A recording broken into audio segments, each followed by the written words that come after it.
अनि सबैलाई फेरि पनि स्वागत छ PMPL सिजन 4 सँगसँगै थोरै एक्सन त्यता रहनेवाला छ बट यो बाहेक अरू केही एक्सनहरू हामीसँग स्टेजमा पनि रहनेवाला छ। यहाँ आज हामीसँग नेपालबाट PMPL सिजन 4 खेल्ने टिममध्ये हाई भोल्टेजका प्लेयर्सहरू हुनुहुन्छ।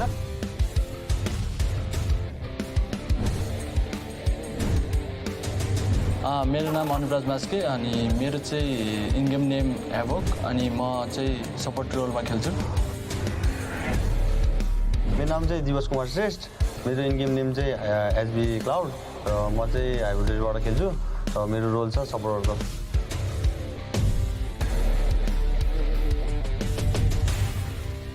हाई भोल्टेज PMCO फलबाट आएपछि PMPL सम्म पुग्यो अनि यो PMPL हाई भोल्टेजको लागि तेस्रो रहनेवाला छ। यसले के बुस्ट दिनेवाला छ द एक्सपिरियन्स वाइज अथवा अरू कुनै कुराले? अभियसली अब हाम्रो जस एक्सपिरियन्स धेरै नै भइसक्यो, दुईचोटि भइसक्यो नि त।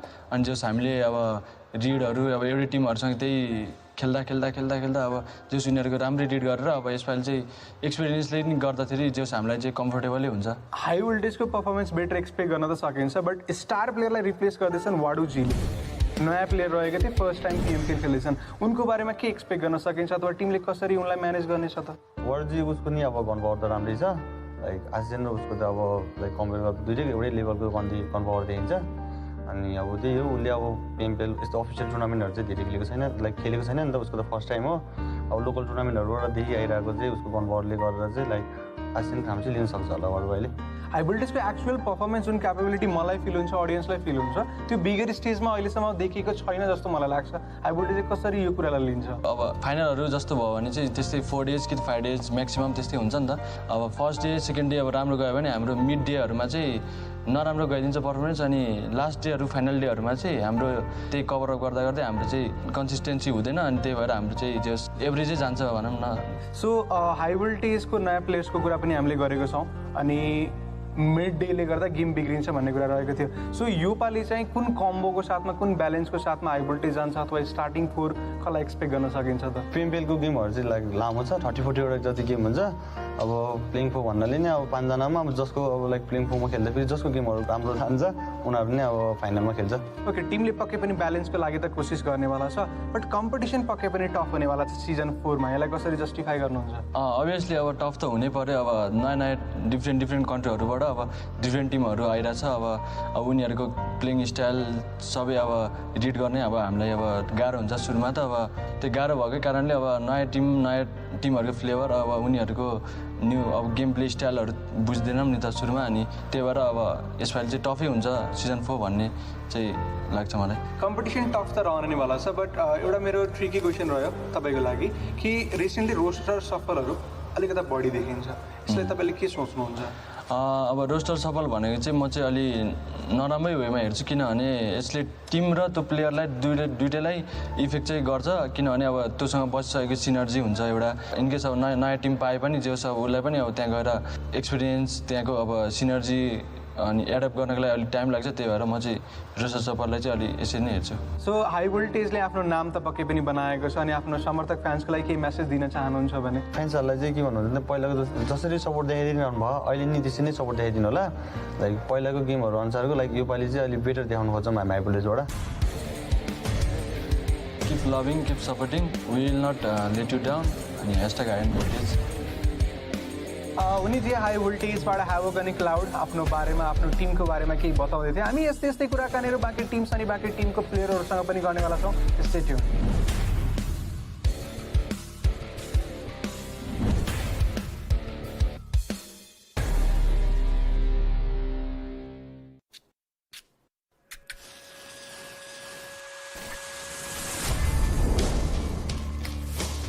What is victory?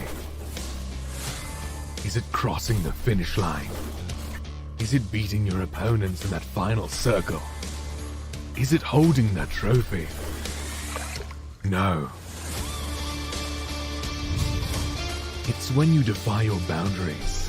Your first enemy is your inhibition. The mind is the greatest weapon ever made. Use it to defeat your limits and push yourself to the real victory. This is your chance. Season 4 of the PUBG Mobile Pro League South Asia is here.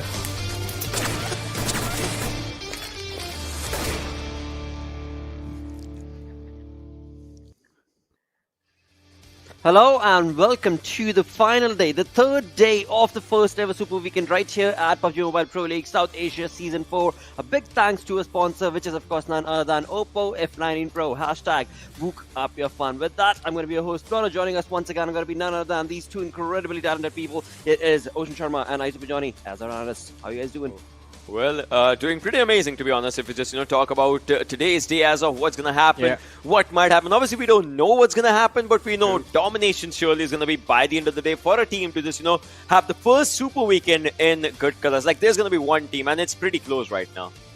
I mean, the standings do look pretty close, and as you said, I mean, we're going to see a domination. Also, the standings are going to be cemented until the second Super Weekend, so it's a good opportunity for the teams that are ahead to actually establish themselves as the leaders of this lobby, and a lot of pressure on everyone, because once again, as I said, your performances today will decide where you're going to be till the next weekend. So exactly, that is so very crucial as well. But as we move on along with the show itself, we are going to move on and have a look at the format that has been set up from one week to the next, where indeed when it comes down to the first week itself, we've got the 16 teams that are participating in this first ever Super Weekend, but the other teams that have not participated, they will get their opportunity during the league plays. Ocean. Yeah, I mean, they definitely will get the opportunity, but well, they will be there for the league plays, but at the end what matters is Super Weekend only. So they'll have to just be there in the Super Weekend too, again, if they want to cement themselves, because today's points, by the end of the day, it just will be cemented by a few teams, which we might not see in the next Super Weekend. I mean, it just matters. It just depends on how they're going to be playing their games. Exactly, I mean, because these teams that are playing this first ever Super Weekend itself have created such a massive lead in terms of the points they've been able to accumulate, and that's what they're going to be pushing on forth in the second Super Weekend as well. So the teams that have not participated right now, well, they're going to have to be that much more aggressive when it comes down to their playstyle. But on the other front, being that aggressive will definitely be leading them down to the massive prize pool, where $150,000 is on the line. But alongside all of that, when it comes to the Super Weekends, Johnny, you know the main important thing when you get that chicken dinner. exactly, you get $1,000 along with the chicken dinners that you win, and that, I believe, has to be another thing that puts some pressure on the teams in every single match, because you're getting those points, but imagine this. I mean, I8 and DEADEYES, guys, two teams that are doing really well. They did really well yesterday as well, but no chicken dinners is the reason that we feel these teams, I mean, they're going to move to the finals, but they can earn a lot of cash for themselves right here. First Super Weekend, second Super Weekend, third, if they play all three, there's like 45 matches that they're going to have to play, so 45 opportunities to earn a lot of money. And along with that, for the league stages, the teams, every single team, all 20 of them, they're getting 2,500. Absolutely, as soon as they participate, 2,500 goes in the bank during the league plays. But moving on forth, when it comes down to the games themselves, every single game is working towards this thing. This is the most important thing, which is where point matters so much more. I mean, those skill departments or the placements, it all factors into all of this. And I mean, I8, DEADEYES, they've been doing really fabulous when it comes to this first ever Super Weekend. But as we move on forth, we shall see what all can we expect, because Clarity Esports also, Ocean, I mean, they popped off real good. Yeah, I mean, yesterday they had a really amazing day for themselves. And hey, I mean, just think about it. I8, DEADEYES guys, Clarity, well, they have been doing good. TTK kind of just faltered down yesterday. I don't know, like, what went wrong for the team. But this is just, how it is. I8, well, they have been topping the charts for themselves. DE. So this is a thing, right? Yesterday I told you guys about it, that I'm feeling really sad for DE. One thing, and that is they happened at the second. Well, in the overall as well, they are at the second somehow. So they'll have to just get those numbers up for themselves. I agree. I mean, the numbers definitely do need to come, but as we move forward and talk about the other teams, I mean, we saw a decent performance coming in from the players of Stalwart Esports, but again, compare this to their start to Season 3, where they got that hat-trick, 3 chicken dinners on the first day, and were sitting on the first position for so long, despite the fact that they failed to qualify for one Super Weekend as well. But Stalwart Esports, they've recovered from then.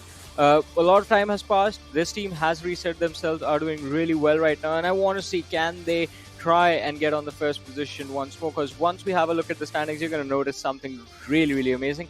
But as we move forward, Paradox, I've been promised more chicken dinners, and I'm going to be hopeful that we get to see a lot more exciting action from this team. Absolutely, and as we move on forward to the final page, I mean, this is where things are not looking too good for the side of A1's esports, specifically Ocean, where, I mean, the team has gotten so close to getting those chicken dinners, but yet so far.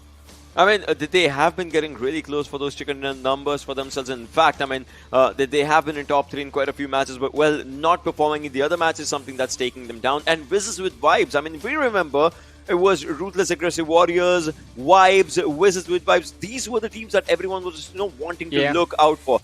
True. These all teams have some amazing veteran names actually in themselves overall, but it looks like the new era that's just outshining is for Pakistani teams right now in this Super Weekend, to be honest, and they have been doing really good. They most certainly have. As we get moving on along to the standings itself, the overall ranking, the leaderboard, we have I8 right up top, followed with DEADEYES guys so very close, but both these teams, both of them have no chicken dinner, but the consistent play again and again working in their favor has been able to get them all the way to the top. And then again was Stalwart Esports Day yesterday, where we saw that amazing high kill game, high fragment game coming in from their side, and thus they find themselves on the third spot. I mean, it was an impressive performance, impressive run by BABLU Clarity yesterday, but I want to focus on this. Look at the first position, I8 Esports, and then look at Stalwart Esports. Just a mere 16-point difference between those standings, and this is something that is definitely going to put a lot of pressure on I8 because they want to have that safety cushion for themselves going into the second week of the tournament. And if that actually happens, I8, they're going to be really comfortable in the league play days as well. But as we move to the second page of the standings, I want to see like what is going on with 9-16. Also, I believe, yes, Wizzes with Vibes. Look at that team with a chicken dinner sitting on the 16th position. Yeah. So in this conversation, we can just say this, and that is, their good game was, I get it, it was brilliant, but then they just faltered down, and it was like they hit the peak, and then they started just coming downwards, and no one would have wanted this, right? We wanted to see more and more chicken dinner because this team is capable of that. That is so true. Definitely agreed. I mean, they did get that chicken dinner, were on that high peak, and then just withered down slowly but surely. Hopefully, there will be a comeback from them. Because again, when you talk about the points, I mean, Johnny mentioned it perfectly as well. On that first page, from the first position holder all the way down to the 8th, there's only a mere 16-point difference. I mean, you get one kill, one chicken dinner, and you're already up top. So it's that close. It's basically that close indeed. But talking about the teams that are sitting up on top without a chicken dinner, we are of course mentioning these two teams, that is I8 and DEADEYES guys. Let's bring up the start for both of these because they have been phenomenal in terms of the consistent play that they've been able to showcase. Ocean. Yeah, I mean, I've been talking about these teams, right? I8 and DEADEYES guys. Yeah, they have been doing really good for themselves, and that's where the damage stats come in. They are neck to neck with the damage dealt. I get it. Damage received is more on I8. Well, they have been a part of a few bad parts. Remember yesterday's second Erangel when the circle was shifting northwards. They did try to move against their opponents, and well, the things did not go good for them. That's where they just kind of faltered, and that's where DE is on a really good charm. I remember 2 games they had second finish for themselves yesterday. That actually shows up in their survival time. Their average survival time is good. The only thing that they'll have to look forward to is converting those knockouts into kills, because for I8 it's a perfect affair. 53 knockouts, 53 kills. Yeah, I mean, I8 is capitalizing and securing everything that they can. I mean, the team looked really desperate in a few matches, but that desperation worked out in their favor. Also, on the other side, I have to say, I mean, I8, they were really good in capitalizing on the fact that T2K weren't really doing too much yesterday, and we did see a drop in T2K standing as well. Apart from that, I8, I'm a little bit worried about them because yesterday's matches, like the last 3 games, to be a little bit more precise, did not really go their way. You could see them struggling here and there. I mean, players getting picked off, just few individuals surviving, trying to survive, in fact, to the late game stages. And those sort of situations need to be avoided for I8. I mean, for that, what I would feel personally is, it's not about the situations maybe not going in their favor, but what I feel is they're at the top position, right? Now they understand the pressure of staying at the top position, and in that they just don't want to make any mistakes, but in that they are making mistakes. I mean, that's what I personally feel is happening for I8. I mean, they are at the top position, they are at a really, really good point for themselves, but they want to stay there, so they want to play a bit slow, and that's kind of reflecting in their own ups and downs. Absolutely, but again, I mean, Sorry, Varun. Yeah. No, I was just saying, I mean, slowing things down has worked out for I8, but not this much, because those last 3 matches that they played yesterday were kind of not their usual selves, because look at the spikes that we got to see from them. And it was the moment, I believe it was the 7th game that we are seeing where they actually, in fact, did really well the match on Miramar and took the first spot away from T2K, and after that there was a massive drop. Indeed, massive drop. Indeed, that certainly is being showcased from the graph. But overall, I do want to bring our attention back to the league play days. Yeah. Right? I mean, you talk about I8, you talk about the league plays, and this team was completely missing. And we were questioning at that point in time as well as to what has happened.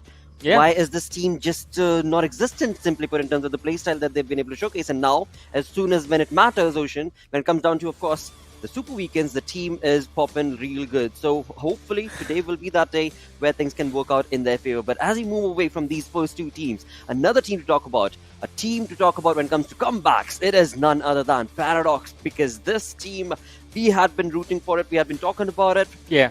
And they made it into the Super Weekend, and not only made it into the Super Weekend, but the style and the gameplay that they've been able to showcase has been so exhilarating.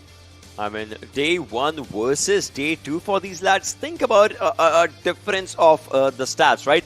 2 points on average versus 9.6 points on average. Given the fact that they got a chicken dinner as well yesterday, that just helps them a lot. And that chicken dinner in the map of Sanhok, where we call it, right? It's chaos. It's just one map that has extreme amount of chaos for itself, and they got the best in that. And it wasn't just that, even the second angle of the day, their positioning just keeps getting better and better. And me and Ocean, we had a conversation about this. We have talked about this during the League Play days as well. We saw the team improve from League Play Day 1 to League Play Day 2. And same thing is happening during the Super Weekend. We've talked about Paradox. This is the first time they're going up against the teams from South Asia. So it is going to take them a while to actually understand how each team likes to play, how these individuals have their mindsets inside of the match. And Paradox, they are doing this quite nicely right now. So first Super Weekend, I believe their end goal should be that by the end of today, maybe get as close or get inside the top 8, because that seems to be the position where most of the volatility is going to occur in the second week as well. And if they can do that by the end of this week, then moving on to week 2, just qualify for the Super Weekend, and Paradox is going to look really strong. Absolutely. Yeah, I do agree with that in a few factors, but the thing is, the way Paradox is playing, I just hope that they don't become predictable, because today, you know it, right? Teams from Nepal, team from Bangladesh, like everyone is just going to be ready to just bring their A game to actually end their day on a really good note. And Paradox, if they get predictable in 1 or 2 games, well, things might just not look good for them. Just think about it, right? That has been the case till the first 7 games. You see their chart, right? First 7 games have not been good. 8th game, they picked up the pace. 9th, well, it was their amazing game. And then 10th. So this is just the only thing that I'm feeling, that they will have to play just exactly like that 8th and the 9th game, and not the other ones. I mean, also the only problem I've noticed with their playstyle is quite similar to what we saw I8 struggle with during the League Play Day. Is just the fact that you are taking too many fights, trying to just be over-aggressive, and, well, you don't even realize that the other team has an advantage, and you just try and force them into a fight and get taken out. Just getting that reset, just backing away and resetting in between fights is so important. And they started doing that now, so I want to see what Paradox is going to do at the end of the day today. Well, hey, the silver lining in all of this is going to be the fact that the desk spoke about it, and they have been delivering it. You know, when we started off, it was just the aggressive stance that they were taking and just unnecessarily taking on fights. We spoke about talking about those placing points. They slowly start working towards that. So all in the ups and ups, and hopefully things will work out for them in this Super Weekend's final day. Along with that, let's move on and have a look at these 2 incredible players. One coming in from the Real Soldiers, Gyalzen, going up against Crypto. And boy, oh boy, these 2 dudes have been legendary for their teams, Ocean. I mean, this head-to-head was needed, right, for a few things. First thing, we saw in the top players, right, Gyalzen is at the first position and Crypto at the second. But the thing is that Gyalzen, I mean, TRS, they had just one good game yesterday in which they got chicken dinner. Crypto and his team, it's not like, they are not having good games. They are having consistently good games, and that is actually helping them, and that to Crypto as well as an individual, to actually just step up his game. And I'm loving that overall. First things first, you look at the way these lads have been playing, and that kind of, again, 1 minute survival time difference is something that shows that Crypto and i8 has been performing consistently overall. Whereas DRS, well, today, I get it, they had a chicken dinner, but today they'll have to step up again and again and again, because I would still say we are missing that old DRS. I mean, I agree. I was just about to say that. I mean, while Gyalzen has made his presence felt, DRS, they seem to be missing from where we usually see them in the overall rankings. And that is definitely, it has been a really unpleasant surprise, because there are a lot of people rooting for this team. Considered by many the best team Nepal has to offer, and they have lived up to the reputation time and time again. But this first week, it has been a slow start for them, but the lads have experience, so I expect a quick recovery.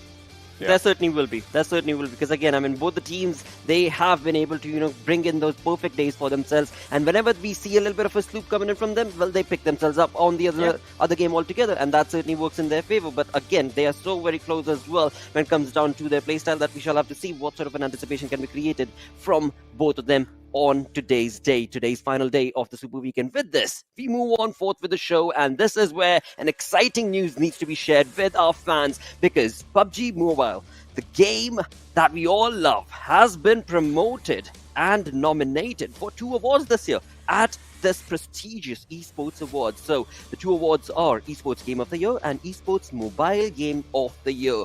Yep, you heard that right, mates. And for you to be a part of this, well, I would request you to go down to the description. There's a link down there where you will be taken down to esportsawards.com, and we are requiring you to please go ahead and vote for both of these awards. Just click on the PUBG Mobile link on there, and we are requesting you to do so, because you can do that till the first week of November. So the link is going to be available till the first week of November, and along with that, as you do so, they've got rewards for you as well.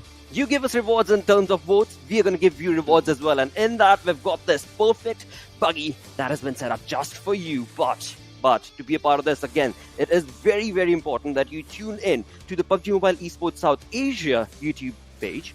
And that is where, when you join into the stream from that page, you can very well be a part of this wonderful buggy. And the code is, of course, going to be shared in the chat itself. So just keep an eye out on the chat, and you will get that for yourself. With that, let's move on with the show. Let's get our day started off. Match number 1 is where we're going to be moving on to. And for that, we've got Erangel coming right up. Varun. Exactly, the first game of the day, and a wonderful opportunity for these teams to actually have a great start. I guess all eyes will be on i8 and DEADEYES, guys, to see whether we are going to see anything change. But, I mean, these graphs. Ocean, you want to talk about the numbers? I mean, yeah, I do want to talk about these numbers, to be honest. I mean, look at that. Future Station is still at the top right now. When you talk about the map chance, right, they are still at the first marker. But the thing is, look at their kill department, right? Kill per match. That's kind of falling down. That showcases that this team, I get it, is going a lot for the placement points, but they will have to get those kill points as well for themselves, because we have seen, for any team that gets the chicken dinner, it's like, what, 11 kills, 12 kills. Like, the number is kind of a good one for themselves. So that's one thing. But there's just still one thing in my mind, and that is T2K. I want to see a comeback from that team as well. We might just, on the other front, we've not really spoken about ZEUS Esports whatsoever at all. Yeah. So in terms of predictions altogether, when it comes to today, the entirety of the day, what do you guys think should we anticipate from ZEUS Esports? Oh, I mean, yesterday, day 1 of the Super Weekend as well, we have seen ZEUS either, like, they have been living on the extremes, right? Both the extremes. One match we see them play like the gods that they are. The other match, well, they just get taken out super early and, well, make questionable decisions. Again, throwback to the Miramar push yesterday. But it is going to be quite interesting. Also, I would like to see Stalwart Esports actually take this first game, because that's going to make the top 3 more exciting. Oh, yes, indeed. All right, so Ocean, one final prediction coming in from you, mate. Just the region, never mind the team. I mean, I get it. T2K is like my prediction, to be honest. So all right. With that, let's get jumping into the game itself. The game is ready. Our casters are super excited. They are going to be none other than Play and XP to take you through this first game. Thank you for that. Oh, that was cool. We just slid up from underneath XP. You're in your Sunday finest with the tie and the black shirt buttoned up. They're looking very, very clean indeed. I'm just a normal black t-shirt because I can't be... I don't have clothes, rather. Bothered? No, I'm not a bit bothered. I can't be bothered. I just don't have any clothes. I'm a poor man. But thank you for that. A wonderful gentleman on the desk. They're looking dapper as usual. Ladies and gentlemen, we're not going to be wasting much time. We're going to be jumping on in. XP, one thing which saddens me, we missed the opportunity to cast BABLU and our dear friends in Paradox get a chicken dinner yesterday. But what a showing from those two teams at the end of the day, right? Oh yeah, I mean, finally the team from Down Under getting the job done, and the question is, are they going to do something similar today? Now, of course, they did win in Sanhok, if I'm not wrong, but it is going to be Erangel first off, and we have a little bit of a change in the playing path as we are going to be heading east from west, and it's going to be down south, of course, just north of the military base. We're going to be flying from the Ferry Paper Mosque all the way to Novo Repnoy. Now, we already know a couple of teams that love dropping south of the plane path. But the question is, again, the circle. I want to see some more drama. We almost had that in game 3 I want that again. I want something similar. Imagine a Stalwart circle with this plane path. Oh boy, oh boy, oh boy. That would be, well, that would be quite a story. But again, all teams are going to be dropping to their favorite spots. BABLU this time have opted for the Primorsk and west of Quarry drop locations. And they are, of course, going to be splitting up. Keeping in mind that no opposition is really going to be nearby. Of course, Future Station do call Ferry Pair their home, but again, depending on the circle, they might just make a move early on. Now, of course, I8 play, nothing is ever going to deter them from going to the military base, is it? Come hell or high water, they're going to be dropping right there. Yeah, the circle's not going to be as drastic as what we saw yesterday. Obviously, that does mean I8 and Stalwart would have to make a move quickly. Speaking of quickly, Dari on his knees. Icy Dari on his knees. I don't know why he added Dari. He always used to go as Icy, but this early in the map, that's a bit of a surprise. Like I thought some of them hadn't even dropped yet.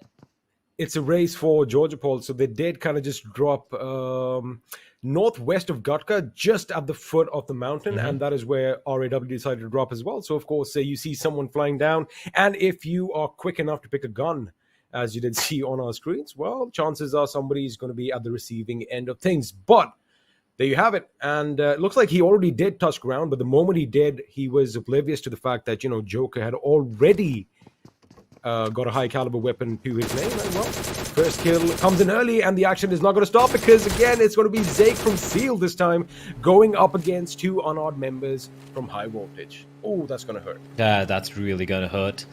Seal. They've been looking very solid so far. And looking at the overall... they're not done yet. Yeah. Oh, yeah. They're still in the hunt.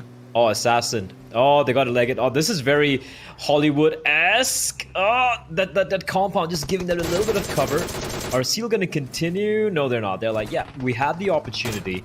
But eventually they realized that two players just running into an entire squad would not be the right play. But yeah, Seal getting a couple of kills early on. They're going to be happy with the way the game has started. RAW as well, as you pointed out, XP, finding IC very early in the game. Now, if you can take a look at the overall rankings, I just want to point out something. There we go. Perfect. Thank you so much, production. The fact that, sure, there is about a almost 50-point difference between the first place team and the bottom place team, right? But if you notice, there are no big stragglers. Usually in all the pro leagues, all the PUBG Mobile events I've casted after the first week of action, we usually kind of see like 3-4 teams who are struggling and they're like kind of battling for that bottom place. Over here, one good game for Raw, Seal 9, Paradox, A1, even Wizzes with Vibes could easily catapult them into a top 8 or at least a top 10 position. This has been probably the most closely contested first super weekend or like first week of action I've personally seen in quite a long time of Asian PUBG Mobile. Yeah, and we keep saying that one good game can make it or break it. I mean, that's pretty evident because if you have a look on the 16th position, we do have the Wizzes with Vibes, but you do need to keep one thing in mind: they do have a chicken dinner to their name. So it's basically it can go either way. Again, consistency is going to be something that every team needs to keep an eye on, and you definitely want to get those placement points. But again, you can't forget kill points are worth a lot as well. But right now, as the circle is pretty much even Stevens for everyone, of course, the ruins are going to be pretty much at the center. I don't really see any confrontations taking place, but have a look at Magnet down to the southwest. It does kind of seem like he could be aware of some opposition nearby, and the fact that he's inching closer and closer to BABLU's position means, well, he's definitely communicating with his teammates, and we might just see some action break out. early on. Although, as I say that, I mean, this has been the quickest action we've seen thus far, Blaine. Absolutely. And I just wanted to expand on the point you mentioned about consistency, right? The top two teams in the overall leaderboard right now, I8 and DEADEYES guys, they don't have a chicken dinner yet in 2 days of action. Like, not one chicken dinner. And these are the two teams on the tippity top. Just goes to show that it's been a bit of a different style altogether as to how these teams have been approaching the game compared to the previous season, where we had teams get like 4 chicken dinners in the first weekend, or maybe 3 chicken dinners, and they were the guys at the tippity top, like teams like DRS, and we had teams like Stalwart Esports, for example. But yeah, it does look like it has changed a bit, and I feel it's inevitable that I8 are going to be getting a chicken dinner before the Super Weekend ends. The way they've been playing, how consistent they are, eventually the gods of PUBG are going to be like, you know what? You can have one. You can have one chicken dinner. I mean, they have been runners-up quite a few times now, and it's just that little push that is required, in fact, just to, tip them over the top and get that chicken dinner. But again, despite not getting a chicken dinner, and if you think about it monetarily, right, they are losing out on $1,000, but they are making quite a name for themselves, and as the tournament progresses, well, that $1,000 is going to look a lot smaller when you have the big 10 Gs to fight for. But again, it is, I like the fact that, all the teams are pretty evened out this time around, and the fact is they are calibrated to each other's playstyles. Again, just to go back to Season 3, it was a shock and awe move that the Mongolians brought to the table, and that was something that our South Asian teams were not really ready for. They were, dare I say, they played a bit slower, a bit more tactically, but a bit slower. But this time around, things have changed. The hunters have become the hunters. Yeah, so. I really feel the Mongolian teams did a favor to the South Asian teams, the rest of the other teams, right? It's more like, you can't be complacent playing the way you guys have been so far, because this is how we play. And if you continue playing the way you have been all this while, we're just going to keep consistently winning. And it looks like this season 4, the Nepali teams, the Pakistani teams, the Bangladeshi teams, they're like, okay, fine, you've thrown down a gauntlet and we're going to rise to the occasion. And boy, oh boy, XP, have they risen to the occasion. I definitely agree with you, but I'm going to add a little point. Now, if you have a look at this, let's just keep the Mongolian teams on one side for a second. Let's just go back to Season 3. Now, you have all these Nepali teams, all the Pakistani teams playing against one another already. So, the level of competition is high, but once the Mongolians came in, it was a new level. They had to maneuver around it, a new level. It was a new threshold, so to speak. So again, what's going to happen now is they are going to simmer down to the point when, they can take it and they can give and take as good as they get it, basically.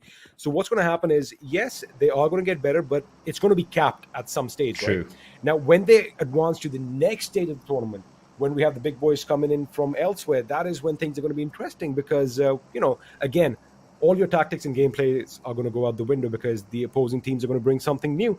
And that is when it really gets interesting. So right now, I think if it's a Nepali team or a Pakistani team, as far as the skill level is concerned, everyone is riding pretty much shoulder to shoulder. True, I have to agree with you. And I guess you can even expound on that with the fact that during the PUBG Mobile World Invitational in the East Conference, right, we had ZEUS, we had DRS play there. And while DRS struggled quite a bit, ZEUS were kind of able to hold their own. They weren't as dominant as they could be because we had teams like Na'Vi coming in and, just completely dominating everyone, right? But that's the thing. You get I feel it's a good thing overall. When you face off against a team who are superior to you, you learn the mistakes you have. They point out the holes in your play, and you obviously, there are 2 options left. There are 2 paths to be taken. One, continue on what you've been doing all this while and slowly fade away, or you fix it, you rise up to the occasion, and you get better. And that, I believe, is what all these teams are going to be doing. Looking at the play zone, it's going to be a northwestern shift, XP. There's no one who has crossed that little channel of water yet, but with this zone, it's going to be a mad dash. And I do believe DRS are going to be ahead of everyone else. They are indeed. And one thing that's going to stick out like a sore thumb is the fact that, of course, you did kind of mention we have a northwestern shift to the circle, which means it's around Georgopol. And just south of Georgopol, there's this massive mountain, which I don't know if people are aware of, but we like calling it Mount Olympus. And 9 out of 10 times in the past, ZEUS would be atop the summit. waiting to gun down the opposition. But it looks like BABLU is going to be starting off the action over here as Wolf does time a grenade. It's just going to push the opposition back, but now it does give his teammates a little bit of time to wrap around, have a look at Zibion's position. If he can catch entry and Magnet off guard, it could be problematic as grenades are going to blow off, and, well, Clarity are making the move play. Clarity x BABLU getting the chicken dinner yesterday, but even if you ignore the chicken dinner, they were looking very consistent all around, and Clutch Baba just downs a drink and realizes, oh, there is someone making a mad dash for it, and he will escape. But in all the commotion, all those gunshot sounds are giving away the position, and that is what Wolf is going to use to triangulate their position and deploy these nades. Zibian and Wolf are still sticking around. Now, Clutch Baba and Magna, their position is known. They heard 2 rifles try and take down that UAZ, and look at Danny as well out in the fields. I feel like BABLU are kind of trying to bait out Future Station here, and they're doing a fantastic job, XP. The third nade, in fact, is going to find Magnet, and look at 420 Boy now pushing in, trying to prevent the res from taking place. Now, that is good on 420. Of course, C-Wine is going to have those lines covered in the background as you have a look, and the revive is going to come in. My eyes are going to be on Entry. Now, currently, Entry's position is kind of oblivious to the enemy since they are concentrating right over here. Have a look at this. Clutch Baba is going to make sure the right flank is secure for his team. Now, Danny has given a different angle to his team, but he is way too far off to be of consequence just now. If a push is going to come in on BABLU, it could be problematic as they are going to be 3 men down. There you have a look at that. Magnet already has the house under lockdown, which now forces BABLU on the defensive on that little bridge. Now this is going to be problematic. If Future Station have a good enough assault, they can take Zipion out. Oh, they're so very low. A couple of these players. Magnet, though. Is that a nade? No, it's not. Magnet is going to be caught through the window by Wolf. Now things get problematic. They're going to be pushing in right now, and they're going to find entry as well. Now just one player inside of that compound for the side of Future Station. And BABLU somehow recovering perfectly. The res has taken place right outside the house, though, but they're pushing in further. Magnet is very low on health. He needs to try and res himself immediately. Nade a little too deep. They're going to go for the wide, so they're going to go for the double peek, but it is going to be double peek from BABLU. Who's going to find the mark, and that is going to be Future Station getting obliterated by Team BABLU. Beautifully played, XP. It looked like after they got the return knock, Future Station would be able to take them down. Now, a couple of players are down already for the side of BABLU, but the res should be coming in, and BABLU, yeah, they're just continuing where they left off yesterday. They ended the day with a chicken dinner and are starting off with the team wipe in Future Station. The moment Magnet went down, it was just pristine the way they went in. There was good coordination and communication in the team. They did the job well. And like I said, you know, even though one of their members was way far off, you did kind of see that Danny did get knocked out. Didn't really play a part, but of course it did distract the enemy for just that little bit, but got the job done. But of course we are going to be switching the action around, as it did kind of look like ZEUS Esports were taking the fight to their countrymen in the form of Stalwart Esports, as an airdrop is going to fall down from the heavens above, a Mark 14 in it this time around. But it does kind of seem like they're going to be no takers. Elsewhere, Seal9 once again are going to be locking horns with Raw, well, seemingly having the upper hand at this moment.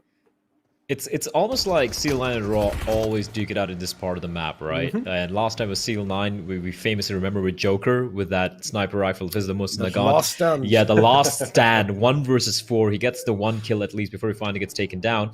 And right now, Raw probably looking to get a little bit of vengeance as well. They're trying to find the other members of Seal9, not even bothering to finish off the job on the fallen member of S9 over there, but they're not going to be spotting anyone out. And Senor will unfortunately have to bid us goodbye, bleeding out in the open. But Raw having control of this side of the bridge is massive, right, X? Because they are just inside of the zone, and any late rotations coming in from some of the teams who were still further down south, they could be in for a very, very rude surprise.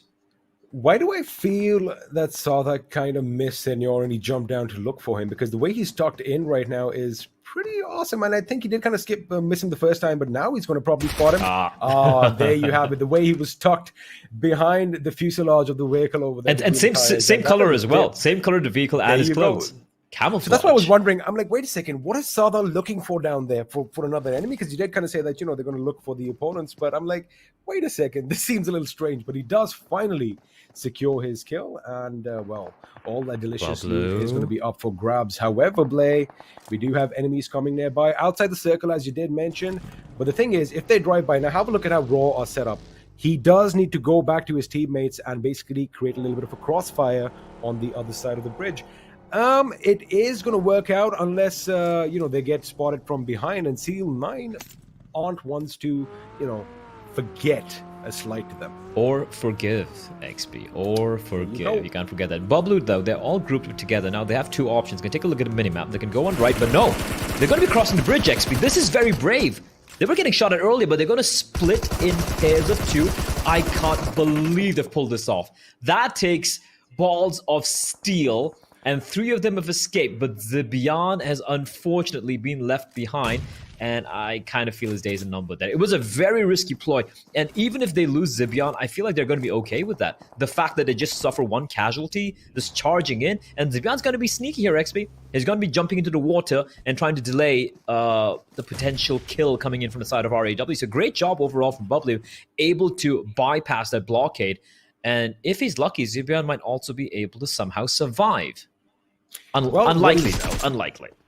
What he's definitely doing right now is making sure that, they are using up the utilities. And, looks like Zebian's teammate has gone down while he's still up and alive. Look now at the zone. Come up for air.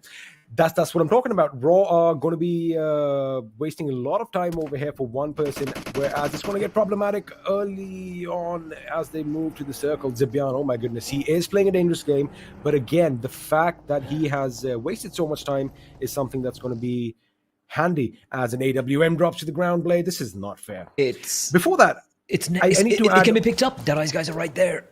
I need to add one quick point. The reason they really whizzed past the enemy was because it kind of seemed like they weren't really expecting them to make a move through the bridge. As you and I were surprised because it was risky, but the speed in which they did it was something quite amazing. Because if you notice one thing, barely a magazine was shot into the vehicles. True. They all survived. Unfortunately, they ran straight into ZEUS. And they lost 1 member, but they still have Zebian swimming in the water. If you can quickly, production, take a look at the zone. That is a spicy circle, XP. We had a little bit of a piece of land, an island perhaps, right there, smack center. A lot of water, a bit of land as well. This is going to get murky, and that water, that channel, it's going to run red by the time this game's done. It is going to be running red. Now, I did kind of see the Water City is still in contention, but right now it's going to be ZEUS going up against the enemy in the form of Wizzes with Wives. Now, they are going to be in the center of said team, which are kind of split up. The question is, are they going to be aware that, someone is in the water? Plus, they have a vehicle. Mind you could get in the passenger seat and, trade a few shots. As I8 are going to have a similar idea. Again, they want to make sure they have a little bit of insurance in the water as man, this guy's made of steel the way he's still alive and kicking. This is ridiculous. It's look at the amount of cars. This is ridiculous. Okay. I mean, I've seen people with cars inside of the water, but this is like the graveyard of vehicles. And Godless is going to be spotted out and taken down by Reaper Bot, as you pointed out. XP just getting into the passenger seat. It's going to be an easy picking for him. This is going to be one of those games, isn't it? I8 are just going to be chilling in the water. I like the fact that ZEUS opt not to do that. Yes, they've lost Godless, but Ably and Zeol, and they have knocked out. Is that? That is a member from Stalwart. That's a member of Stalwart Esports. Oh yeah, they just roll up on their position. Now again, ZEUS can control a lot more outside the water. I'll hold my thought right now because Seal are going to go up against Paradox. Now Paradox had a wonderful outing yesterday, but Killer is going to go up against Gyalzen. It is going to be a 2-on-1 situation. As you did mention, Killer reload HP. GI comes out from the side, gets the job done, and that is a massive wipeout, ladies and gentlemen. The team from down under getting the job done. Just wiping out one of the strongest teams from Mongolia. Seal Esports, you are out. Paradox, man, you guys are making a name for yourselves. Yeah, 3 kills now. I did see the desk mention how they sometimes take fights they don't really have to, but honestly, considering how massive underdogs they are, I'm okay with that. Like, everyone's like, oh, they're being too passive. And if they can rack up the kills and they can qualify for the second Super Weekend, maybe then we can see them try and temper their aggression. Right now, go for it, buddy. Like, just go for it. Go for whatever fights you want to go for. And speaking of fights, it is going to be Shifu with that M4. He's going to be just rattling off this burst fire shots. Crypto swimming towards Reaper Bot. Okay. Well, Reaper Bot. He's kind of like the Kraken. He's like inside of the water. Anyone comes in, he's gonna, just extend his tentacles and drag them down to Davy Jones' locker. Suddenly, he finds company, and Cripple's like, "Hey, bud, what's going on?" Now this is going to be a little exciting. I need to see this angle. First-person perspective, and it's like, this is sure you're in the right vehicle, buddy? This is awkward. But again, Reaperbot, it's in the name. Have a look at this. We are going to have some runovers, and forget runovers. He just rammed his vehicle in, and not one, but two. I love it. I love this. I love this particular map of Erangel. It's so chaotic. Hey, you know what they say, right? Speed thrills but kills. I guess it's true. Oh, are they shooting at each other inside the same vehicle? No, right? Like, you can't get an angle. Can you? Well, you can't really get an angle on the back seat just like that unless he was in the same seat with him. Then they could just, shoot above one another as they are trying. What's going to happen is they're going to damage their vehicle. They don't want to do that. And so, I guess they're just going to be friendly. No, they need to move the X because the circle, it's shifted a little bit further away from where the vehicle is. So eventually, one of them will have to alight. The moment he alights, the person remaining behind is going to take him down. So it's going to be a game of chicken. It's going to be a game of who's going to sit in that vehicle for as long as possible. Well, that is a game that I would not rather Paradox. be playing because although if you keep one thing in mind, they have been spotted out. The vehicles are going to go boom. There you have it. It looks like Wizzes with vibes have been eliminated. Was it? It is Uzum. He blew up the vehicle. Oh my lord, that nade. How many nades just went off there? We saw the Wiz from Paradox get a knock with a nade, and now Vibes are getting bombarded by, I'm not too sure by whom. It's A1. It's A1 Esports, all four alive. They've been very quiet so far, just 2 kills to the name. But now that they know where Vibes are in this particular position, sure, they don't have a line of sight XP, but doesn't matter, because those nades can just sail over the skies, sail over those rocks, and completely ruin Vibes' their vibes.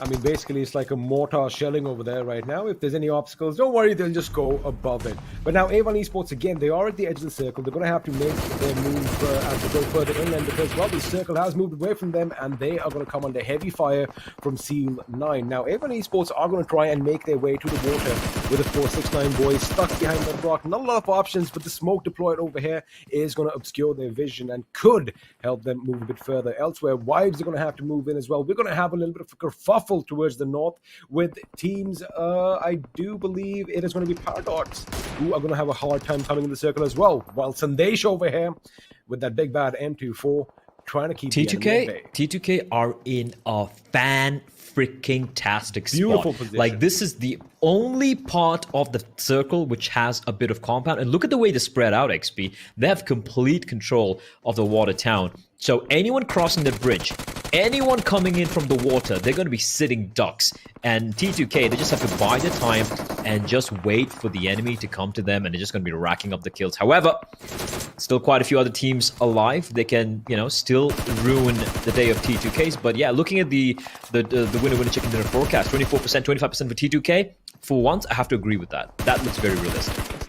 They are definitely looking strong. Ooh, the only nice. thing that I kind of feel is going to be a thorn on their sides is the possibility of high voltage and Stalwart Esports making a little break on their right flank. Now, Vibes are going to be taking the fight directly in front of them. Again, they're going to have to move on foot. They could make it to the circle, still on their patch of land, on their part of the island. But of course, they are going to have to deal with Seal 9, who have that little rocky formation in lockdown. And of course, when you have grenades going off in your face, it could be problematic. That is a beautiful, beautiful angle. Jiggle does not know this, but he's heading straight for danger. He ran it straight.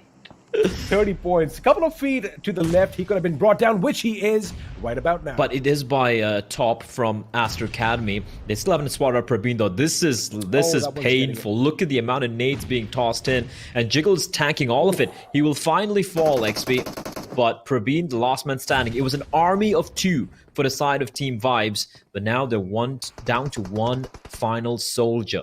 Still battling it out. For the side of Raw, you have blah, blah, blah in the water. Aussie gets spotted out. Now, for the side of Stalwart Esports, just these 2 players are still left kicking, but they're still very dangerous. And S9 have to be careful. From the distance, they are exposed to Sandesh and that M24. And that M24, it's singing a song of death. It's the siren of death right now from far, far away in the distance.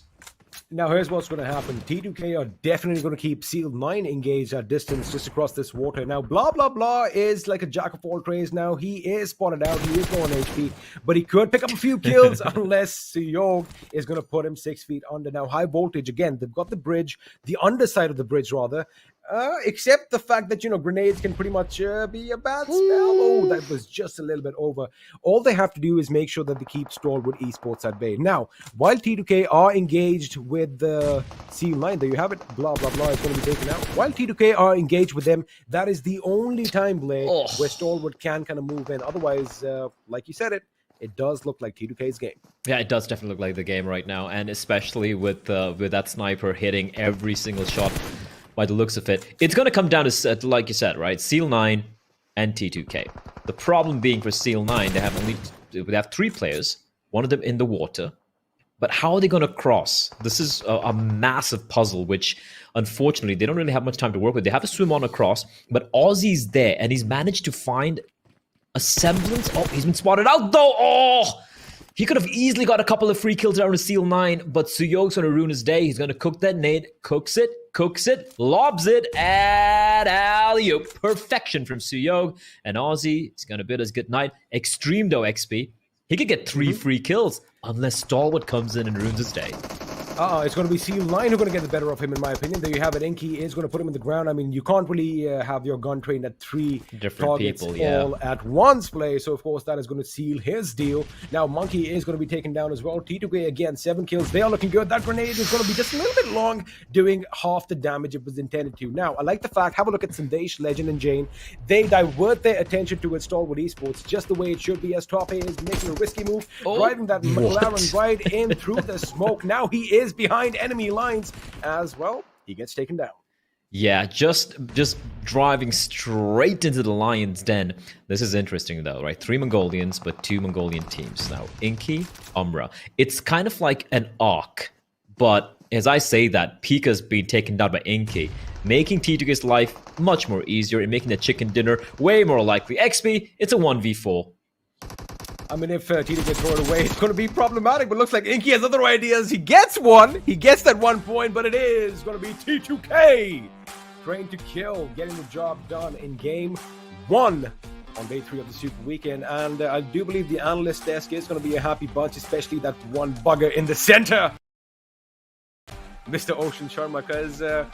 golly, he did pick this team. It doesn't count. You can't pick T2K and be happy about the win. XP, it doesn't matter. Like, it doesn't count. T2K have been by far the team with the most amount of chicken dinners. They're always good in Erangel. They always have a good start. So instead of going with his heart, Ocean went with his head, and that I disagree with. You need to. It's all right. It's all right. I mean, let's give him a little victory right now. But again, the team that is going to be walking away $1,000 richer is going to be T2K. Trained to kill, man. These boys are in it to win it. But again, it was kind of inevitable right at the end, right? That they were going to get the job done. The circle, dare I say, was a little kind to them. True. But again, they used it and they still held their own.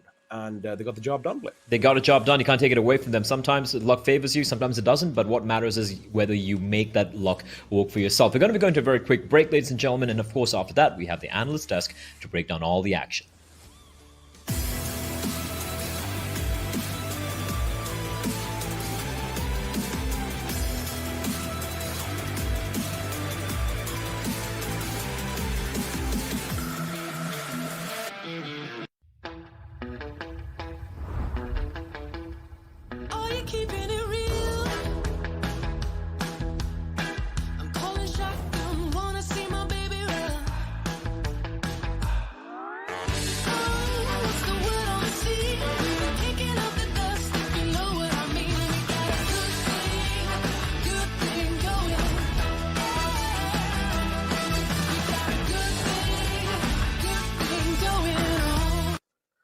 Hello and welcome to the final day of the first ever Super Weekend right here at PMPL Season 4. All thanks to Oppo F19 Pro. We've got game number 1 done on Erangel.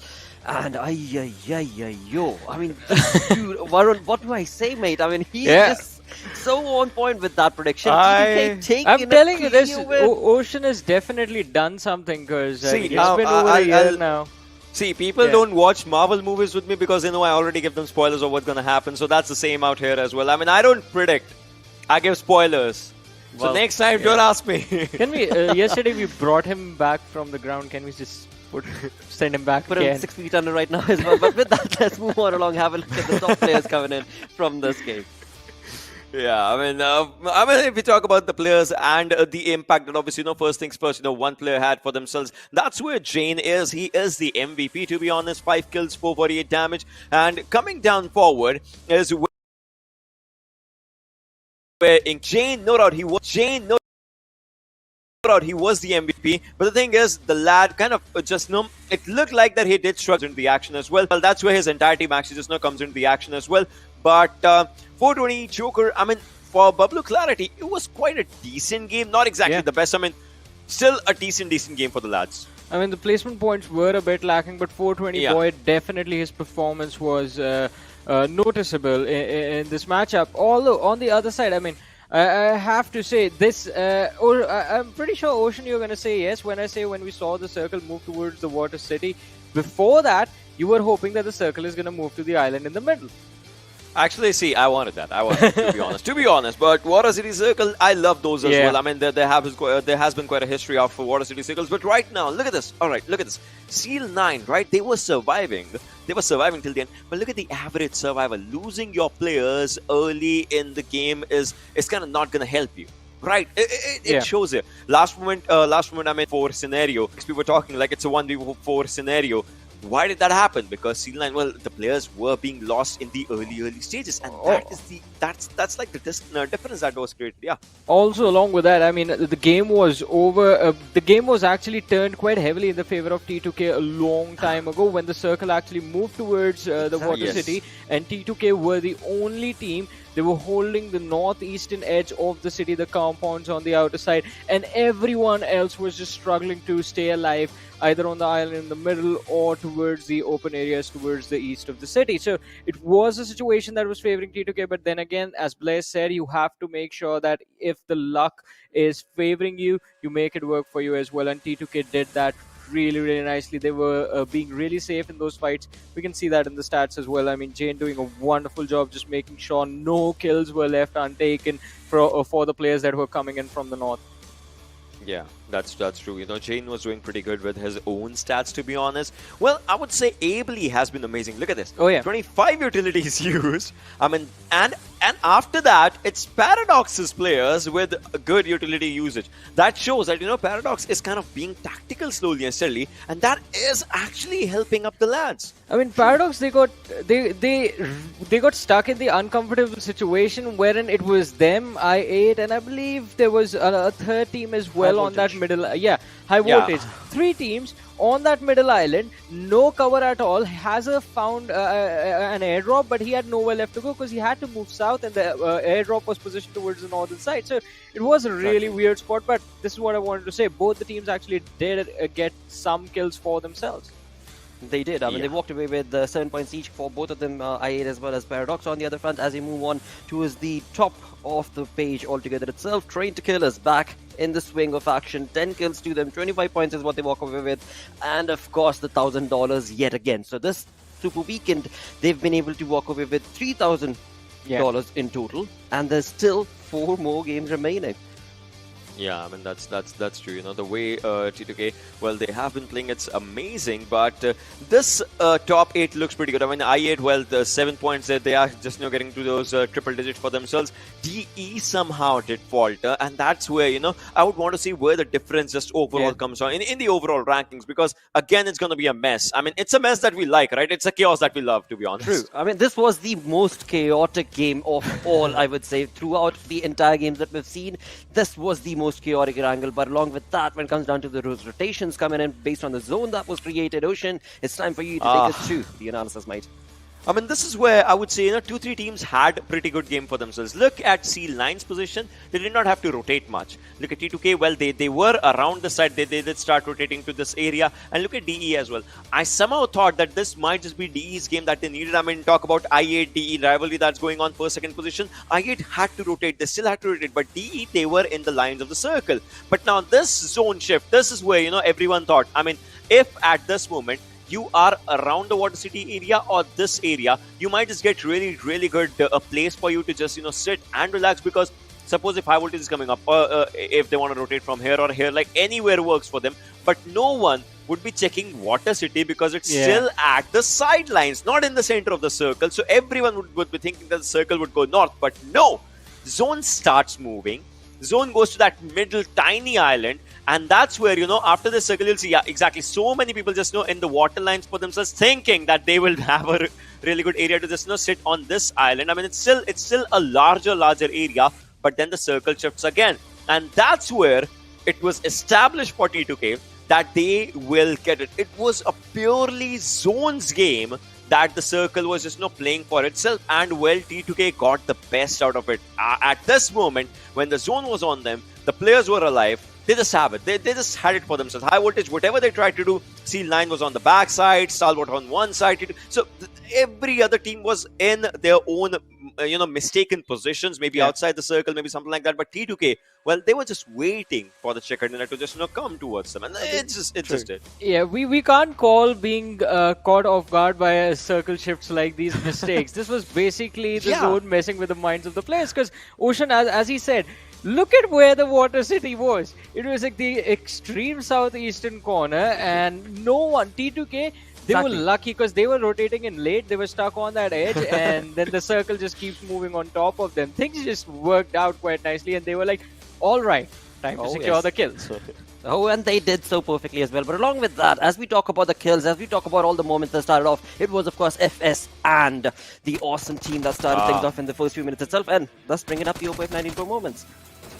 Yeah, I mean, everything that, just began, it started around the backlines of Gatka area. That's where obviously the circle shifts were happening around that. And then everyone started moving a bit north from their rotations. I mean, Clarity, BABLU, well, they also started rotating pretty decent for themselves. But it kind of did not work out in their favor. I mean, in all these fights, it was looking like, they were slowly and steadily losing down the players. One trade for one trade. That's what was happening. Till the time Clarity BABLU survived, well, they had taken a lot of damage on their gameplay and the time that they wasted. That was the thing that just, went a bit bad for them. And this fight, oh my god, again and again. I mean, Clarity BABLU were being caught off guard.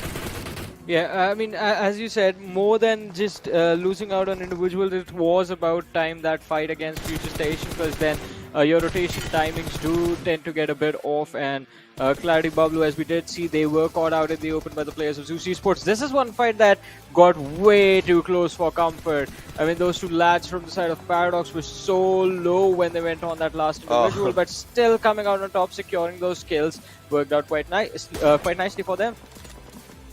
Yeah, Exactly, it definitely. Yeah. Sorry, Ocean, carry on. Yeah, I mean, I was just gonna say, it definitely did. But then these were the fights that, when players actually got their own, like, think about it. Vibes thought that they would be safe. Everyone was just, thinking that they'll be having a safer area for themselves. But then they had to cross this bridge, which is quite in the open. And you cannot cross a bridge like that. Yeah. I mean, if you're trying to cross the bridge areas, you either have vehicles or maybe you're swimming. If you're swimming, there's just a direct crate. You don't get a second chance. And if you're in a vehicle, well, your opponents do have those spray capabilities that they'll take you down like easily. Easy play being showcased for T2K right there. But along with all of that, as we move on through to the damage graph, we shall see what sort of fights for all of these teams participating in. And look at those bars. I mean, so many teams taking away so much damage in this lobby. This was just a brutal game. I mean, these were all these crossing fights that happened, especially when, as Ocean, even in the zone analysis pointed out, you could see the number of teams that had already moved up to the northern part of the map. And when that huge of a cluster is going to move down in tandem, there's definitely going to be a lot of chaos. All those out in the open mid-rotation fights that happened did create chaos, and you can see teams capitalize on that as well. Even in the standings, you see teams with 4 points that would generally in a normal game be on the 9th or 10th position, this time dropping down to around the 12th or the 13th position. So like everyone did in fact get an opportunity to pick a few kills for themselves, even the teams that took early exits. Exactly. With that, let's move on forth to the storyboard, the overall rankings that is going to be showcased right now, and that will give us a storyline based on will TTK. Yes, they will swoop up to the first position, 3 chicken dinners for themselves, 115 points, and I8. Well, they're trying, but just a little too short. I mean, Ocean mentioned this at the start of the day as well. One chicken dinner is going to change everything in the top 8. Yep. I mean, Johnny, +3 for T2K, they're happy, but Yeah. -3 for DE. Think about it in this way, right? The team did not accumulate much more of the points, and now, now if I8 has to come back on the top, now they'll have to get that chicken dinner number. Like they'll have to start that for themselves if they want to. And I would say Miramar has been looking pretty decent. If you remember yesterday as well, Uzum was the last one surviving. Everyone was taking part. So I8, well, they can get the second game for themselves, but they'll have to play it a bit safely as well. I mean, they would not want to lose this game, because then again, teams behind them, well, they would want to climb up. But A1 Esports, Future Station, still just in the ups and downs.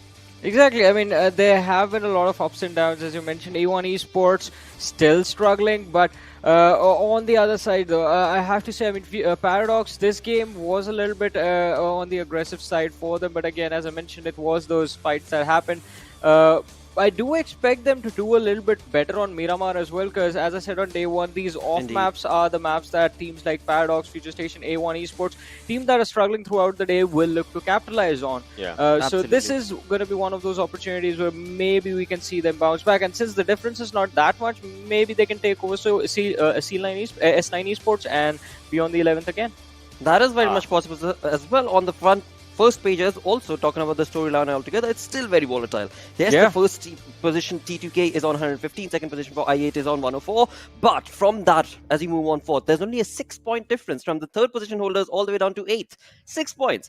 I mean, so as so perfectly mentioned by you guys, one game and there's going to be so many changes on that first page as well as the second page the entire day. I'm just hoping the chaos just keeps on getting brighter and brighter based on these sort of zones that were created in the first game. But moving on forth, we are now going to be looking at Miramar. That's coming right up. And talking about the map, let's have a look at the map chance. Oh, well, talking about a map of Miramar, right? Yeah, that's where we see.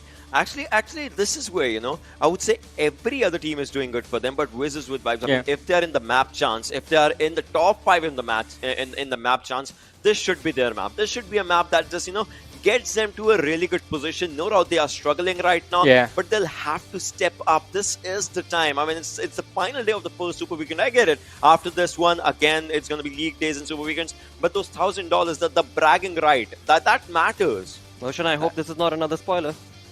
No, I'm going to pick a different team, though. Okay. You can't do that. What is this switcheroo? The dude goes with the numbers. The dude goes with the numbers, and that is absolutely fair. I'm pretty sure Ocean has a piece of paper and a pen, and he's now doing his calculations to see which team has the highest probability of getting. Or the other way to look at it, he's doing his voodoo stuff right there. Dude, maybe. Surprisingly. See, I know him. I've been with this lad for over a year. Yeah, that's exactly always the case. That's always the case. With that, it is time to get busy with the second game. And again, when it comes down to any final predictions, are you guys going to be expecting any teams? No? Nothing? Alright, never mind. We're going to jump directly into the game itself. Enough of our banter. Let's move on to the casters, who once again are going to be XP and Blay to take you through the second game of the day. Thank you for that, Blotter. I feel like why Ocean's not predicting right now XP is because if he was doing this a couple of 100 years back 300 years back in a small little town of Salem in Massachusetts in the US, he'd probably be burned. He would have been burnt at the stake. The guy is either he's a wizard. He's a wizard. I always thought he was a little witch. I mean, I don't know if I would call him a wizard, but yeah, I mean, all jokes aside, of course. Well, he did pick the winning horse. I mean, you can't do it again. I'm gonna go. I'm gonna go to the horse race with him. Right? Yeah. Well, we can split it. Ocean. You want to join it? Good idea. I'm in. I mean, I did just say he backed the right horse, so technically 50% is mine. But anyway, all jokes aside, it is going to be game number 2 in Miramar, and of course, the chickens didn't pick a team. Are we going to do something like that? Are you going to pick someone? I'm gonna go. I'm gonna go with ZEUS. Miramar? They can't play Miramar. They're pretty solid on it, and I feel like the more they don't get that top placing, the higher the chances get of eventually finally having that one game where they just drop like 35 points or something ridiculous. So yeah, I'm gonna go with ZEUS. Who are you going with? DRS maybe? No? If it's going to be open warfare, I don't know why I have an inkling towards I8, but if it tends to say head towards Los Leones, I don't know. I think I'm going to stick to IA. That's what I'm going to stick to. I think they might just get the job done, keeping in mind that the majority of the fighting is going to take place out in the wilderness. But of course, that is going to be dictated by the circle that is going to form. And any preferences over here, Blake? Circle-wise?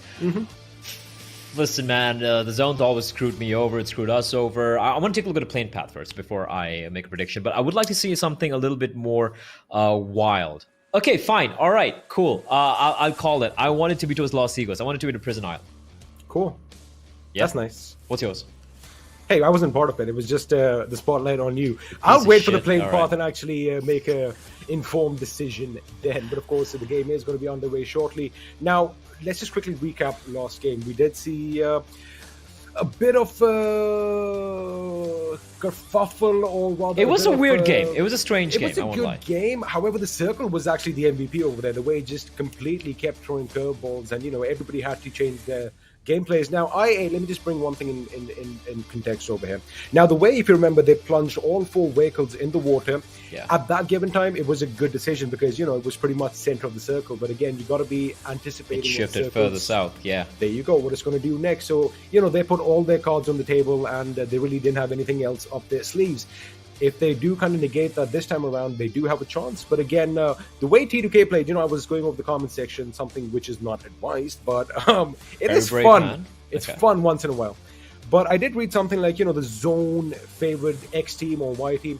The zone is going to favor a lot of teams in the game, and it also depends upon how you anticipate what the zone's going to do and what you make out of that situation. It's the, I mean, just sorry to cut you off, but it's a classic case of the grapes are sour. For those of you who don't know that old fable, it's about there's a fox and he sees a bunch of grapes and he's trying to jump for the grapes and trying to eat the grapes, but he can't reach them because it's too high up. So what does he say? He's like, the grapes are sour, it's not good enough. It's kind of like that, Stop. I mean, look, I'm not going to tell how people want to watch the game. You can favor your own team, you can support your own team, you can have your favorites, and you can be like, I don't like that team, that's totally fine. But you can't take away the win from them. The circle favors them. Sometimes, guess what? The circle has screwed T2K over multiple times as well. And when it does favor them, and I've seen teams, XP, and you've seen this as well, where teams, they have the zone, and they kind of crap the bed. They screw it up, and they lose the game. Even though the zone was favoring them, maybe they didn't hold the right angles, maybe they weren't as aggressive enough, whatever the case it is. But T2K, the moment we saw the circle, we saw the way they were spread out, they made sure, fine, luck is slightly favoring us right now, and we're going to guarantee ourselves a win. You cannot take that away from them. If you do that, well, I'm sorry, then you're kind of being unfair. Yeah. I mean, it is a team game, right? You do have 4 members to a squad. And right at the end, if you just quickly have a look at what was happening there, which was, of course, covered by the analyst desk. I mean, the way Sandesh kept sealed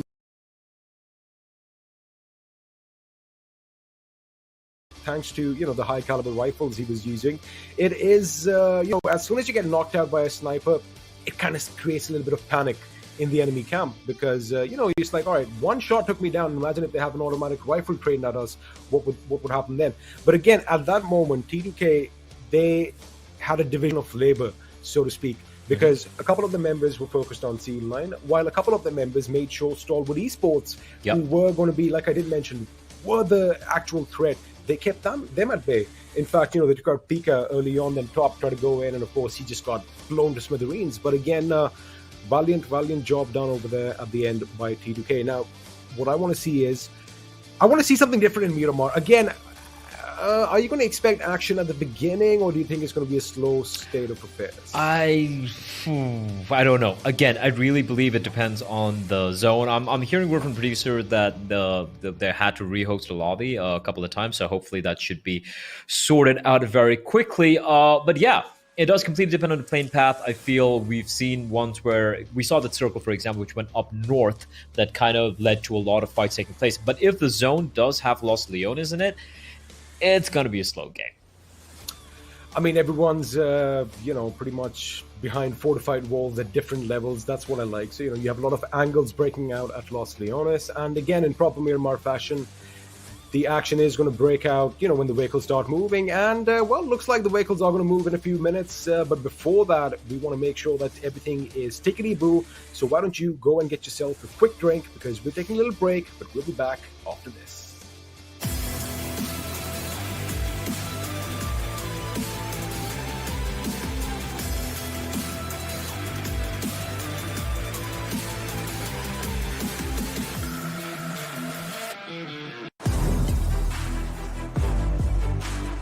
hello guys, मेरो नाम साइलो, I am from team डेडाइज.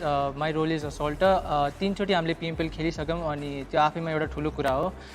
यो पालि नै हामी qualify भएको छौँ, तर 3 चोटि हामीले जित्न सकेनौँ किनभने धेरै मिस्टेक भएको थियो, केही कारणवशहरू पनि थियो अरूहरू. तर यो पालि we won't give any excuse. This is our PMPL. Will give our best this time. Keep believing in us, keep supporting us and हामीलाई सपोर्ट गर्न हेरिदिन पब्जी मोबाइलको अफिसियल च्यानलमा आइदिनु होला. Thank you.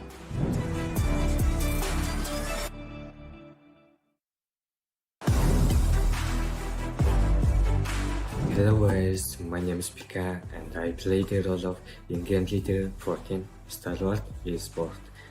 It's been a long journey till PMPL and this season we're back with more grind, more dedication and more focus. Qualifying for PMPL means that you have already going through a lot of top class competition and will only rise from here. We know the teams in the tournament are as good as every other teams. That's why they're here. But my team wants to stand apart and break all limits. And this time, the competition is with ourselves. We want to perform better than we did in the past. This is where we break all limits and win the title. I hope your fans will be with us all throughout our journey and support us with all their heart. Watch our matches live on PUBG Mobile official broadcast channels. Thank you guys.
All right, we're back again, XP. It looks like we are not going to be wasting any more time. We're going to be jumping straight into the second map here, the final day of the first Super Weekend. It is Super Sunday.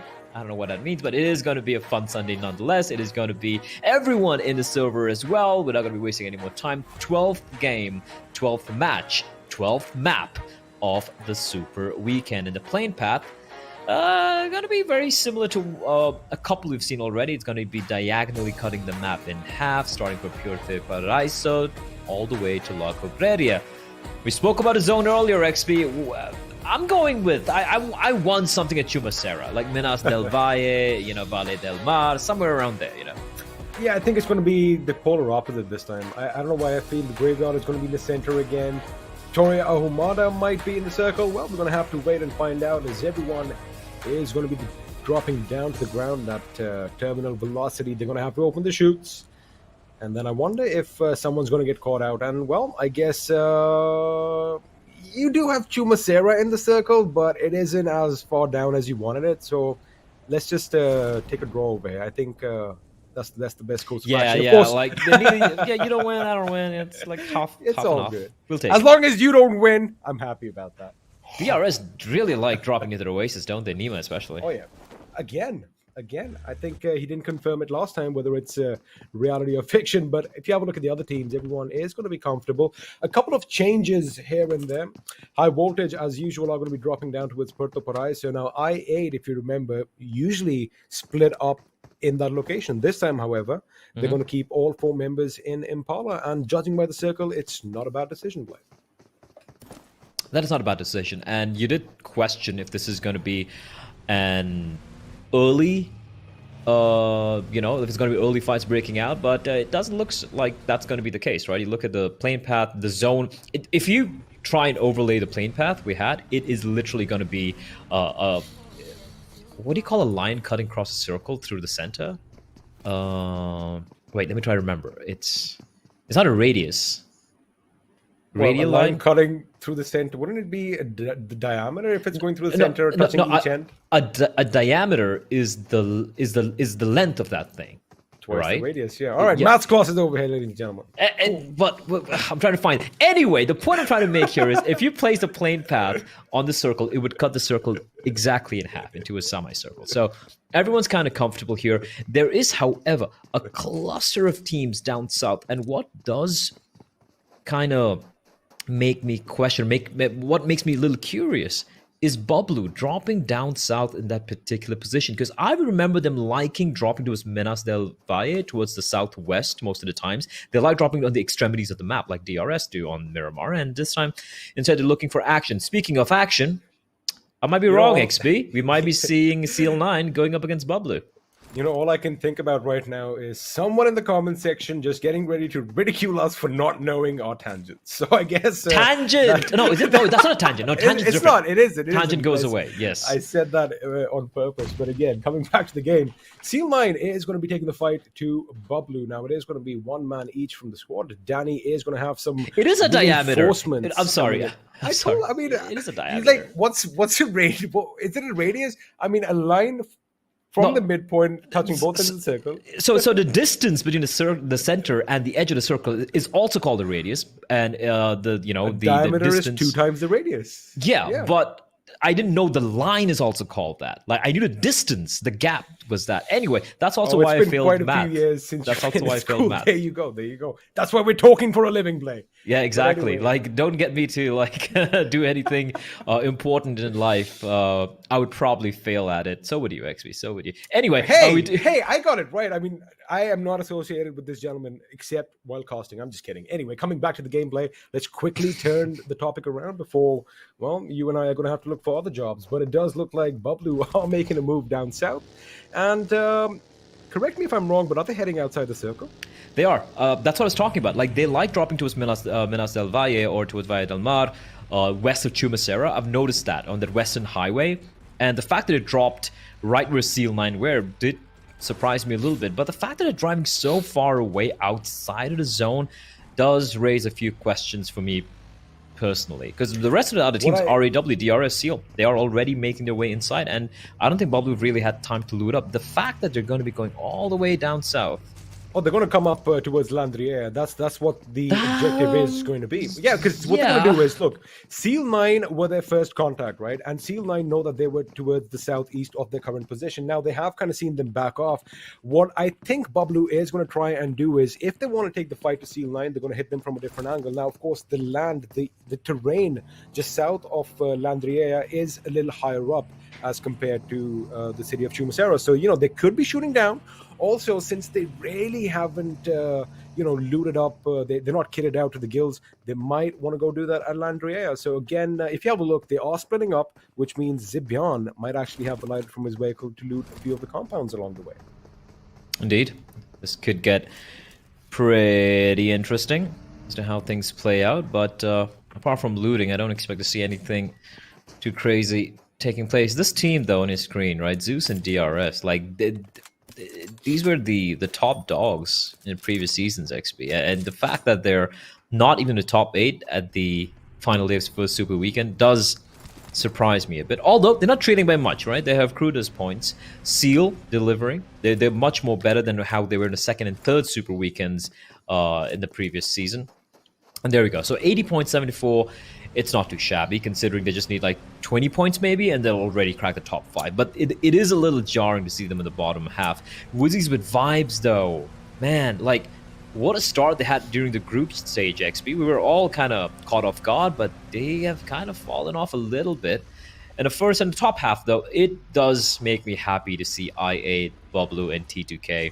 They're in the top 3. We've seen them around for such a long time, XP, and it looks like this time they're going to be a little lucky. Who's not going to be lucky is Suyog, and he might be down for the count. He just dropped out of the vehicle in a very unfortunate position, and it is going to be Rules with that Mini 14 who's going to finish off the job. Jane, did he spot him? No, did he? I think he did. I think he saw a bit of a...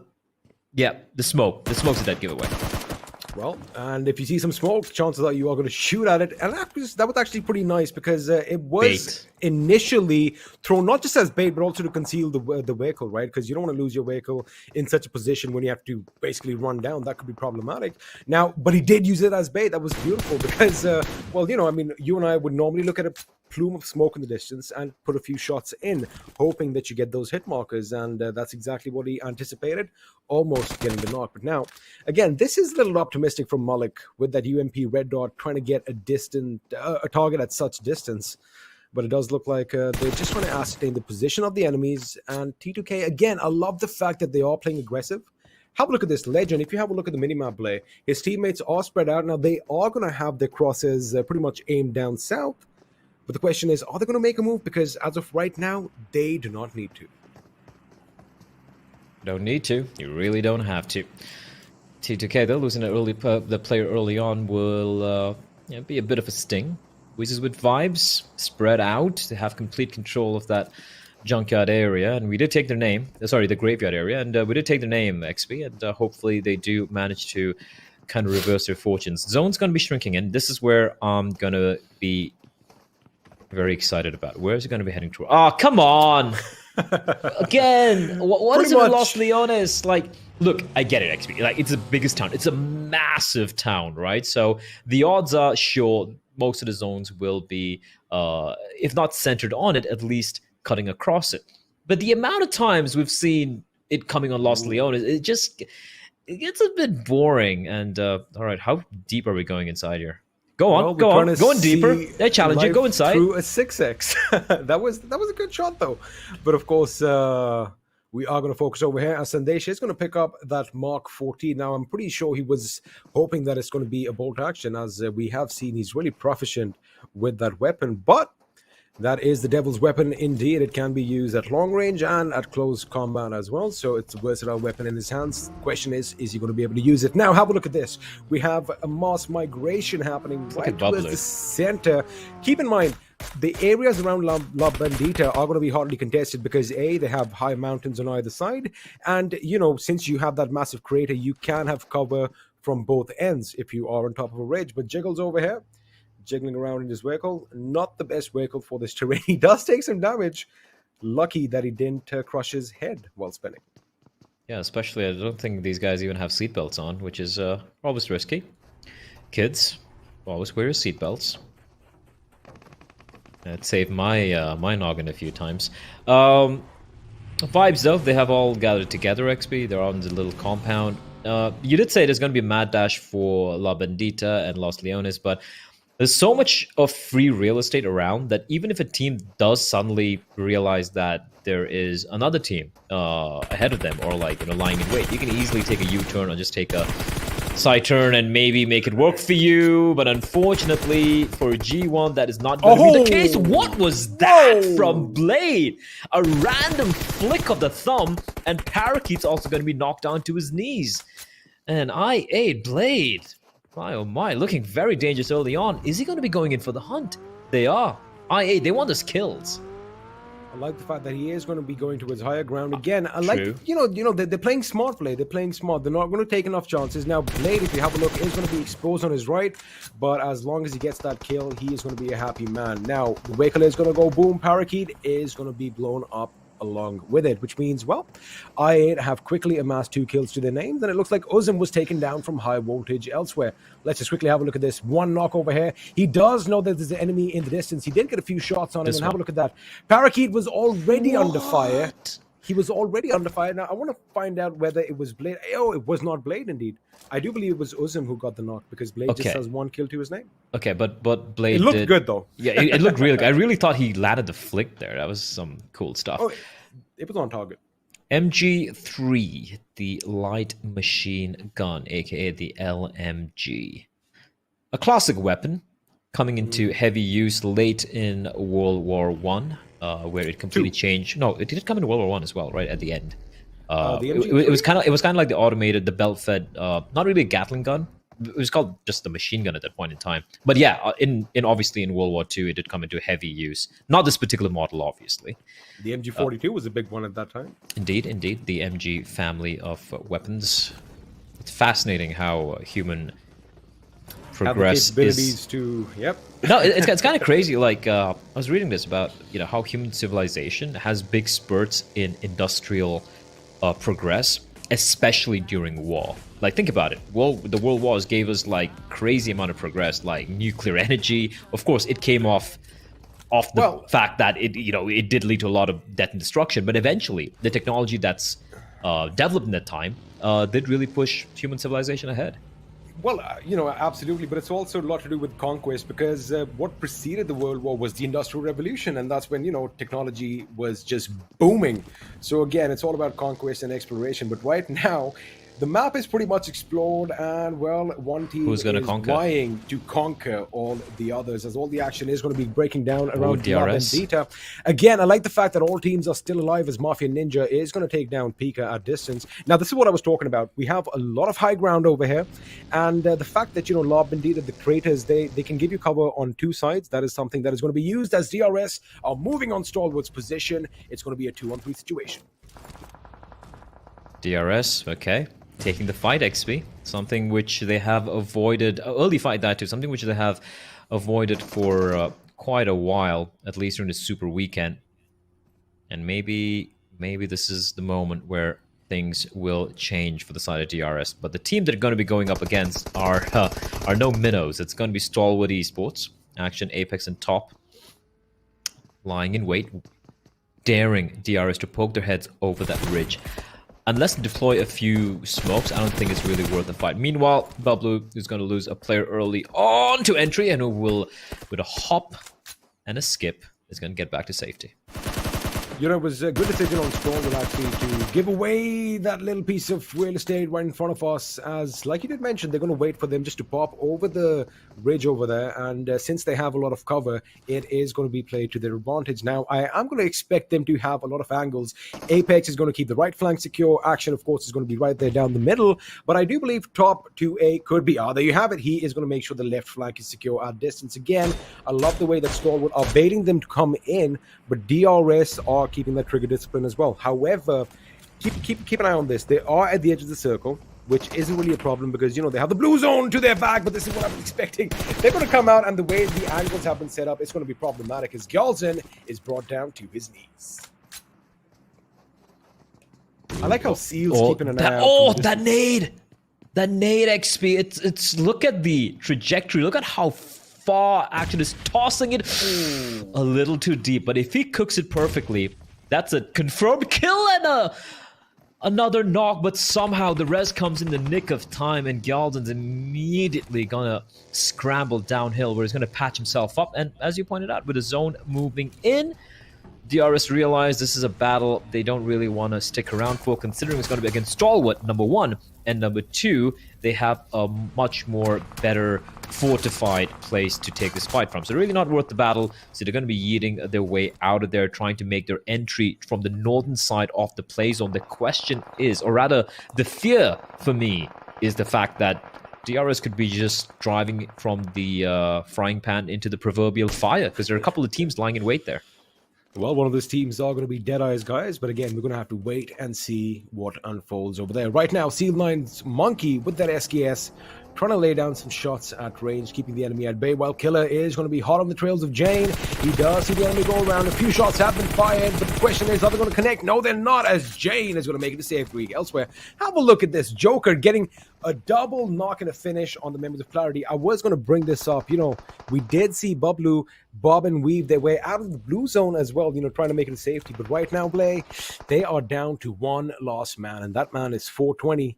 Question is, can he do the unthinkable while Raw are getting ready for a fight with Deadeye's guys, as Shifu's vehicle is going to be blown to smithereens. Ooh, okay, Hazard in the meantime, what is this? There are a lot of members. Hazard has to battle it out, but it's going to find one. A little bit of a lag there, unfortunately, but we will be seeing Hazard getting taken down very early.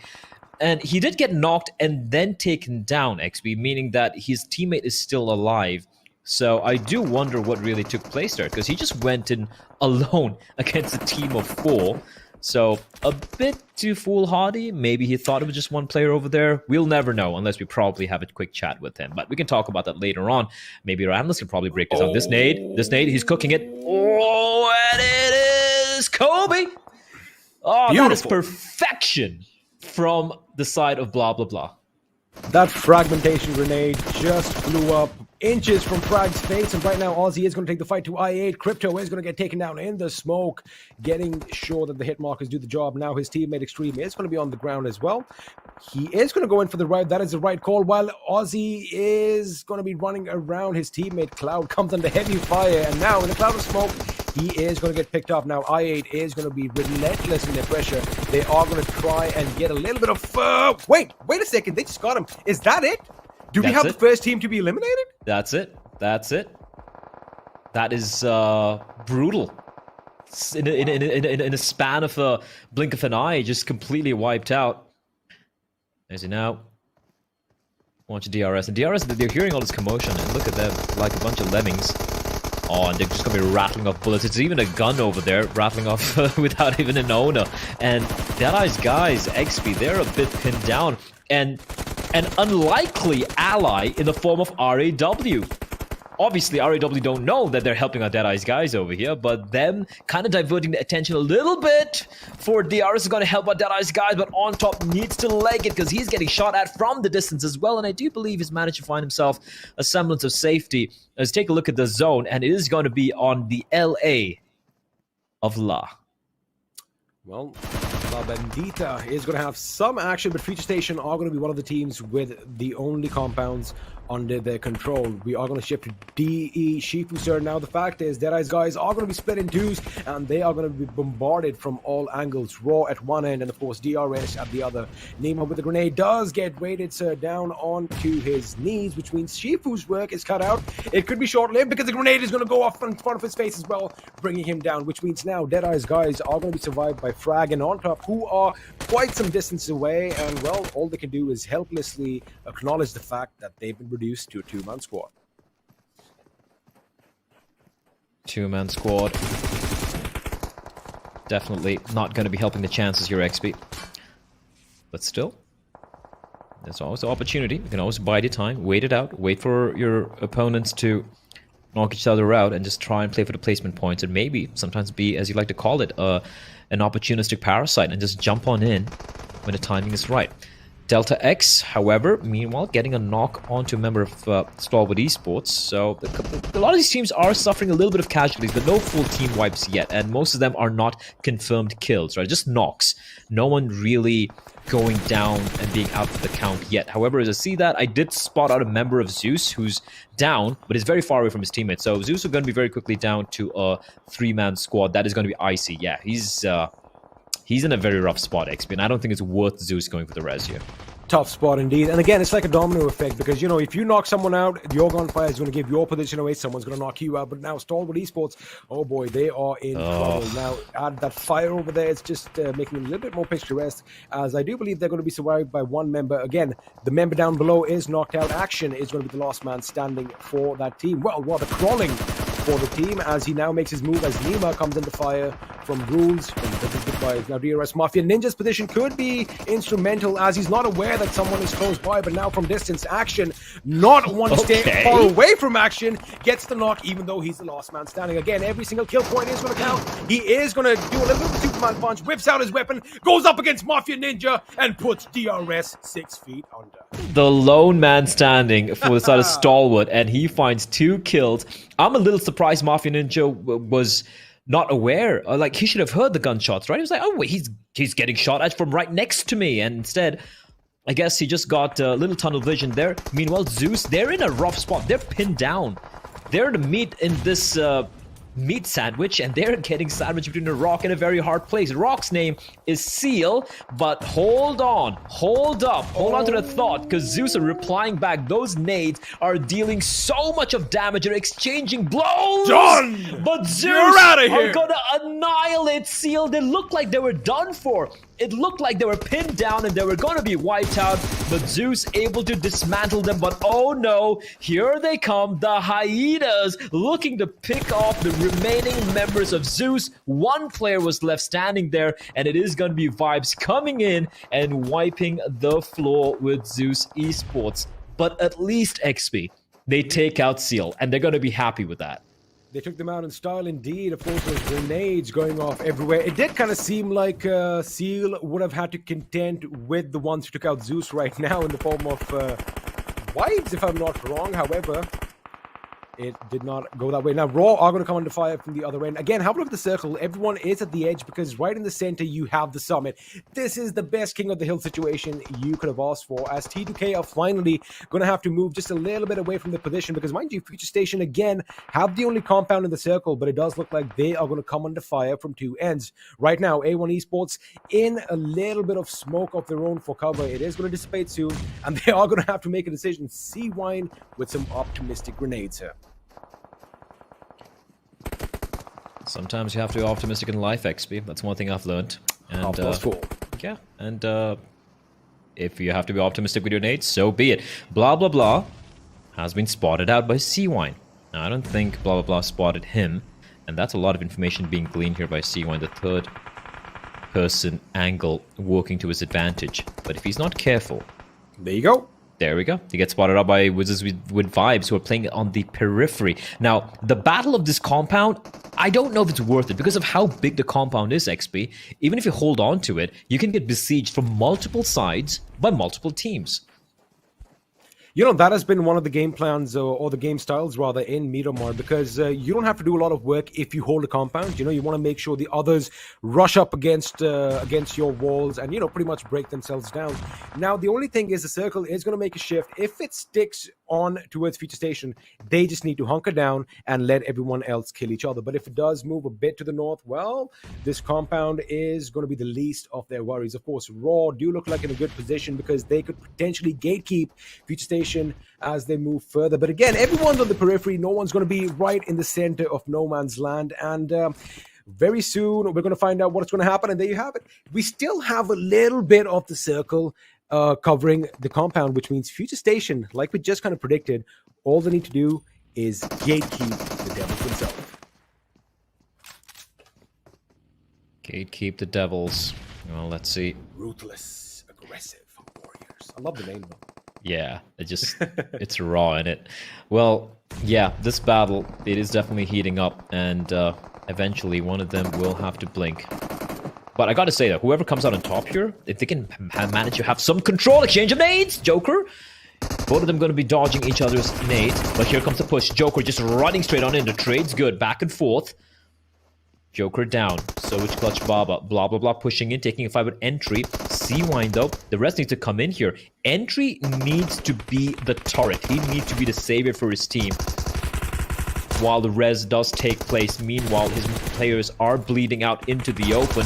Vishal going to be pushing in. He's got the Tommy up close. The rate of fire, it could deal quite a bit of damage. He spots a player out, but he will still be looking to get that knock, and he will indeed. But the trade, it doesn't take place. Vishal, a 1 versus 2. He is the last man standing for his team, and he's going up against Magnet, and Magnet needs to make a bit of haste before Vishal heals himself, and he will heal himself right in the nick of time now. The Tommy going to be coming out again. What does he do? What does Magnet do? Does he go for the res? He's going to go for it. He's going to stick it. He's going to stick it. Vishal finishing off the job, getting another kill. No, the rest doesn't take place now. He's too afraid. Vishal with a couple of taps, keeping Magnet paranoid. And Magnet, he needs to make up his mind. What does he do? And Vishal's aware of where he is. The information has been conveyed. And Magnet somehow goes prone in the very last second. He gets the kill. But has he's running out of time XP. In amongst all the commotion, the other teams are going to be coming into the position. So he needs to deploy the smokes. And the res is going to be coming on in. But they're now down to a 2-man squad. I mean, talk about hanging on by a thread. That is exactly what happened. He was down to 0.01 HP, but he's going to make sure he lives. And now his teammate is going to be back on his feet again. I do understand that, it does give the teams a little bit of chance to maneuver around, but have a look at that. They've got that corner of the compound still under their control, as DEADEYES guys are going to find themselves at the receiving end of A1's wrap. And now one man is going to be standing on top. It's going to be wiped out, which means it's a 4-on-2 situation. And now they should have an idea where the opposition is, especially because of the smoke. Expect a few grenades to be lobbed as C-Wind is found out. And well, Magnet is valiant effort play, but he's now in a 1-on-4 situation. He's got... Oh, he doesn't have cover either. It's a trio. Look at them flanking around as well. These days, unnumbered XP. And Magnet, he's been fantastic. He's also the zone Magnet at times. But right now, he's a Magnet to A1. And they're going to be immediately coming onto his position. He tries to delay the inevitable. But A1 Esports, it's been a bit of a quiet weekend for them. But they do deliver in style here on the second map of the day, of the final day of the first Super Weekend on Miramar.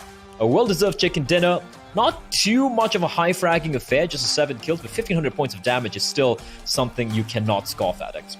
I mean, they were hunting teams in this game.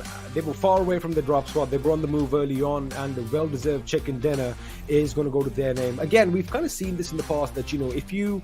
I mean, obviously numbers do speak for themselves, but if you have all 4 members alive till the end, your chances of winning are a lot higher. But a valiant effort coming in from Future Station as well, holding down the fort until the last man, forget the last man, until the last sliver of HP.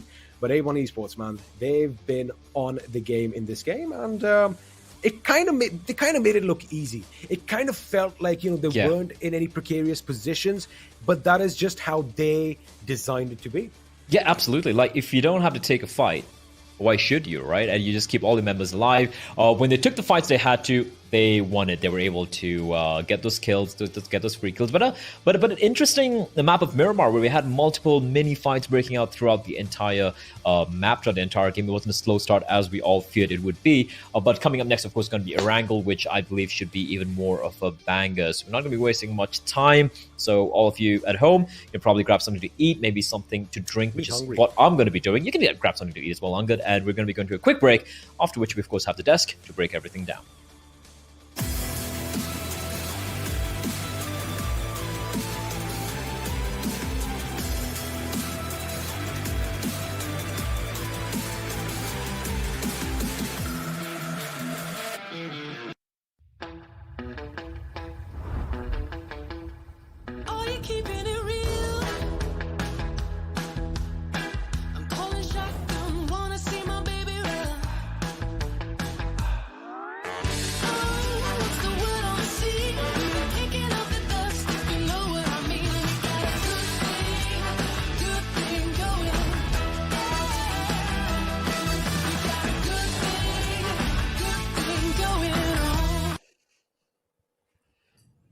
Hello and welcome to the final day of the first ever Super Weekend right here at PMPL Season 4. A big thanks to our sponsor Oppo F19 Pro for making this all happen. With that, we're back. Second game done. And that was an interesting one. We had been missing A1 Esports from the action. And here they are, taking an easy chicken dinner for themselves. I mean, A1 Esports definitely is back in the action, but still, there are questions. Like, is it a bit too late? I get it, there are still Super Weekends left. But for this one, like, for the performance that they have been delivering, we know that they could have delivered it a bit early, though. Yeah. True. Very well said indeed. With that, let's move on and have a look at the top players coming in from this game, where we shall see a lot of different names, I believe, because there were so many individual fights that were taking place throughout the entirety of the game. Yeah, I mean, I agree. There were so many individuals that put up wonderful performances for their teams, and it was because of those performances that we will see the teams picking up crucial points in this match. Sitting on the first position, we have Zone Magnet from Future Station, the man who clutched out on a pixel of HP in that 1v1. That was so intense right there, going against Vishal. But on the second, we have Action. Again, a man, last surviving player for Stalwart Esports, goes on to pick up those 2 kills, taking out the players of I8 and also the RS. Well, I mean, that was an incredible fight. And then we have Fraxer as well. Joker and Blade just coming up pretty good with their own stats. But I would say, I would want to see the skirmishes that actually happened. That is A1 Esports and Future Station 1952, the head-to-head of the top 2 teams in this match. And look at this, right? You understand how struggling that fight against Raw was for Future Station when you see the damage received and damage dealt. 2-3-9-5, 2-2-1. It's so close. True. Well, that fight against Raw was very close as well. Yeah. So 1 H, like not even an HP or something. I mean, Vishal was in his. Sorry, Johnny. No, I was just gonna make a joke about him being on half. No, as Ocean said, 1 HP. I was gonna say 0.5 HP. That's. He did not have any H. Like his HP was only H. There was no P. Like half. Like you get what we are trying to say, right? Yeah, Blotter, you get it, right? Yeah, definitely, dudes. We definitely do get it. I'm sure the entire chat does as well. As you move on forth to the match summary coming in, we do have Blade from I8 getting himself the high horse and sitting on the highest kill number with 4 to him. And of course, his team is going to be very happy for the same. Along with that, as we move on forth. Now, this is where once again we go back to the conversation about Stalwart as well, because Stalwart has been performing a very aggressive game, but sadly things are just not going in their favor. Yeah, I mean that's true. But for this particular game, A1 Esports, they got a really good game. But look at this, right? It's not a double-digit kill game. That means every team was actually just having decent number of kills for them. So look at the distribution of kill: 7, 6, 5, 8, 6, 6, 6. All right, but look at the distribution of kills, right? It's so even overall. That means that every team actually got a chance to fight, and this is where I would say the discussion of this game is not about rotations, but about the fights that were like there were no out of the box rotations in this Miramar, but there were so many fights amongst the teams that it was just an even Stevens game for a lot of teams. Indeed, I mean, talking about rotations, I do want to actually mention on just that one team right there, BABLU. Right? I mean, Clarity Esports, we saw them make that rotation, and had it worked out, then it would have been a perfect thing to talk about. But sadly, see, I'm telling you, it was not like a lot twist. Like they tried to make it a mind twisting rotation, but again, it was an even Stevens fight game. So we it was more about the fight focus part, right, Johnny? I mean, as you said, I mean, this was not about the rotations, but about the late game fights. If you survive the early stages, because getting to La Benedita, there's not enough cover to actually move around in that position. So you were forced to be a part of those actions, and because of that is the reason why we see the kills being distributed the way they are. Teams were forced to be extra careful in those fights. We saw ZEUS also being caught off guard in an uncomfortable position, but they also did walk away with a few kills from there. So it was overall a pretty decent game out of everyone, specifically the top 8 teams. Definitely. I mean, that nade coming in from ZEUS to take down Steve was just fantabulous. And with that, let's move on to the zone analysis taken care of by Ocean. I mean, this is where, I'll talk about how zone favored. Just keep it here, and look at the 2 teams in the center already. Like, around the final zone. I mean, this is the first zone, but look at these 2 names. Fusation and A1 Esports. They had the entirety of the circle around themselves. Now, if you move forward, you'll see it was them. It was actually the circle giving them the fights and themselves just feasting on the survival time till the end. I mean, that's where A1 Esports outshined. I would say, I guess Blay and XP, they did talk about it, that it was not a heavy fracking game from A1 Esports. I get it, because they were playing on the survival piece. Look at this right now. Again, FS at the center lines. Clarity BABLU, they did go for a really long and really good rotation for themselves where they are right now. Clarity BABLU, Seal 9 right on the back lines. But A1 Esports on the backside of the circle, they had such a brilliant survival game for themselves that just worked up from one circle to the other. The team's missing, but this is where team starts just dominating, because now they know if they want to survive, if they're surviving till this long, if they want to survive, they'll have to just get the zone for themselves, and they got it. And at the end, obviously, they got a game. So this was such a simpler game around the circle for A1 Esports. Indeed, it definitely was. Definitely worked out for them. I mean, since the start, as you so perfectly said, and we know already when it comes down to the map of Miramar for A1, they love that city for themselves, and if they are allowed to stay in that city for longer, as the zone did showcase, well, they're going to be a happy bunch, and in doing so, they were able to, get the chicken dinner for themselves. Alongside that, talking about fights, well, there were so many snippets throughout the entirety of the game. Let's move on through with the OPF 94 moments. I mean, so the early fights in this game were quite decent. I mean, it was majorly just few individuals here and there getting caught off guard in the map. But my favorite moments began, I believe it was 17 or 18 minutes onwards inside the game, where majority of the teams that were on the northern side or on the southern side of the southeastern side of the map, all of them decided, oh, it's that one slope that leads inside the circle, and we had 4 or 5 teams trying to fight for that control, and that is where things got really chaotic. But during the mid-game stages also we saw a lot of interesting fights. This again, Paradox, they had good intentions moving in from the southeastern side, exiting Los Leones from the east, and then trying to move up north inside the circle. But then again, as I pointed out, there was a massive cluster of teams in that location spread out quite evenly, and it was really difficult to find an opening to get inside the zone.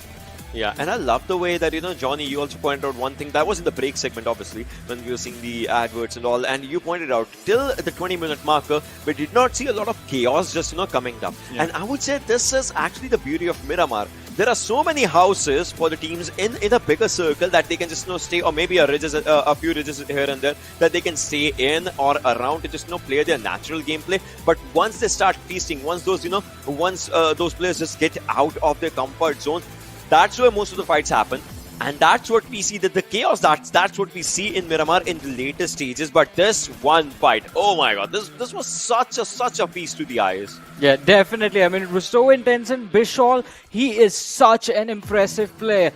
Stuck in a 1v3, takes down 2 players and almost took down the last lad as well.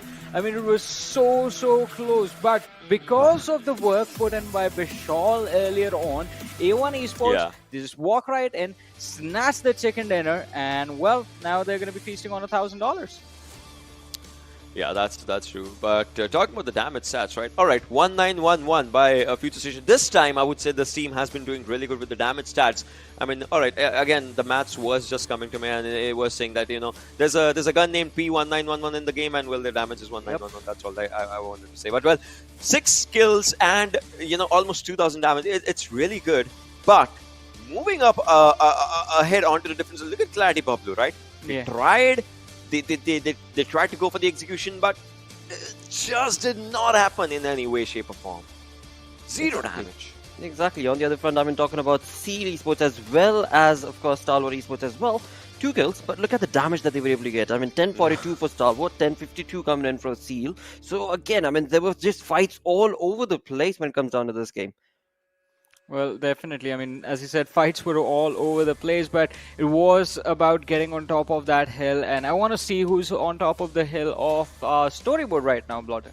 Oh yes, with that, let's certainly cue in the storyboard. Of course, that's the overall ranking. That's going to be bringing us to the first page itself, where, once again, things are so very close from that first position onwards, or rather second position onwards, all the way to the late.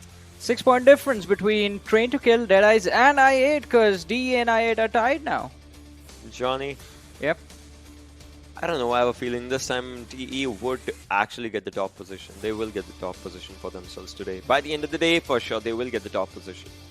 I mean, just think about it, right? Just think about it. Day 1 it was T2K. Day 2 I8 just had it for themselves. Now it's CE's time. I mean, it looks like they'll earn it. I'm pretty sure Ocean has lit up all the candles in his room right now and has predicted the chicken dinner winner for the next match.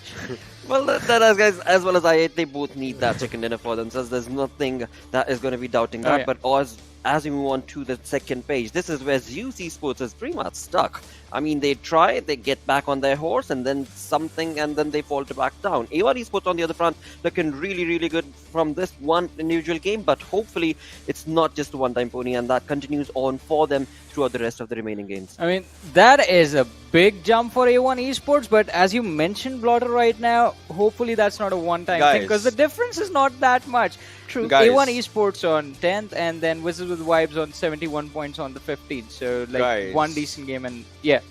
Yesterday, Paradox was looking really good. Yeah, they are back at 16th. Yeah, that's the wrong direction to be moving in. Yeah, we gotta talk about Paradox right now, to be honest, because yesterday's game, we even had their discussion when the day started, right? Ocean, I did notice that. I'm so sorry to cut you off, dude. I did notice that, but I was just not wanting to bring you into this conversation right now. No, I mean, we got it because yesterday your prediction set up for DEADEYES. Actually got them fans, though.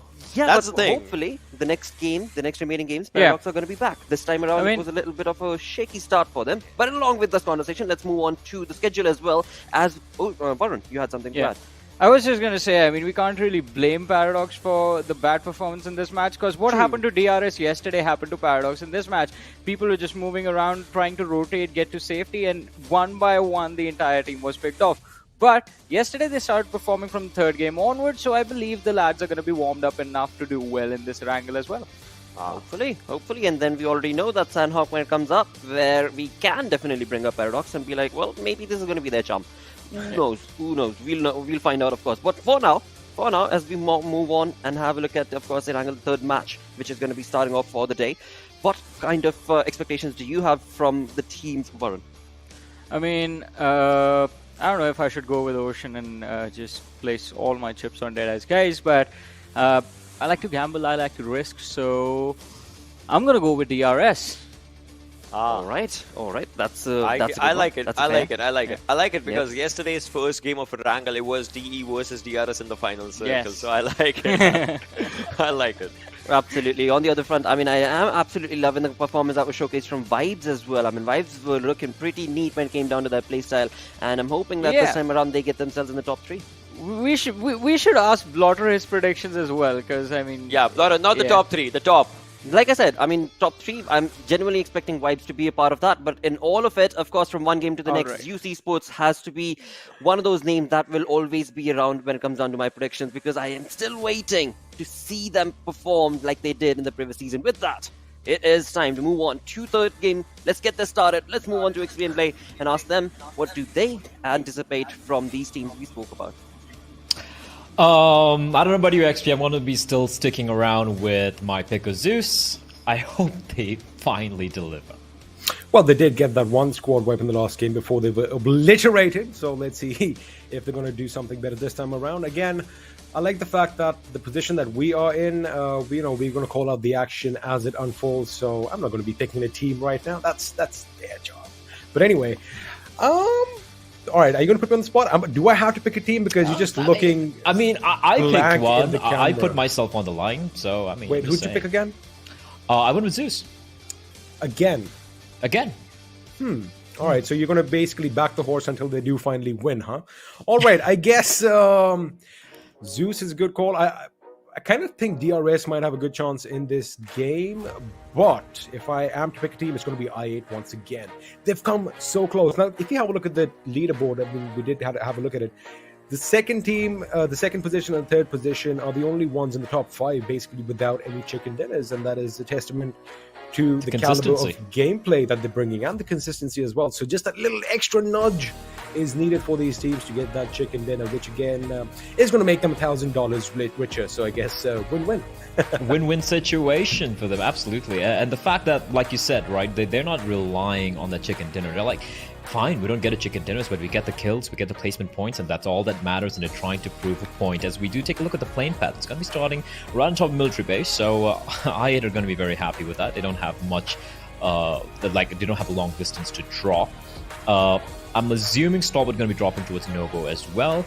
Now, this is where things get very interesting. All those teams are like dropping towards Georgie, right? You're talking about CL9, you're talking about ZEUS, you're talking about even BABLU, who like dropping towards the western side of the quarry. Now they have to switch the side where they want to drop towards. Now, we know ZEUS like dropping towards shelter, so it's not going to be a big deal for them. For the remaining other teams, it could make Milta very, very congested. Oh, yeah. Like teams like T2K and Paradox, they might find some very rude neighbors nearby.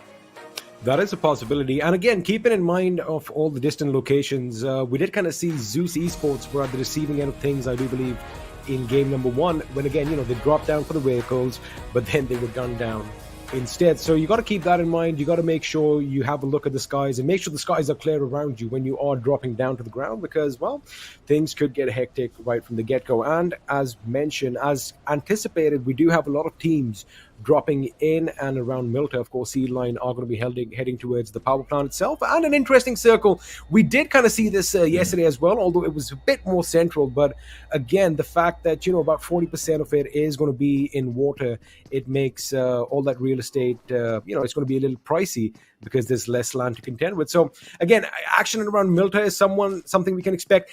I can expect a bridge block this time around. It is the way the circle is set up. Either T2K or Stalwart, someone's got to stop I8 while they are traversing over the waters, and I guess this time we might see a massive blockade on the Eastern Bridge.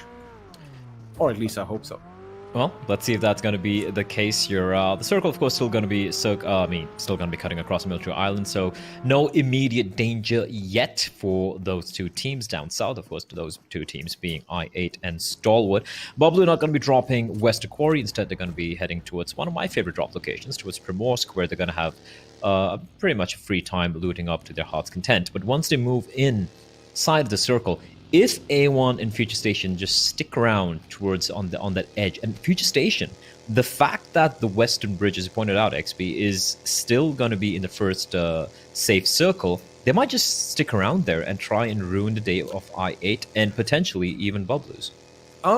That was kind of what we anticipated in game 1 as well, because again, mind you, the circle was really similar. However, Future Station, they've really changed their game plan around in this season. They are vying more for the center of the circle initially instead of playing from the periphery. So whether it's going to be Future Station who's going to be, blockading that Western Bridge, or a team like BABLU, we're going to find out in a few minutes. But again, one thing is for certain, A1 Esports and Future Station, they've been close by every single Erangel map so far. And except a couple of instances when they just created a little bit of fire just to keep the enemy at bay, we haven't really seen any action over there. And again, since the circle is going to be imploding in on itself in about a minute, I do believe A1 Esports are going to move further inland, and Future Station are just going to follow suit.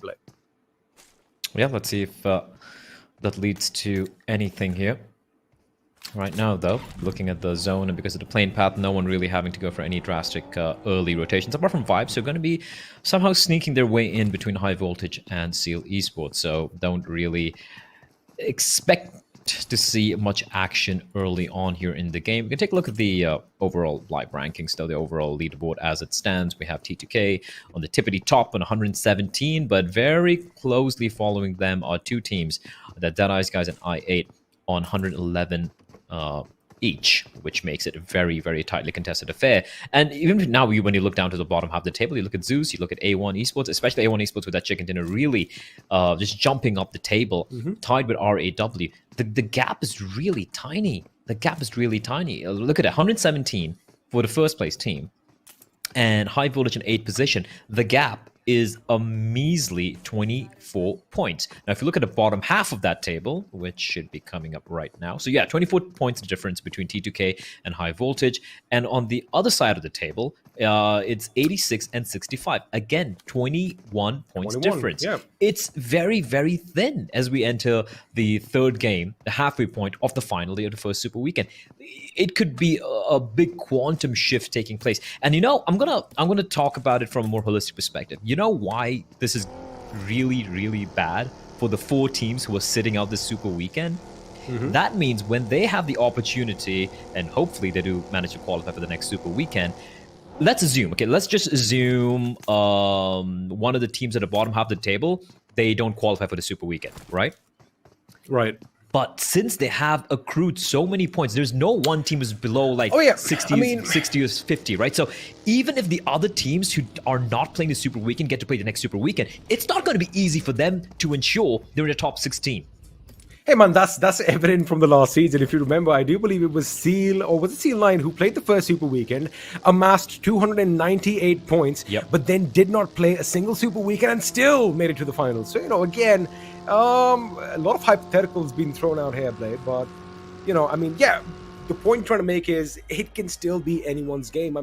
60 measly points, 20 points, like you said, dividing number 1 from the 8th position, and the same is the situation on the other half of the table. Only 20 points. That means one good game is going to make it or break it. So we've said that again and again, and again, this is game 3 on the last day of this Super Weekend. That means we have 2 more games after this for any teams to make up points. But again, it's going to we're going to have that vicious cycle start all over again as the league stages of the second week are going to come on through. So it is a gamble. I do understand the point you're trying to make, but again, when you already have the opportunity, all you want to do is make up as many points as you can, because the 16 teams playing right now do not have a guaranteed spot in the next Super Weekend.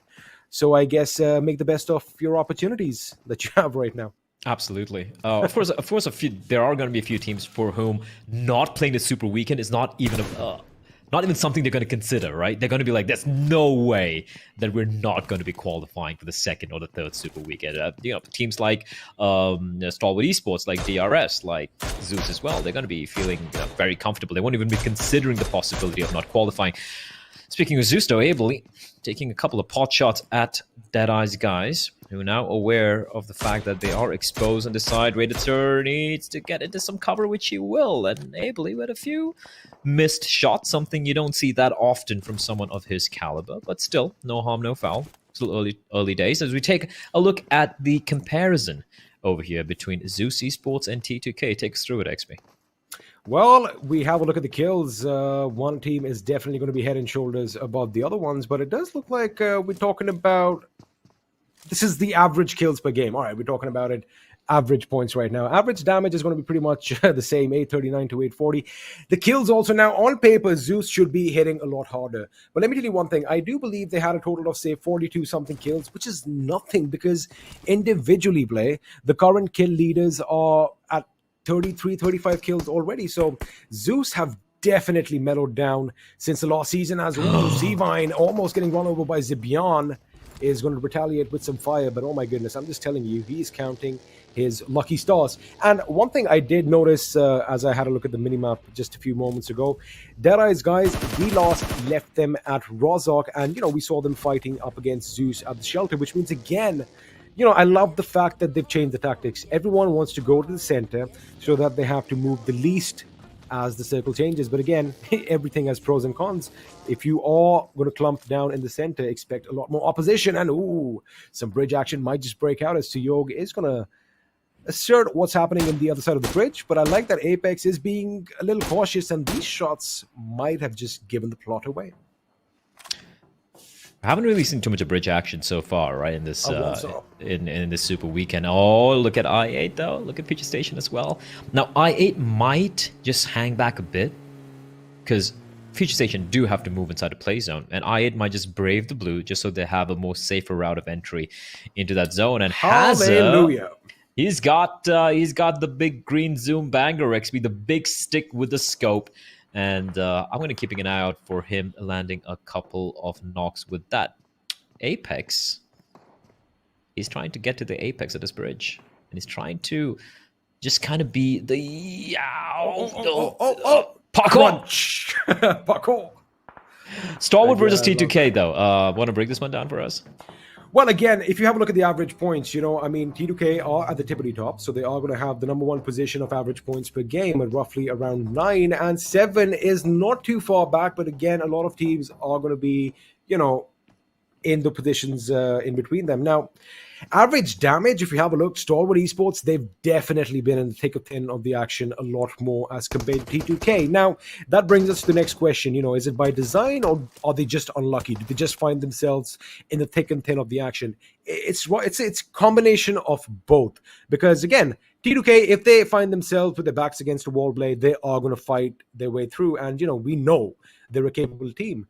But again, it's just all about, we like calling it third parting, fourth parting, whatever you want. It is a battle royale game. I mean, if you are going to make some noise, expect someone's ears to pucker up elsewhere and, hear the commotion, lay down a few shots. So Stalwart, I would say, have been in the thick and thin of the action, but they've been taking fights on multiple fronts. Trained to Kill, on the other hand, they know when to bide their time. They've held down positions, which, again, in the comment section, it comes down as camping. But, ladies and gentlemen, holding down the fort is part and parcel of the game, as Godless is going to lay down some lead, but Monkey, with a headshot from the M24, puts him down on his knees. I love that. Ooh, the second one between the legs, just between his legs. And he's going to be feeling a breeze there with that massive caliber just going past him. ZEUS able to brave the M24 and somehow get the res on his teammates. And Ably, he's like, all right, do you guys need help? No? Cool. Taking a U-turn. I'm eating the hell out of there. They do have that other compound, which is a little bit more of a safer compound to hold on to, considering that CL9 will have a harder time getting a comfortable angle there. So take a look at the shot here from the side of Monkey, from his POV. So quick. Clean shots. These Mongolians in a sniper action, the bolt action, it's just fantastic. Just a pleasure to watch as we have yet in the LMG getting dropped down here. Do you like having a suppressor on your snipers? Yes, and absolutely yes. It just sounds so much cooler. That's all it actually helps me with. I just love that little suppressed sound. But right now, the fact that, we don't have aim assist and our visual aids have been removed from this tournament as well. I'm not going to say that suppressors don't make a difference. They definitely make a lot more difference now, especially if you are good at taking down your shots at range. You're just going to keep the enemy guessing. But right now, the zone is going to keep the enemies guessing, and it is going to be a bridge zone. We are going to head down south. And, well, have a look at that. Stalwart Esports, they have complete control on the bridge. And I8 Blaze, still braving the blue, have now decided, you know what? We do not need to head to the main island just yet. They're going to come back, brave some damage again. And you know what? Stalwart could find themselves in a bit of a pickle because T2K now have control of the compounds just north of the gas station. And, well, if we know anything from this circle, I'm sure all of you watching are going to be aware that is hotly contested property, especially along the beachfront, because, well, you can pretty much see everything happening around you. Now, of course, all the teams are going to be coming closer to one another. It's still amazing, just fantastic that all 16 teams, ladies and gentlemen, are still in this game. All 64 members who dropped down at the beginning are still in this game, and now is when things are going to change, because cars are going to be whizzing past, bullets are going to be flying, and it looks like Clutch Baba could be the first to go down, but he isn't, because Ably comes under fire from elsewhere. Again, it is going to be a war of attrition, as everyone is going to hunker down in the compounds, make sure they fortify it to their best options, as well. People are going to be trying and overcoming the odds. Right now, Wizzes with Vibes are taking the fight to DRS as Gyalzen is going to find himself knocked on his knees, really close to the enemy. Now, Delta X's position is going to be pivotal, but it does look like Mafia Ninja has an idea where he is, and that grenade, had it been on the inside of that wall, could have been devastating. Elsewhere, if you have a look, T2K are going to come under fire from Stalwart, and DRS, again, they just need to hold down the ground and let Wizzes with Vibes pretty much extinguish all the utilities, which is exactly what we are seeing right now. Whether a push is going to come through, we don't know, but looks like Seal 9 from nowhere gets a knock on Malik, and Malik goes down. In fact, if you have a look at your minimap, you can just make out that Seal 9 are north of this position, and oh my goodness, That is an amazing knock at that distance. Meanwhile, of course, the circle is still going to be pretty much the same. We are just moments away from it changing once again. Now, this is the stalemate that I was talking about. This is what you are going to expect at this late stage. As you have a look at the Baron himself, he does spot the enemy. Magnet is going to be looking at him, but he takes the guy down on the ground floor instead. A beautiful shot over there from the Car 98. And man, it's just more rewarding, in my opinion. I'm pretty sure all of you in the comment section are going to agree that, it's just a little sweeter when you get a knock from a bolt action as compared to, say, a full clip of an M4. But right now, everyone, again, in a little bit of a stalemate. Raw somehow have found themselves on the military island. That is something that was not expected. Of course, they must have braved the blue coming in from that western bridge, as I8 are going to be pretty much lining themselves up along the beach. But there you have it, boys and girls. Another curveball coming by way of the zone, and we're going to have a drastic shift up north, which means most teams are going to be happy, and it might just give us a little bit of bridge action, as Stalwart Esports are going to be aware that I8 are still on the military island. And of course, another Mark 14 drops, which is kind of interesting because we've had the AWM, we've had the MG3, and a Mark 14 this game, which is kind of unconventional to have different weapons falling down. But again, I guess the creme de la creme, the cherry on the cake is all 16 teams are still alive with just one man, well, who bit the dust. And I'm just going to keep an air out. I do believe Blay is having a little bit of an issue, so you guys are going to have to be content with my voice, as Crypto now has his work cut out for him because Raw is going to be right in front of him. Now, he is hitting the deck. His belly is to the ground, and his position is kind of concealed right now, which could be helpful. But again, keep one thing in mind. I8 and RAW both need to move towards the new circle, and I do believe Blay is joining us once again. Blay, we've had a bit of a curveball, mate. I8 and Raw are on the military island, but the circles moved up north. I know, but that's the gamble you have to take, right? Oh, Uzum caught unaware, long distance spray coming in from Joker, and we know how deadly that man can be with his weapons, as we will be switching very quickly to Vibes going up against BABLU, and BABLU, they are just bombarding Killer and Assassin down to nothing. Praveen has everything to do, but he will be knocked down as well. And one member remains for Vibes, and he is close by. He hasn't been spotted out though. There we go, it's Jiggle. Now we know how clutch this guy can be, XP, but considering there's not much cover for him to work with, I don't know if he's going to be able to survive. He's going to try and make a run for it. No one has seen him. Someone just spotted him out, right? Yep, they spotted him out. And from the distance, Zibian is going to read him his last rites in the form that Scar L rat-a-tatting in the distance. And that is going to be full wipe. Vibes. Not a single kill in the first team to be knocked out, and BABLU doing a fantastic job getting that wipe and not losing a single member.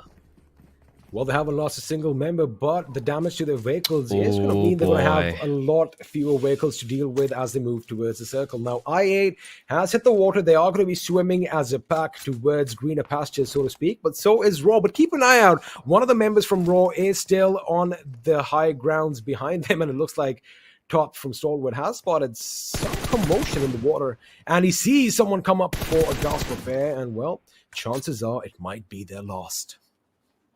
Oh, it's going to get rough, XP. The problem is, even the zone is moving in and it's catching up with them real fast. Now, they will be able to avoid the zone, or rather won't take too much damage before they reach the safer waters. But as you pointed out, a couple of players just lying in wait there. And that is, of course, Top. Stalwart Esports in a very comfortable position on this little cliff on the periphery of the circle.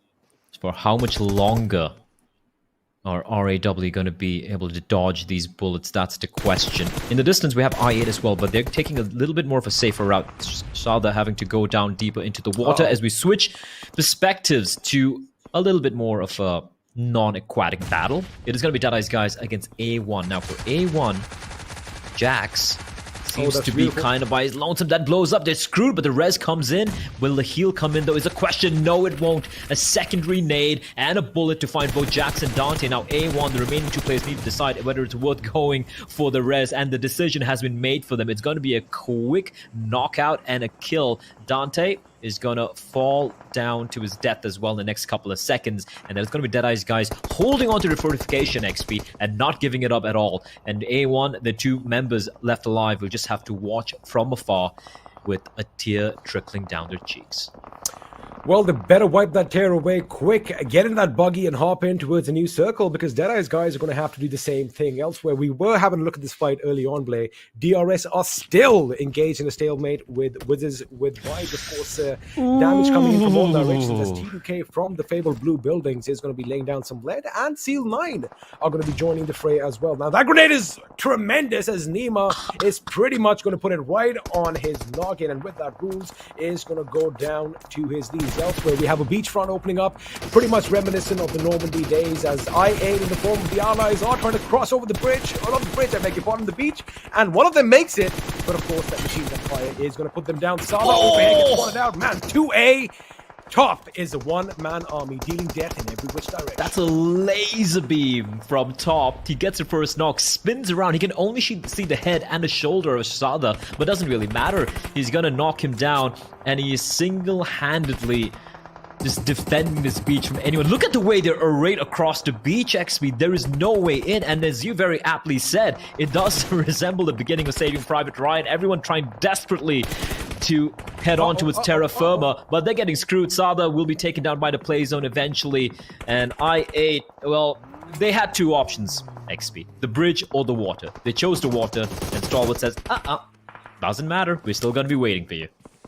However, Seal are going to be coming in and playing spoil sports. They do have that airdrop. That means fresh supplies is something that is needed at this stage. Now, IA, they really don't have any options because Uzum is low on HP and his buddy Crypto is going to be low on HP. Now, unless they get up together, aim at the one guy and put him down, it looks difficult, as now Uzum is going to be the last man standing for I8, and looks like they're going to be down. But wait a second, what's this? A couple of grenades just went off. What? And Seal are at the receiving end of things with 3 members down on their knees. Baron has deployed a tremendous amount of smoke, but that blue zone is going to come in closer, and if a stray grenade or a stray bullet finds its mark, it could be devastating. But looks like they're going to get all 4 members on their feet in a matter of minutes. Elsewhere, DRS are now stopping an onslaught by Wizzes with Vibes. DRS, oh boy. They've, like you said, this stalemate has been going on for a while. They're a 3-man squad though, and Seal, yeah, the reses have come in, XP. 2 reses. There was a window of opportunity for Stalwart to just completely wipe out Seal there with 1 nade, as you pointed out, but they've been spotted out. Apex, and from the distance, bullets going to be raining on in, but this time around, Seal's able to reply back, but Killer will be knocked down. They have a little bit of a very gentle ridge to provide a bit of cover, but the nades, oh, it's gonna be rough indeed. They need to make their escape, XP, but they've deployed so many smokes. They have that 1 vehicle. Everyone's gonna be getting on it. No, just 2 of them, while the other 2 remaining members are gonna try to deploy the smokes and try and make a run for it. But Stalwart, are they gonna find them? Are they gonna be going for the hunt? It could be a bait. That vehicle could be a bait, but no, they are not gonna fall for it. Peak is gonna find both of them, and that's gonna be 2 players getting knocked down for Seal Esports, and unfortunately, the rest isn't gonna be coming in for them. But at least 2 of them will survive. Meanwhile, Wizzes with Vibes pushing up against DRS. And it is 1 man standing for the side of DRS Gaming. It's going to be Nima, and it's got a lot of work to do. His found Delta X has dropped him down to his knees. He then needs to decide, does he go for the res? Does he go for the fight? He is going to steal himself and try and revive his teammate, and that is exactly what Reaper X is going to be doing with his teammate as well, which is Delta downstairs in the ground floor. Now it's going to be a 2v2. Mafia Ninja needs to patch himself up, and Nima making sure no one pushes up while his teammate is healing himself. In the meantime, though, Deadeye's guys are bleeding out into the open. I do believe they have only 1 man left alive, and it is going to be Rated Sir hiding amongst all the smokes which have bloomed right in front of him. Well, he's got a staggered ZEUS to deal with right now, as Mafia Ninja is going to take some cover on the balcony above, as Nima is going to make sure the stairwell is going to be under his scrutiny. Now, Delta X is on his knees. Elsewhere, you can have a look at Ably down on his knees in the distance. Mafia Ninja could try and go in for the kill, but of course, it's going to be very, very risky. Elsewhere, Future Station, along with the help of Stalwart, did manage to wipe out Seal Esports, but right now, Seal 9, a 4-man squad, are planning a little bit of an attack on this compound, and that grenade was perfect, as DRS is brought to his knees with Nima, the last man standing for his team. His work is cut out. Expect a barrage of grenades or even a Molotov. Forget that. That is not needed because bullets are going to be doing all the talking right now. It's Inky. He hears a name. He's like, wait, what's going on there? And he sees the final member of DRS is cooking the nade, and it's going to be free kill for him. But now they're also aware that Wizzes with Vibes are nearby. I don't think... I'm hoping they've kept track of how many players are still alive, but amongst all the commotion, they might have lost track. Seal9, all 4 alive, all clustered together amongst those vehicles. They have the zone kind of on the periphery. It's not really favoring them, but they are right next to it, so they're going to be kind of comfortable for the time being. For T2K, though, XP, they need to make a push.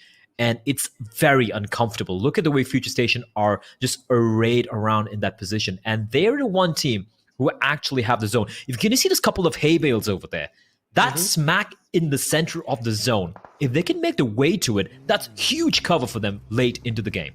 However, right now they do have that little shack, cement cover is definitely going to be a lot better than hay over here. But right now, T2K are going to be applying the pressure on Future Station. They can't really take the the left flank, so to speak, because that road is way too open. And Entry and C-Vine could be stopping them. But now, all that smoke deployed, a few grenades, 1 knock is all it's going to take for the push to come in. But it looks like Legend is getting a bit impatient. He's already going in under cover of smoke. And now, a grenade from this angle could be devastating as Magnet goes down. And this is the opening T2K were looking for. Jane is going to hit the deck. They know that they have to make quick work of this team before they can deal with the others. And another grenade goes off. C-Wine almost getting knocked out, but this grenade is going to do a tremendous amount of damage. In fact, it is going to bring him down to his knees. This is when CEO goes around. Jane is going to have his M4 at the ready. Expect some gunfire, but Jane gets taken down by Magnet. Quick thinking on his part. Legend in the car. What are you doing, mate? That could be devastating. Entry is going to be opening up. He does get the knock, but it's going to be Legend living up to his name, getting the job done before he himself meets his maker. But what a valiant effort. Seal9 coming out on top. Oh, that is just massive. And now they're going to be pushing him with Wizzes with Vibes, who have the shack to work with. A couple of knocks coming in real quickly from Delta X. And now it is going to be a 2 versus 2 to get the chicken dinner. Wizzes with Vibes looking to dig themselves out of the bottom of the table where they find themselves in. And they're going to be going against Seal9 and the Mongolians alone. The last standing Mongolians. The nade a little too deep. Now, Seal9 do have the zone for the time being, and for Wizzes with Vibes, they need to push up a little further. They have that crate. They have that crate to work with, and that is so important for them because they have nothing else when it comes to cover. And Inky out in the open, you have a little bit of depression, which the Delta X is going to be using to lie prone. And he can actually spot an Inky here. He's running around, looking to see him, sees him in the bush. No, he doesn't. He doesn't. He's so tunnel vision on Senor that he's unaware of how close Inky is to him, which could be massive. And it is going to be Inky getting the kill, getting the knock, getting the finish, and getting the chicken dinner. Seal9, they played at one to perfection XP. For a moment, I believe Wizzes with Vibes could probably pull it off, but it was not to be, and they get denied by the Mongolians. Man, they almost had it done, but Seal9, they kept their nerve, they kept their composure, they got the job done. I mean, at the end, I'm pretty sure all 3 members in that final fight must have had their hands shaking. The adrenaline play would have been coursing through their hands, through the blood right now, but of course, it's Seal9 who come out with the $1,000. Kudos to all the teams in this game right now, because again, it was something different to what we are used to. I love the fact that it was all in the open and the teams had to make the best out of their makeshift fortification. The smoke really helped, and well, the grenades helped too. Absolutely. The amount of nades, I look, I know Seal9 won that chicken dinner, but just, I would love to see your analyst desk break down what T2K did to Future Station there, right? It was a 4 versus 3. T2K did not have the play zone, and they took the fight to them. And Future Station, they just sat there waiting. Again, they had that dip, they had those 2 vehicles, and the only 2 trees for cover. Now, whenever you see a tree in a zone where you expect everyone to be hitting the deck, you're definitely going to throw a few grenades in that location. This is exactly what they did. Magnet was caught off guard, and they just rushed in. But again, Blay, it came down to the final HP. I mean, Legend just had a sliver of HP before Seal9 from the distance put them in. But again, they did get those points before they went out. And talking about going out, it is going to be the end of Game 3, which means we're halfway through. However, we still have 2 more action-packed games in store for you. So what you need to do is refuel, because we're going to be back after a quick break with some more PUBG action.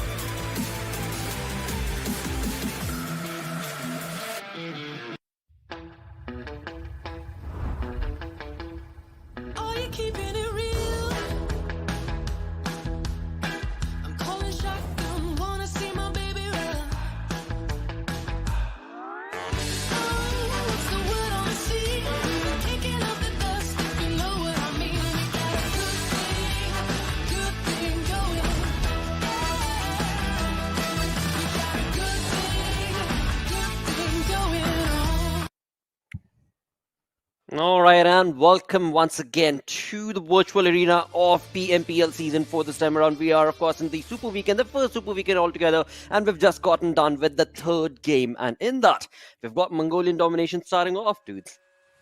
Yeah, definitely. It was a good game. I guess Johnny wants to say the same that I want to say, so Johnny, just go ahead. I mean, I was going to say, I mean, a few of the performances in the match you called out for, especially with Wizzes with Vibes and Delta in the end. S9, they almost messed it all up. I mean, it was their chicken dinner to take. They had the numbers advantage, but pushing like that was such a risky move. Did anyone see Raw's rotation? I mean, I will focus on that. That was like the most boldest rotation you could ever do in a competitive scenario. Well, we'll talk about that. But right now, Inky, Senior, well, 5 kills, 6 kills.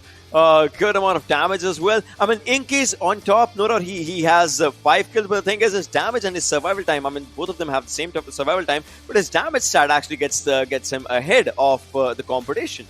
Yeah, and I mean, it was an impressive performance from S9 Esports, but T2K legend, the man, the myth, the legend right there. That fight against Future Station, it was intense, but as Blair and Experiment, wonderful casters, pointed out, I mean, I would say it wasn't more about what T2K did in that fight. It was rather more about what Future Station did not do. That was to get out of position. I mean, because they knew that push was bound to happen, and it is Future Station's playstyle. I get it. They like to hold their positions, their strongholds, their covers for a long time. But in this scenario, it wasn't going to work out. Yeah, that's true. But you're talking about these two teams. I mean, Wizzes with Vibes. The best part was, look at the way they played. It looks like, they played really, cautiously for this game. The damage received marker, it shows that. Obviously, they were kind of surrounded in a lot of moments. But, well, the players survived. They did do a lot of damage in the final moment, but it did not exactly turn up. And that's where their average survival time comes as well. They did lose a few players in the early stages. That just did not help them in the later stages. Exactly. With that, let's have a look at the match summary that's going to be coming right up on our screens, where we start off all the way from the left, where once again, as we were looking at it, it was the S9 domination that brought in 12 kill chicken dinner. That was just what was needed from the side of Mongolian teams, and we've got that started off. Well, definitely, and I guess, as you said, it was much needed. We did see Stalwart Esports, Seal Esports do really well for themselves. ZEUS Esports, we're still keeping our fingers crossed to see them pop off, but S9, they were, I believe, somewhere on the bottom 3 of the overall standings, and this is definitely going to give them a boost from where I believe they're going to be eyeing a similar spot to where Seal Esports are right now, where Stalwart Esports are right now in the overall standings, and that is definitely going to be a much better position for them. But with more matches to go, they have to make sure that, again, this is not a one-off. This happens as consistently as possible. Exactly, and that's going to be critical for them to be able to do so. And as we move on to the match ranking, once again, I mean, Ocean, as we talk about the kill department itself, a good game. Also, I mean, the zone itself, when you do bring that up, right? The circle today, the circle on Erangel is definitely being the MVP. I mean, it's good, the way the zone shifting. I mean, we'll talk about that for sure. S9 did a really good game. They had a really good game for themselves, given the fact, their rotations from the backsides of Miltapa, like they started off from there, and it was pretty good. The circle was kind of around them, not exactly, though they still had to fight, and that shows in the kill department. Where BABLU Clarity, they did also try to put up a really good fight, but now A1 Esports again. You remember last game, A1 Esports doing decent. This game, it was like that's what I was saying, right? We need the same kind of A1 Esports overall, not just a one game thing. Exactly, that's so true, mate. That's so true. But hopefully that will change. But as of now, when it comes down to the performance that A1 is showcasing, not only in the Super Weekend but also in the league plays, also I would like to say it's been real ups and real downswings, and just not being able to be consistent right now in the lobby is what is definitely bringing them down. But overall, expectations can always be there. Fingers crossed. We will hope. On the other front, now it is time for you, Ocean, to take us through the zone and the rotations from these teams. Yeah, talking about the zone, right? Let's just keep it here, and I'll tell you. Look at where Raw is at this moment, right? From here, this team rotates all around this bridge and gets here thinking that the circle will go south. The circle shifts north, and this team starts moving here onto the water lines. We'll see that in the upcoming circles, right? Seal Line, no doubt, they had really good area for them inside the circle, and this is where you'll see, right? A lot of teams kind of struggling around the bridge. But now, look at where Raw is. You'll see their rotations in the upcoming times, but this is where T2K would have had a brilliant chance for themselves. I mean, they did, right? Their top 5 finish actually shows that they had a good chance, but look at where Raw is. The I8 also started moving to the backlines, but Raw, they thought like they had the circle, but the zone just did not favor them. And in the next circle, you'll see them in the water lines. You see them, right? That was the thing. But FS, oh my god, for a moment I actually thought like, FS is going to have this game. Let's just pause it here. I thought FS will have the game for themselves because they had like, a pretty good area for them to gatekeep the circle. Had they just gate kept it. Well, they did try though, just did not exactly work up in their favor. This is where Seal9 just, had a really good area for themselves and T2K tried to move in. Well, that's where the final fights were happening as we saw overall. But all in all, Seal9 just got the win for themselves because of the man advantage as well that they were playing around. I get it. I mean, T2K was there. They took a fight against FS, in the final moments. But that's after that, Wizzes with vibes. The circle just did not exactly favor them. I mean, they had the zone, but they just did not have the man advantage when the circle was theirs. Exactly, that is so true, of course, and that definitely does change the paradigm that was showcased from these teams. But on the other front, again, I mean, when you talk about the teams that are playing right now, there is a lot of ups and downs actually that's happening throughout the entirety of the day, and that is something that makes me jitter a little bit when the games are going on. But with that, let's move on to the Oppo F9 Info moments that will, of course, disclose so many of these incredible fights and shots. I mean, the fights were pretty incredible, but this was what we call a slow game, ladies and gentlemen, where the first kill happens 14 minutes inside the match, and 3 minutes later, 17-minute marker is when we see the first quad wipe, and it was so quick. That first team, as we saw them go down. It is going to happen in a few minutes. Here it is, wipes 3 players down, BABLU closing in, and in an instant, the entire team was out. Yeah, there were a lot of fights that, just had a lot of bold moves, to be honest, just coming down from the players. I mean, this one's such a brilliant. So many sniper shots. I mean, for XP, it's just, what he loves, to be honest, and he saw that. But after these few fights, you'll see that minute rush by T2K as well onto the sides of FS, where it was Legend, I believe, was surviving with just 1 sliver of HP. So a lot of those things, like, utilizing the correctness of your rush. That's one thing that was done by the players a lot, and that too in an open circle. I mean, if you're talking about from the areas on the backlines of farm, there's just these 2-3 houses that there are. Otherwise, it's just an open circle. And look at where Abel is. He thought it was a potential cover, but it was not. You know what? That's the thing that I found the most surprising about this matchup. I mean, this was an intense fight, as we were talking about at Future Station. They had the opportunity to actually engage a little bit sooner, either on T2K or just toss out a few smokes, fall back, find a better position to hide in. But no, they just stuck around waiting for the players of T2K to actually pass them by, and that did not happen. Even XP pointed out, you see it if you're going to try and check if there is someone on the other side. T2K, they checked with the utility, and well, they found some kills. Well, they certainly did. And as we move on through to the damage graph, this is where things, again, not looking good for a couple of these teams, as we have Vibe right there along with High Voltage, who were part of few fights, but barely any as they were wiped out. But on the other front, again, for A1 Esports and Raw, they were part of fights, sadly no kills. And again, I do want to kind of bring up that question to you guys as well. When it came down to A1's push against that the Ease compound, do you think it made complete sense the way the 2-man push was made against a 4-man army? Well, no. I mean, it was a risky move. Like, what exactly was the mindset, basically, is what I mean, it was a risky move, because, I mean, as we were talking about the circle, and as I said, it was a little bit surprising to see how the entire game went, because usually when you do see circles towards the side of farms, the game is a little bit more fast-paced. There is a lot of threat of getting caught on the open, based on how little cover you have available. The ridges aren't that big. There are only a few compounds that you can hide behind, and it's all going to be an all-out war once you start fighting. Plus, there is I mean, you can get third party easily, so I guess I get the intention that was there to try and at least take some control, bring a fight to a position from where maybe they might be able to bring it back. But still, it was a risky move, and hey, if you take a risk, there is a possibility you might be on the losing end. Oh man, they say A1 Esports though, that's just not the kind of gameplay that was expected from them. But yeah, as we move on forth, I mean, we do have, of course, Seal Esports right here with 941 damage, only 1 kill. Paradox on the other front, 2 kills, 1300 damage that they were part of. So So interesting plays being showcased from so many of these teams. But now as we move on through to the overall ranking, Ocean, let's talk about that shift made from Seal S9 on that 6th spot.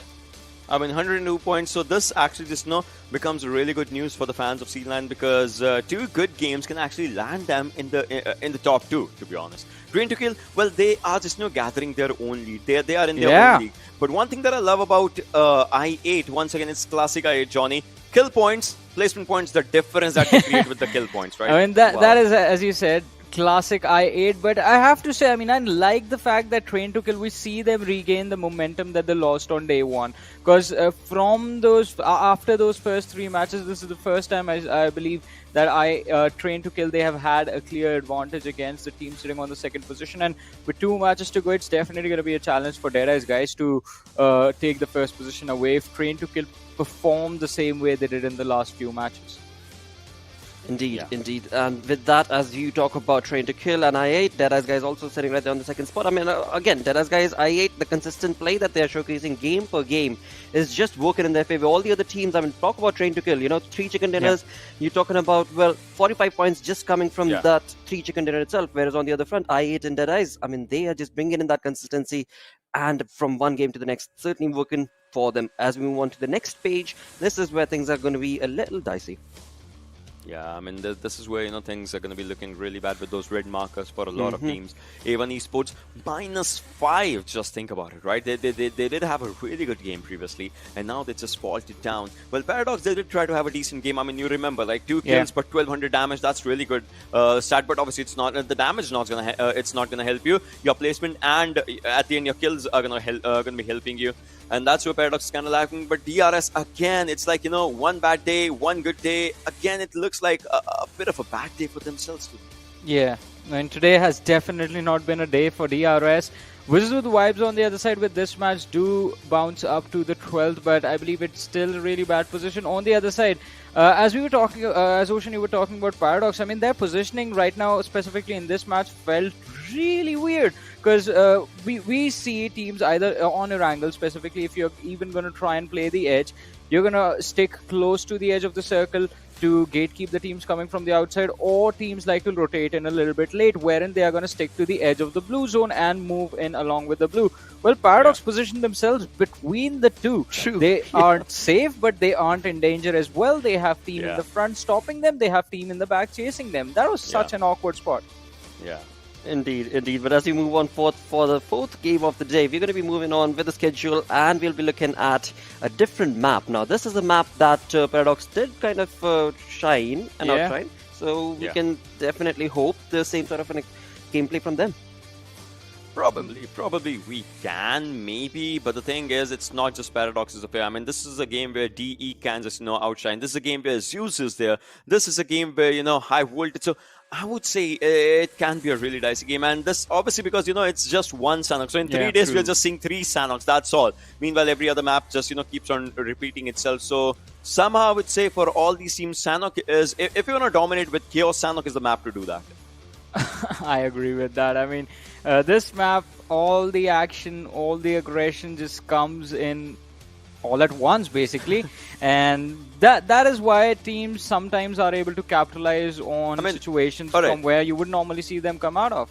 Johnny, so even if you talk about Paradox plot, there's just one thing, right? They have 7.5 placement point. That means 15 from one day and 0 from the other, divided by 2 is 7.5. So that means, one day they did not get any placement points, the other day they are getting placed. So it's just, both the worlds. Exactly. It's like 2 highs and 2 lows, and therefore you just cannot make much sense of just based on that start. I completely agree with what you're saying, dude. I completely agree. But let's not get deep into that, because once again, we want to be optimistic here, and we, of course, in that optimism, dude, I am just waiting for ZEUS Esports to please bring back that domination. With that, let's move on forth. Let's get this game started. It is time to get introduced to Panda Pros, who are going to be none other than Necro and Pain Fixes.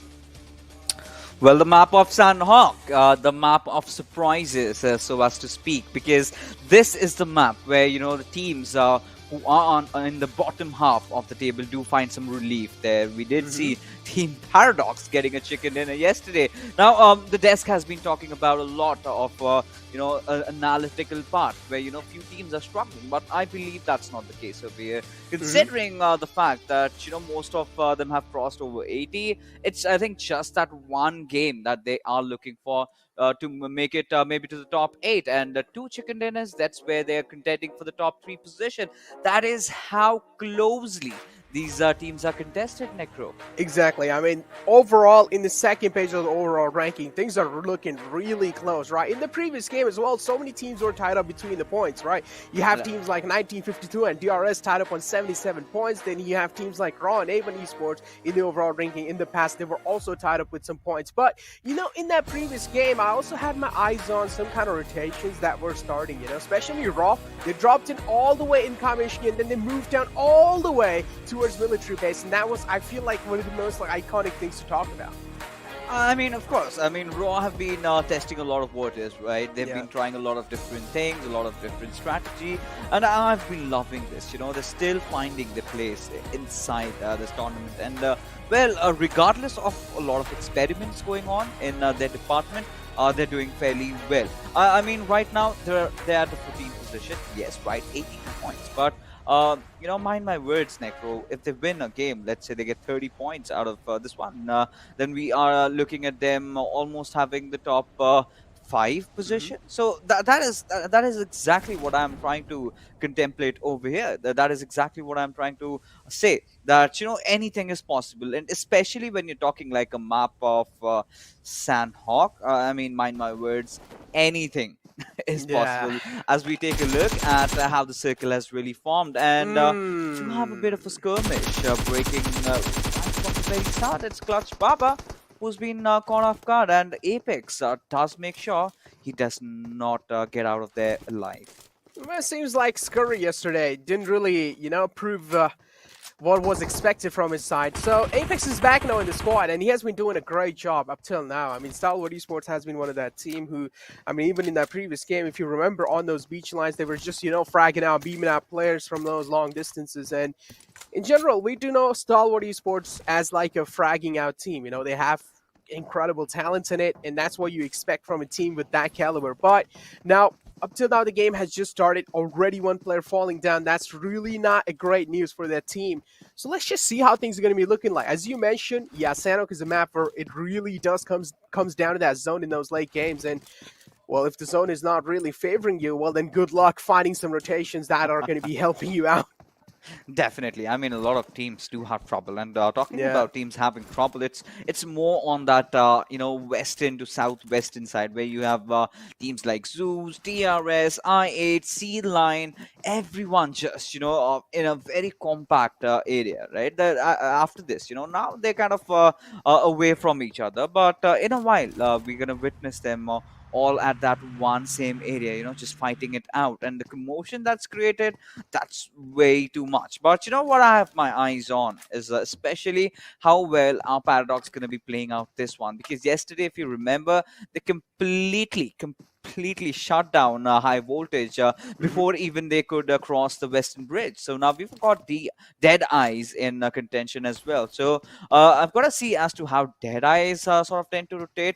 And talking about I8, well, the desk did not touch upon this a lot, so we've got to bring this point over here. I really felt that they had a half-heart commitment in the previous matchup, don't you think? Because we did see them trying a lot of things. They tried to cross over the bridge, then they realized, no, shoot, the circle is going towards the other side. Let's not try to do that. And then once they realized the circle might just tend towards to go towards the southern area, they decided to stay over the shorelines. And then when it shifted away, I really felt that this is the moment where they could have opted for a rather late rotation from the bridge, because I think it was still the fourth circle that was hitting in enough time for a team to rotate, but they did not do that.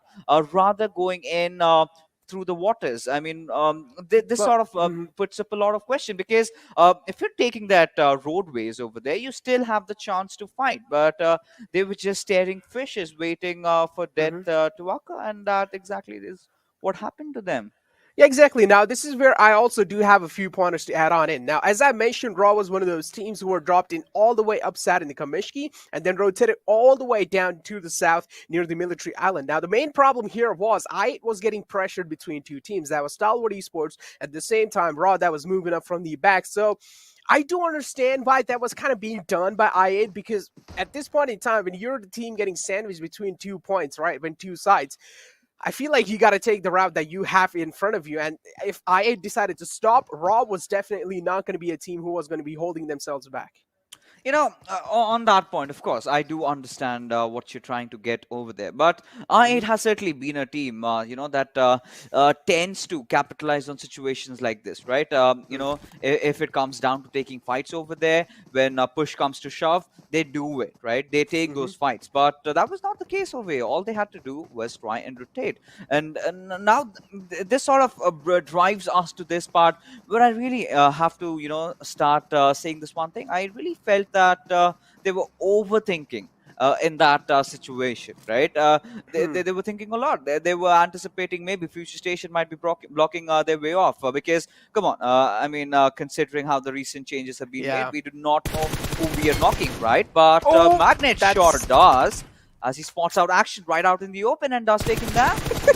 He was proning out in the open on the street. I don't know That's why. not a place where you prone down action. That's not a place you want to do those kind of things, and you will be punished when you make those kind of rookie mistakes. But now, Stalwart Esports as well, it seems like that was kind of a bait because it has worked out. They have managed to find themselves a knock on the Magnet, but losing a star player like Action that early in the game, I don't really know if that's a good trade coming in from their side. But now Entry over here, his position is really key. If he even finds one knock, that could be opening up so many opportunities for 1952. I do want to see what they have in the back. I certainly do, because we've got a few teams, just catching up on their tails. We've got ZEUS hearing all those commotion out there, and they're going to be making a move. We've got Entry who's formed the flank, like you mentioned, but look at top, he's burning, but he still wants to take this fight, just surviving on a sliver of HP. He cannot heal himself up, just has those bandages to work around with. This is where Pika needs to make some movement, but he's taking damage as well. Now, they need to push in tandem. They need to find C1, and they do, and managed to get a knock out of this world. But there comes the third parties, my friend.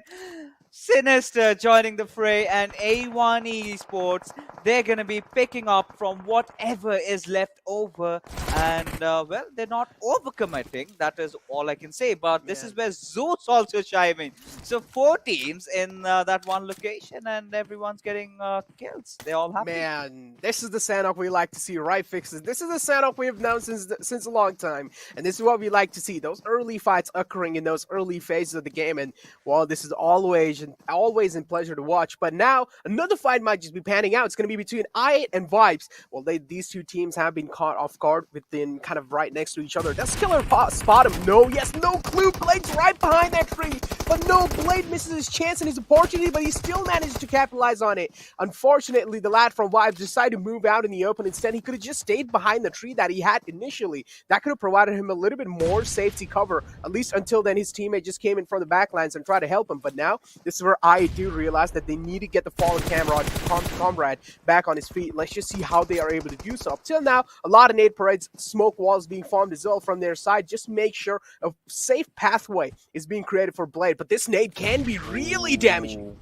Yeah, they certainly can be, but just dropping that one smoke grenade, that's going to give Assassin those visual cues to go in for that. Will also drop a Molotov, and I believe Blade is burning. Uzum on pretty low HP as Assassin is going to follow up with one more nade, and there falls Uzum. Now, this is the cue where Vibes are going to be deciding to push it on, but this is where I would need Reviews to make some proactive movements, but all he's doing is just hiding.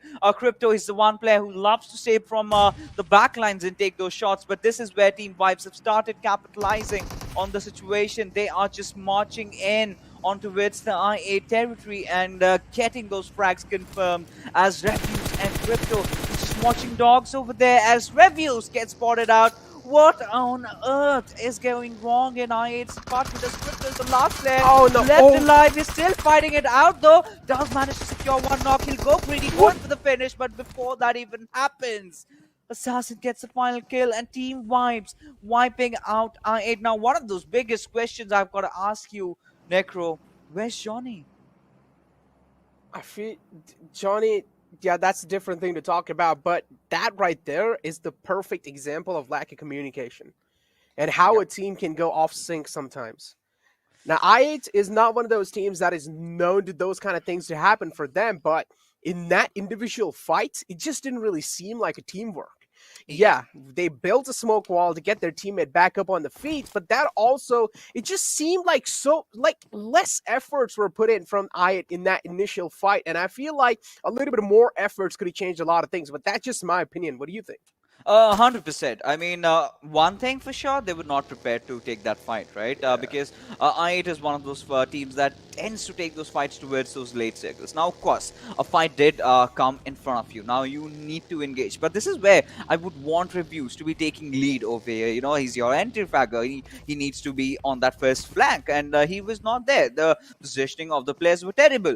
And the worst part over there, I really felt, was just that one smoke being lobbed, right? Now, you're dropping one smoke and you're tending to go in for the revive. This is where your enemy does know. That is exactly where you position, right? So they're gonna be nade barraging you, and that is exactly what Assassin did. Now this is where experience does come handy, and not just that, he also did lob a Molotov over there, ensuring if someone is trying to go in for the revive, that'll just cut them off. That is where, you know, Team Vibes did make those aggressive movements, and in those moments where I really felt that Vibes were sort of aggressing towards I, that is where I expected cover fire coming in from Crypto and Reviews, but they were really silent, and I8 just falling into shambles. But now we've got Team Seal in a bit of trouble though, as Otzi with some beautiful laser action sprays gets a few knocks for himself. Yeah, those are some incredible knocks. Gotta say, props should be given it though. That kind of a beamer of a spray from his side. But Zeke really not really far behind. He was there to immediately try things out. So that should help the lads of Seal to at least get back up on the feet, but no one's going to be the answer. Instead, TDK are going to be the one to confirm those kills for themselves. Oh no, the Thieves and the Knights are here to steal the kills away. And well, they are not really going to let anyone stay alive, especially the people who are knocked out. I mean, that's literally free kills, and why would you not want them? On the other hand, Wizzes with Wipes, I mean, they had a great game the last time, even though they did not really get the chicken dinner, but still a good game. But these kind of mistakes where you don't really know what you're doing, you will be punished because, well, you just don't really have info on that kind of particular area. Why would you approach it all by yourself single-handedly? Oh, a lot of interesting things are happening in Sanhok, Necro. A lot of fights, I must say. I mean, usually we do see... Paradox. I mean, we love this team, but they're under heavy fire. This is where Stalwart are getting themselves in the fray. They're just getting up close and personal. Those smokes have been deployed. Deadeyes, this is the perfect cue where they're supposed to rotate around. And, that beauty. One nade going in from top will find 3 players, not just 1, not 2, but 3 players. And Paradox. Sorry. Well, a very sorry ending. Yeah. For the ones who got chicken dinner yesterday. I feel sorry, guys. It's fine, you know. Today seems like just in the Sanhok, the luck's not favoring you, lads. Maybe hopefully the next Sanhok, you guys will probably show yourselves up. But now, the circle. Pretty much a standard circle. Now, I do want to see where the circle shift's going to be taken ahead, because we do know, as I've been mentioning, as Fixes has been mentioning over and over again, Sanhok, the game of the circles, if a team is being favored, if a team's being graced by the circle, they are going to be, you know, pretty much lucky throughout. But then now you have a team like ZEUS sitting in all the way in the center. Well, no matter where the circle shift, they're really not going to be having that difficult of a rotation, making it inside. But now, over here, Deadeyes, guys. One lad from Deadeyes guy is just dancing on the grasses over here and there. This is where if Stalwart Esports spots them out, this can be a great fight to watch out for. And Danny from the side of BABLU, well, he did go towards the airdrop, but it decided to not really take it. Did he take it? We'll have to see that. You know, even I cannot confirm for myself as long as I did not see it in his loadout. But apparently, Stalwart do have a really good start. They've been making a lot of noise, getting a lot of kills. They have been having a really good position. All on that expense of one player action. And We did see the way he did go down, which was completely unnecessary. A few trades were made there, but again, action did not have to be the sacrificial lamb over there. But this circle shift. Now we're sort of privy to this sort of zone. Now yesterday they tend to go around the northwestern area. Now this has come down to a classic Sanhok zone shift, right? Just shifting towards the southeastern part of Paradise. Now DRS, they've been very silent. Team Vibes did win that fight against I8. Now this is where C9 can be a nuisance for both these squads over here. Not to forget, Wizzes with Vibes. They're not far behind.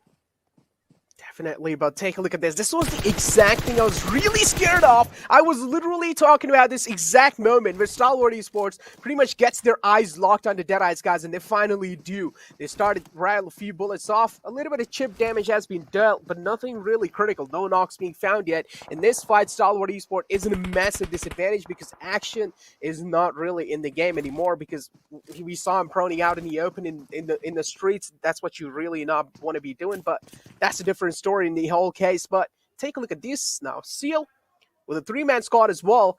They have found themselves a compound on the edge of the zone. Now, for TDK, I feel like they can also be one of those teams who can actually move inside in the center of this zone. Did you see the compound next to Paradise Resort, like just next to the roads? Yeah. Those compounds were completely empty. Now, if TDK or even ZEUS moves in towards that area, that can be a good central position. You know what? I'm going to say it, right? They're going to be waiting for the next zone shift. Now, that's where they make that movement, because we do see a lot of circle shifts, but high voltage, they're just walking in, which could be their possible deaths. They are completely oblivious about Seal's positioning over here. Extreme still did try to put up a fight, though, but eventually did get taken down as Killer will get the confirmation as Waddle also falls down against the Killer as he gets hungry and goes in for more. But Ozzy this time does show some resistance as high voltage. They need to do something, or else they're just corners from around here.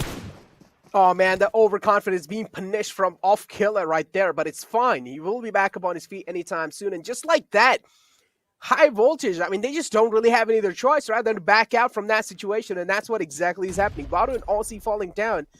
This is not really what you want in the case of high voltage, because Extreme, again, a team approaching a compound single-handedly, just a solo player going inside. Extreme being the IGL, I feel like he should have been the man who has kind of like stayed back, because from what I've seen, Extreme is the man. He's kind of an IGL where he doesn't really like to go forward in the fights. But this kind of a moment, I feel like Extreme should have stayed back, because we do know how important it is for an IGL to stay alive in any kind of moments. And just like that, Seal, as expected, wiping high voltage out. You know, this time I'm not going to blame high voltage. They were just taking their chances, and that was just an unlucky situation. But, and of course, I mean, Extreme taking such strong measures, it's completely understandable, right? He's wanting to lead the team from the front. A lot of IGLs do that. You know, they go in for the entry, they play a very sacrificial role. But what could have been done is something I want to talk about, right? The damage could certainly have been mitigated. One player should have gone in and checked the compound, and now you realize that there's a certain team over there, back off. You know, until then we did see all the players are completely beside Killer, and that's where they got punished. Now this is what I was talking about, right? This is where ZEUS is gonna try and rotate. Now they have understood that the curveball has finally hit them. Now we've got a lot of compounds that a lot of teams can capitalize. Now this comes down to T2K having a really promising position, but take a look at how Wizzes with Vibes are rotating. Now this is something that I absolutely love from them, and this is how they've been getting future contenders for themselves. Exactly, but take a look at Vibes straight up rotating inside, and they have realized maybe the compound on the left seems quite clear, and this was exactly what I was scared of. Even if TDK or ZEUS would have gotten it for themselves as early as possible, that could have helped them out quite a lot, but ZEUS instead decided to stay where they were, which is understandable. You want to play things out as safe as possible and try and play the survival game. But in the end, a little risk can actually work out in way much more better things in the future as well. And that's what ZEUS wasn't really willing to take, as I mentioned. It's pretty understandable. But Deadeye's guys now, again, they are going to be the one to just make a quick rotation inside the circle. They have found themselves a safe house, but not really a safe compound, because we can see RX Jax right right in the front house right there. He's ready with the nades cooked up as well. Let's hope that he's able to find a knock, but no, it's going to be the answer in this case because just a little bit of overshoot coming in. Yeah, just a little bit. A1 Esports, of course. I mean, they are a bit separated, which I really do not find healthy for them because in such a close circle, you are going to be anticipating a lot of enemies from your backlines as well, and that's going to be the case over there. But by all means, they do not have someone this time around, as Baron will find the players of Stalwart, my God, God. and Top and Apex in such bad positions. Now, Baron does have that high ground. Just waiting for Top to peek around, and when he does, he's gonna just burst his head with that AKM. But now we've got Apex being the last survivor, and Baron is gonna make the movement. Wait, but what on earth was he even thinking? He did not even holster his weapon. I'm pretty sure he could hear the footsteps. Yet, he did not put up a fight. Why? Yeah, he gave up. Why, Apex? You could have actually won that. And that fight was completely in your favor as well, because in your TPP vision, you saw him coming first, then he saw you in the front. That was a clear advantage for you in that initial fight. You could have won that, but still Apex just completely gave up on that fight, which is still putting up question marks in my head. But hey, it's fun. We can move on from that. A1 Esports now again a 2-2 split coming up. 2 guys inside the compound and 2 guys outside the compound. Now, compound is probably the thing, or probably the place where it's way much more dangerous out there, because Deadeye's guys is right in the front lines, and you don't really want to be in that position, because Deadeye's guys, again, anytime the calm before the storm can break down, and well, anything can happen anytime soon, because the circle is going to be closing in soon as well, and that's the position you don't really want to be in those kind of moments. But over here, ZEUS putting up a lot of pressure on Clarity BABLU. Yeah, that ought to happen, right? You know, Clarity BABLU, they've been very silent. Yesterday, they did take a completely different route, right? We did see them going in from the waterways, and they did manage to survive for quite a long time. But this time, however, that's not the case. Now, this is perfect for Team ZEUS, right? If they can just manage to take down the players of Team Vibes, then that's gonna be so handy. And this is where you know I need to understand.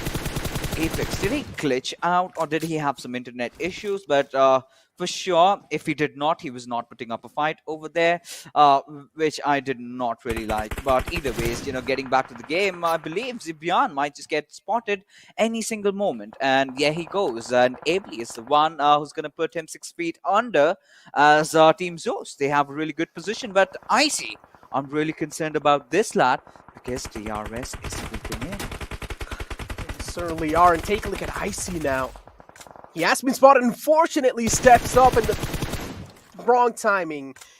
And, well, him being spotted, that's really not a good thing, because Icy was the man who was kind of like the X factor of what they were trying to do. But him being spotted, that's really not a great thing. And now Deadeye's guys, they don't have any other option left to it. They need to push inside this compound, and this is what exactly they're doing. Reddit pushing in against A1 Esports, and now the lad from A1 Esports decides to exit the compound and tries to play the survival game. He's trying to waste as much time as possible. He's waiting for his teammate to actually provide that cover fire. But instead, now Deadeye's guys as well, the table seems to have turned. Even A1 Esports, 3 players being taken out. That just leaves Dante all by his lonesome. But he doesn't really have to worry about those kind of things as well, because Deadeye's guys, they are going to be eliminated on 8th position. That's a huge elimination right there. But the damage has been dealt onto A1. Even though a fight which was kind of favoring A1 Esports, they still kind of just didn't really show that much of a strong presence into it. But this is where the most advantage is given towards a team like Vibes. Now, they have the circle favoring them. What else do you want? I mean, exactly. That's where I was getting at. You know, this again, a classic Sanhok, right? You have got a compound, you've got the circle. All you need to do is hold. But Dante, I'm really excited to see as to what this land has to offer, as he's going to be a thorn 42k. Maybe try to cut off their rotation if he manages to spot them down. But Senor, this time opting for just a healing battle, has the last first aid for himself, after which he's going to fall, of course. But Assassin does find out that knock on ABLU, and I'm really rather keen to see if that's way out in the open. No, they do have cover, so ABLU might just get the revive, but no, that's not the case. No. Well, I believe ZEUS has abandoned them, and the only reason is because the circle has started kicking in, but it's going to be so difficult for Zol and his teammates to get inside the zone with Team Vibes keeping a watch party over there. Yeah, Circle and the panic kicks in at the same time for these teams, and this is where Dante, I feel really bad for him. Being the last man alive inside this kind of situation, he's also getting damage chipped onto himself, and yep, that's going to be it. Unfortunately, he had a nade out in his hands, and Vol couldn't really switch back to a gun in that little nick of time, and Vol, that's where TDK are going to be taking a full advantage of that situation in their favor. But as I mentioned, this is where the circle shifts away from them. And TDK now are going to be the one who are pretty lucky because the circle is now favoring them. And this is where they can also decide to be the guardian angel of the zone. Because you can see Jane's position is kind of like the X factor inside this whole setup that's coming in through. Vibes is in a whole world of trouble, Necro. They cannot decide who to go for first, because if they go out in the open, that's going to be ZEUS firing from the backlines. And of course, look at the spread coming out from T2K. Look at the map control from their side. We still have Delta, though. Again, pulling this one off. I mean, this has to change, right? First stage. Yeah, the last first stage, and every single time they've got a good Sanhok game, courtesy to those healing battle, but Godless being the one trying to get inside the zone and gets picked off. But Team Vibes, they do not have enough time in hand to go in for the revive onto Wizzes, and this is where they're going to be dropping a lot of smokes and build apart to take the fight against T2K. Now this is going to be so devastating to them, because look at how well spread T2K are. Look at the map control that they have, as Jekyll has also fallen down, and one by one, Team Vibes is crumbling like a cookie. That's it. Even the next zone favoring TDK completely. No way Vibes are able to. No way Vibes are able to come back from this kind of situation. All three of them stacked inside the house, and they parade coming inside as well. No, that's it for Vibes. I don't really feel like there's a way to get out of this position. Another nade comes in, and take a look at Prabeen. His HP bar is invisible at this point. I can't even see it. That's how low he is. Nade, man, I don't really like this. This Molotov can be so devastating, and this is what exactly he does. Lobs in a Molotov, and pretty much he wants to create a pressure cooker inside that house. But hey, guess what? All of them get burnt in together, and that's going to be it for them. Unfortunately, the zone really not favoring them. Instead, TDK are going to be the one to be the lucky ones this time in the Sanhok. Well, the players of Team Vibes were definitely burned to crisp, as T2K find themselves another chicken dinner, $1,000 richer. Now these lads are starting to feel it, right? These lads have certainly asserted that dominance in the Super Weekend, and in the final day of the first week. I mean, what a way to win the map of Sanhok. I mean, it all came down to that final zone shift going in their favor, and how proactive they were, just taking the entire control. And that's where ZEUS did try to chime in, were trying to enter, but did have a lot of their plates, right? With Team Vibes being the hindrance for them. But again, once they were dealing with Team ZEUS, that's where T2K did manage to find those two knocks, and as a result of which they were all burned to crisp towards the very end. So a fried chicken dinner coming in. Yeah, $4,000 is what they've earned. But right now, ladies and gents, we are going to be heading for a quick little breather, because coming right after is the desk to break the fights down.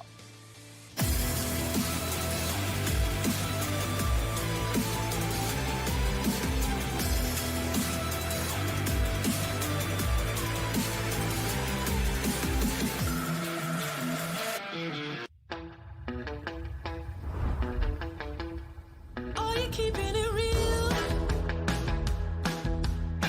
I'm calling shotgun, wanna see my baby run. Oh, what's the word on the sea? Kicking up the dust, if you know what I mean. You got a good thing going. You got a good thing going on. All right, once again, well, T2K, what a play this team is bringing to the table. This is, of course, the final day of the first Super Weekend right here at PMPL Season 4. A big thanks to our sponsor, Oppo F19 Pro. But, dudes, I mean, what is this team doing? This is just absolute mayhem and destruction from the side of T2K. Yeah. As I said before the match, I mean, they're looking quite similar to Super Weekend Day 1's performance, and I guess the domination just continues. Take 2K, and well, they have taken 2K today as well. Yeah. Wow. I mean, that's wow, that's GG. true. That's true. And Sandesh, all right. Well, this lad coming up with 7 kills, 934 damage, and hey, only 47 healing done. Wow. I mean, that's just an impressive start coming down from this lad. 1 assist as well. Yeah. Talking about a roster change, I mean, this dude. Oh, yeah. I mean, this dude addition to T2K. I mean, the best part that Johnny actually talked about is that's the conversation that I would just take forward, and that is first day, first 2 games they have chicken dinner. Yeah. Last day, I don't know, it's last 2 games and they have chicken dinner 1, maybe the last one as well. Well. I mean, $4,000 in the bank. Yeah, I'm not complaining, of course. With 1 game remaining. 1 more thousand, of course. No problem at all right here for me. But on the other front, as we move on for the top players, we do, of course, also have Seal Esports player Baron, along with Killer, his teammate, joining in right here with 6 and 4 kills respectively. I mean, I don't know what's going on with the circles. I believe Ocean is going to be able to explain this. Yeah. But the circles don't seem to have a center. They're not loyal to anyone right now. Just moving wherever they want, and the players are struggling because of that. But both the times we have had those interesting shifts of the circle, T2K is the team to come out on top, be it on Erangel or be it in Sanhok. Oh my god. Oh my god. Am I reading it right? 141 141 damage received with 1,969 damage dealt for a team that's winning. I get it. All right, so this is where your zones conversation is going to coming up. Plus, all the players of Vibes and all the players of T2K were surviving till the end. Hence, you see that average survival time, and somehow it's in the favor of Vibes. Okay, but still, like that is the main reason. Oh well. Now that's a match summary. That's a one-sided game right That's there. a one-sided That's a game, team summary. That's a team summary indeed. I mean, that is just definite. Again, I mean, there's no stopping the side of T2K for the moment. As you talk about the highest skill, we've got Sandesh right there. We've got, well, Jane is right here as well with 289 meters longest distance on a map of Sanhok. I do want to know, Ocean, what was Legend doing? Like, he's so you look at the longest distance travel, and you see Legend and the rest of the players are from a different lineup. So I'll tell you actually, but look at this. Baron has 6 kills. The best part is out of those, there was one 1v3 that was just amazingly executed by this lad. So that was there as well. But yeah, you talk about Legend's rotation. Well, we'll get there. We'll get there for sure, because there were a lot of times when the circle shifted to the right hand side of Paradise Resort. It was actually favoring T2K, but then all of a sudden it started favoring Vibes, and Legend has had a crucial role in that. I mean, to take his team also, to the circle. As we started the conversation talking about Sandesh, I mean, he was from the start bound to be a key player for the team, him and Legend, both of them being the new players to the team. But it has been an impressive way T2K have shown how fast they are able to synergize with each other. But look at that. Well, Train to Kill, we have talked about them quite a lot. Seal Esports, 12 kills and just that 1 placement point. This is where I always say, right? Kill points matter. Well, they definitely matter. It can take a team from what 8 to 12 placements elimination to top 5 with the kill points. Exactly. I mean, because as we'll move on to the overall standings later, we'll see that the points, I mean, they're so very close. You're talking about barely, 4-point difference between one position and the next. And if you've got something like 13 points in a game, the boost is going to be quite high. Exactly. Plus, with the lead that T2K now has for themselves, no matter if their final game, even it goes bad, they are still going to be at the top of the charts for a few days to brag about. But I believe a lot of hearts are going to be broken once we move on to the overall standings, because I8, I mean, there has been a little bit of an inconsistent performance. We have had consistent bad games from them, and DEADEYES guys as well looking really shaky today. But as Ocean pointed out, at T2K, they're going to have a massive advantage now on the overall rankings. But we're going to have a look at that later, I believe. Yes, we most certainly will. Before we do so, it is time to have a look at the rotations that were made from these teams. Ocean, take us through the zone analysis, mate. Yes, sir. I will, because right now, if you look at where T2K is, let's just keep it here. T2K, the players are actually far away from each other. Actually, I remember Avon Esports also just tried to have this kind of strat for themselves, and look at where Vibes is. So far away from the center of the zone that will be in the later stages as we just move forward. But Wizzes with Vibes, they had such a late rotation in this game that kind of they thought will favor them, but it exactly did not favor them. Now after the zone, we see T2K on the right hand side, DRS, Vibes, Seal9, they had really good area, but the next shift of the circle, which we'll see, is going to be such amazing. Look at this. it is almost on T2K and Seal9 right now, two of the most comfortable teams. So T2K had compounds for them. So there's a compound here, there's a compound here. You'll see compounds, right? Had they taken this compound, game would have changed a lot. But Vibes was quick enough to take this compound, as we'll see in the upcoming movement. You see that, right? Vibes has this compound. And for them, they thought like they'll be having such a comfort space, because if you look at the circle, right, you see the central zone, like the center, they are near to the center as compared to T2K. Yeah. But the circle had some, just like what you said, Johnny, the circle had something else, and the zone just shifted away from them. This time as well, like they have the circle, but look at, like, if we just fast forward to the next circle, the where it all mattered, the circle actually just comes here, like this area.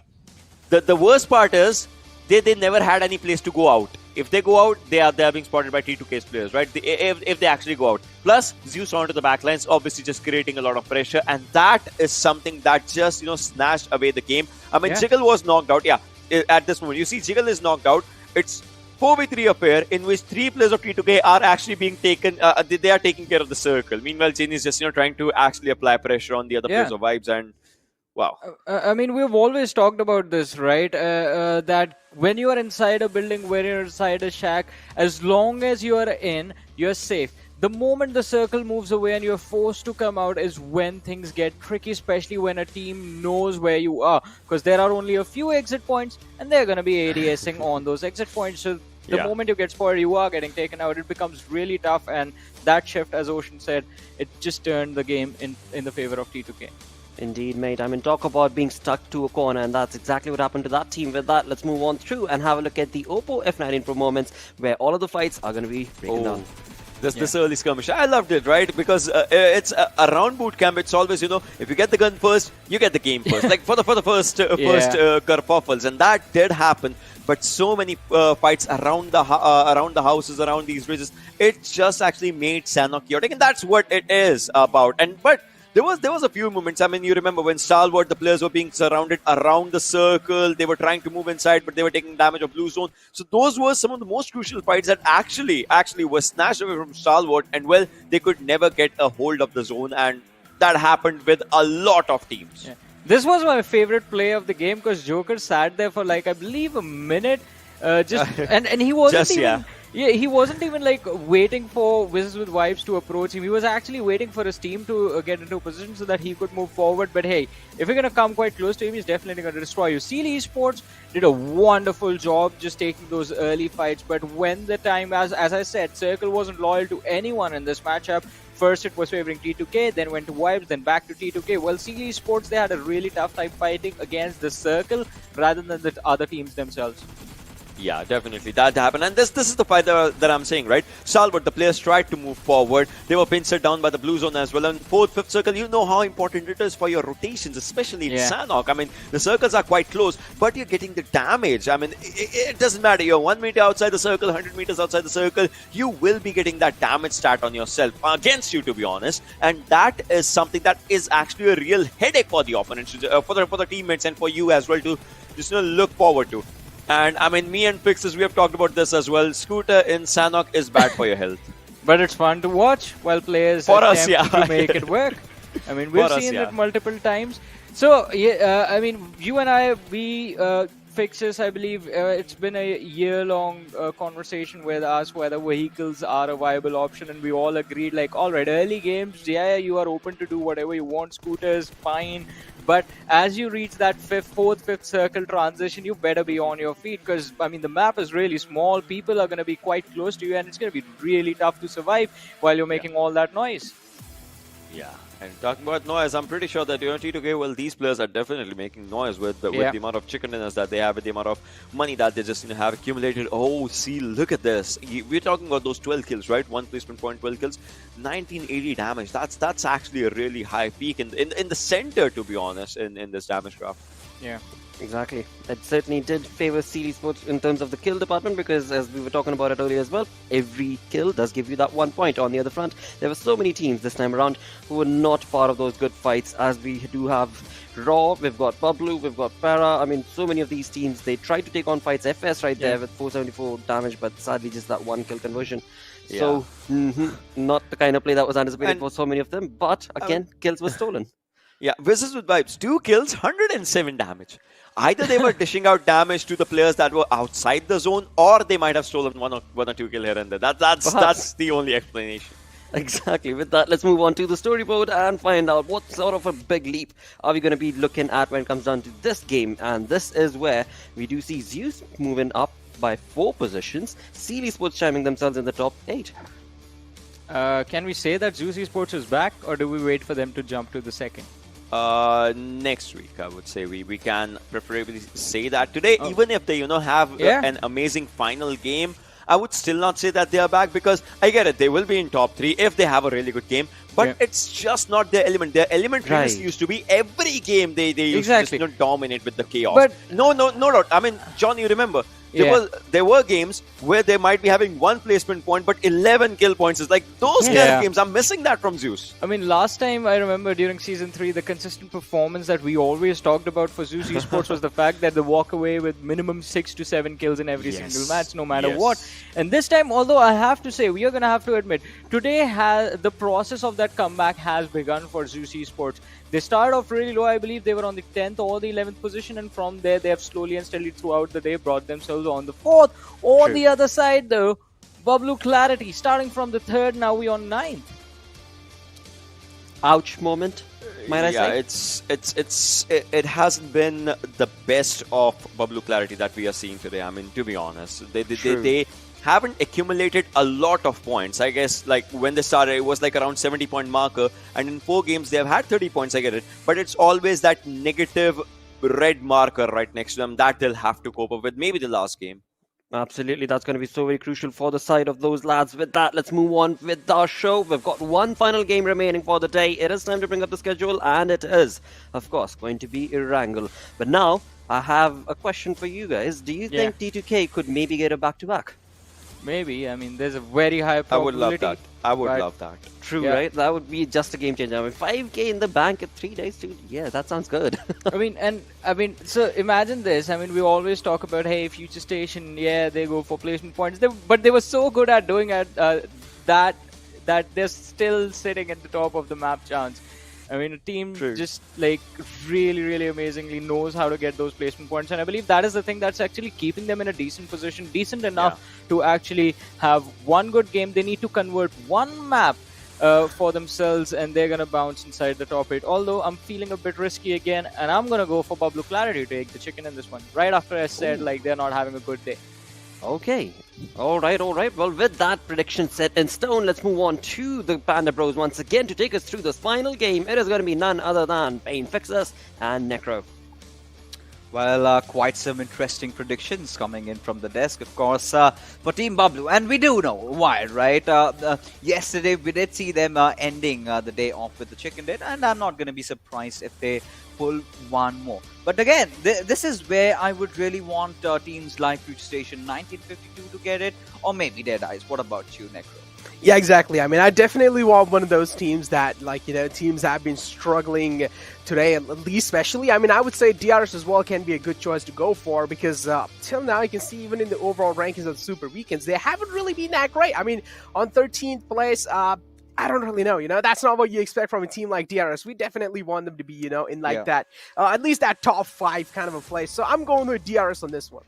You're going with DRS, quite a bold one. Because, all right, if you do remember, they had to face a lot of hardships yesterday, especially when their own drop was contested by Stalwart, which was a revenge game. And after that, they were absolutely everywhere around the place, and they could not do much and succumbed to the pressure.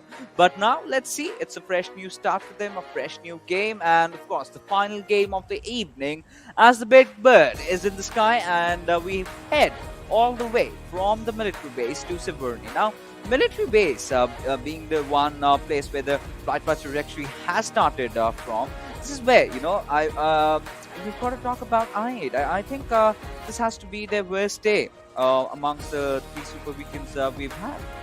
Yeah, definitely. I mean, I8 has been one of those teams who have been trying hard and hard. They have been getting the spotlight today as well, but it's just like they're really not able to deliver that well today, as you beautifully mentioned that and pointed that out as well. I mean, it has been one of these teams, as I mentioned, they are trying their best, but let's just see maybe on the final game, this is where they finally, decide to click in. This is where they finally decide to kind of, chime in and just dominate throughout the Erangel map. We never know. But finally, one thing we definitely know is that DRS is safe for now. They can go in the Asnap hole now. Today I'm gonna be a dreamer. I'm gonna want a really ridiculous circle, maybe towards the quarry. I think that might satiate my hunger for watching these teams in pain while they're all traversing around, right? Because if you've got those default generic circles, that's where you know what's gonna happen. They're gonna wait for, let's say, 20-22 minutes before all the fights break down, and in a jiffy everything is over, right? Maybe military base. I mean, I can take that. I can definitely take that, but no. Same one as yesterday. Yeah, but okay.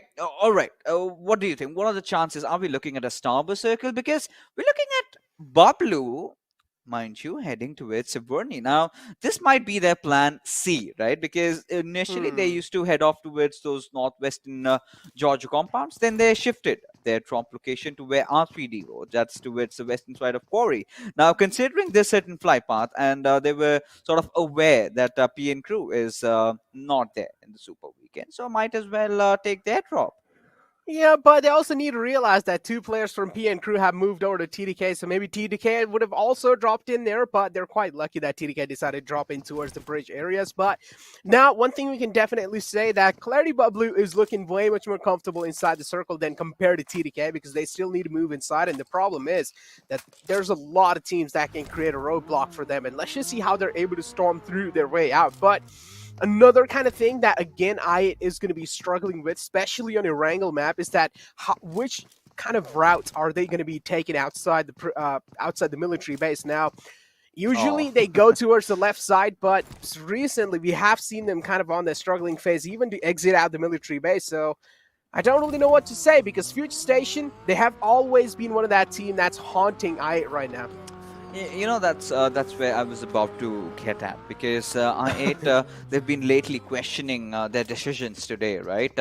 In the fights that they've had, and certainly not in I8 day, so as to speak, because this is not how they play, right? This is not them playing in their natural element. They are better than this. They have proven that in the past, and history, of course, is a testament. We do know how deadly Crypto can get, but again, you've got to keep Crypto in those angles where he's comfortable at, right? He's really deadly at that mid-range situations. This is where I would expect the likes of Johnny to step in the fray. I do not know what's exactly going wrong in the department. I mean, of course, everybody is entitled to experiment. These are the still early phases of this tournament, and review, certainly it was definitely one of those finds for I8. He's no doubt a really well skilled player, but this is where I'm starting to feel that he is under tons of pressure which he's not able to handle, and especially when you are in the run for the first spot, this sort of experiments are really biting I8 back.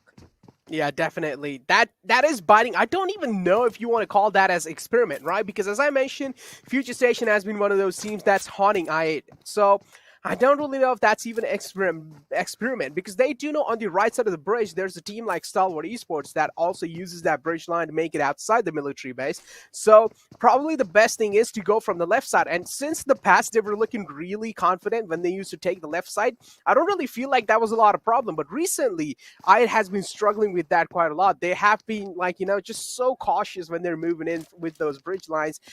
And I feel like if they just do the same thing, approach those bridge lines with a little bit more confidence, and at the same time, a little bit more kind of tactical approach towards it, they can pretty much send one man out to scout the bridge lines out, right? They can pretty much try and scope in the guns. Just make sure if you spot anyone out, then you can send a bait in somehow, and then that's a good way to spot anyone out on the bridge.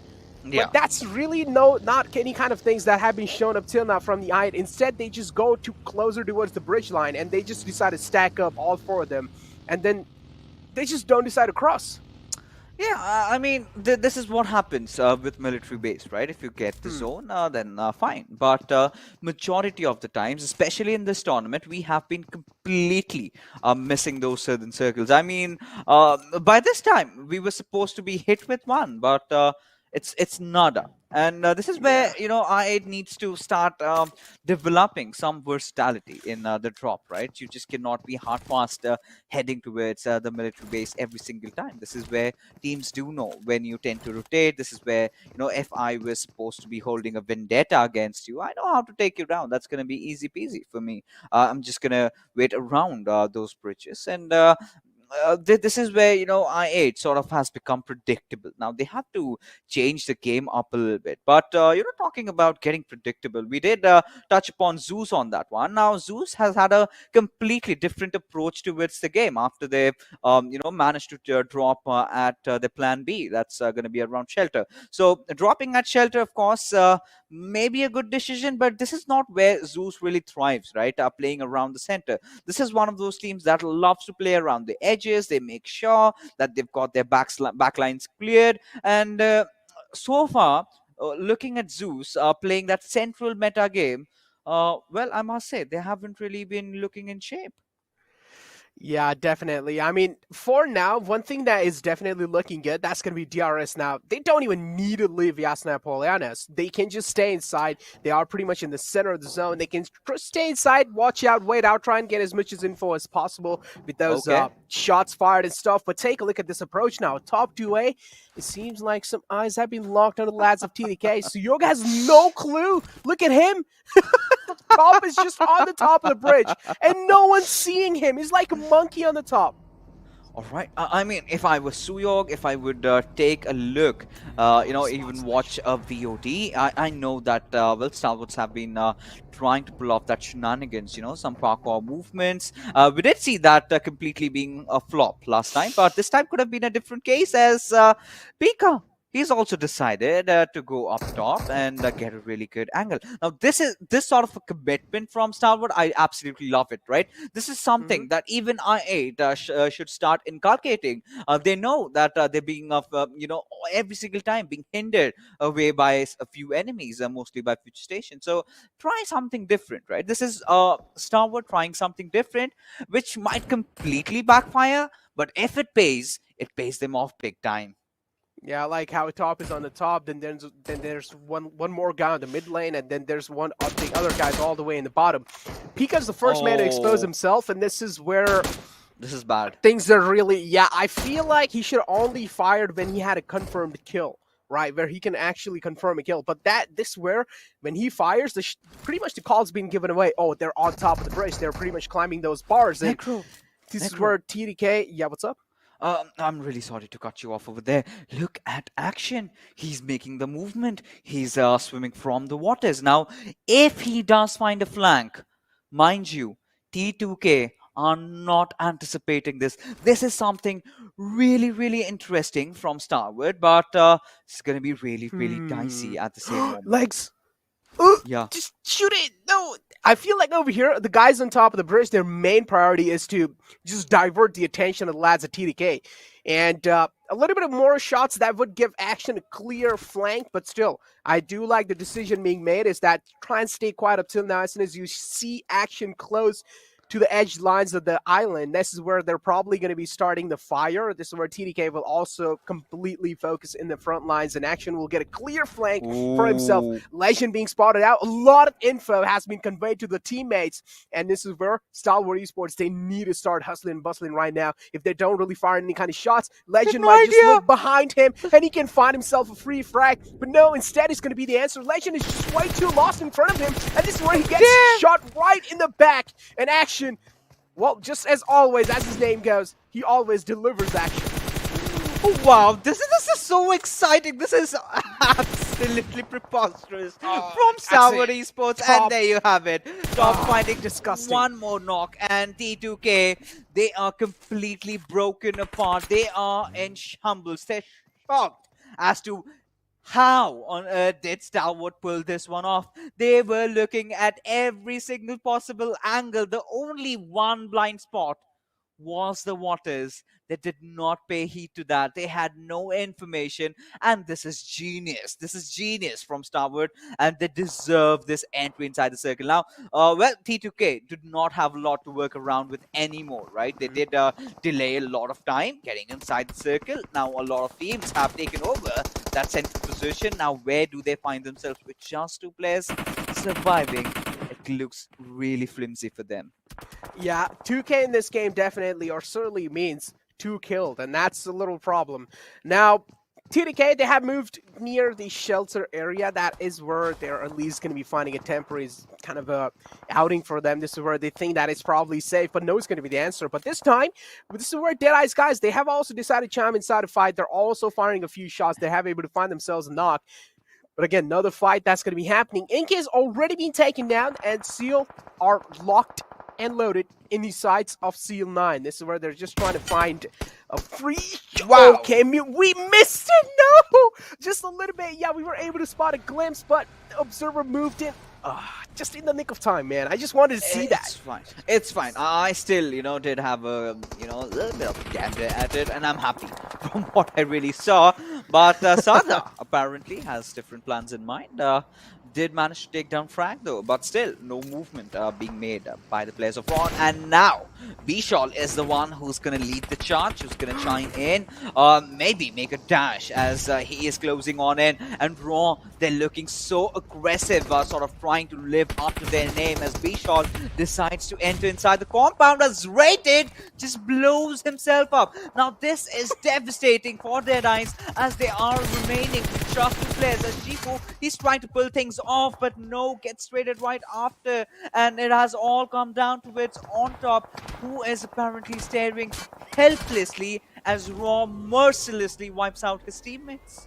And now on top decided slowly and steadily get up close and personal, but instead decided to just run away with that Tesla. Now he's like, all right, my life is probably the most important thing. And yeah, as you mentioned, as Rated, he just blew himself up. That was not really a mistake you want to make, especially when you're getting approached by a team like Raw. You want to make sure you're being as calm and composed as possible. But unfortunately, unfortunate things do happen in this kind of a world. But take a look at the circle shift. Now, Sphinx is over here.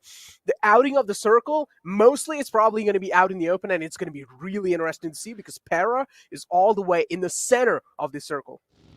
Butterfingers, dude, Butterfingers, I'm telling you. I mean, Rated, we know he's an experienced player. He, of course, did not intend to do that. But sometimes, when you got that sweat also coming in, a squad is pushing on you, you tend to miss. Now, you did miss it out, right? Yeah, this is where production heard you and says, Necro, we aren't missing a single moment, right? You wanted a headshot? Here we have it. Of course, in a replay. But ZEUS, they've got that squad house right beside Mansion.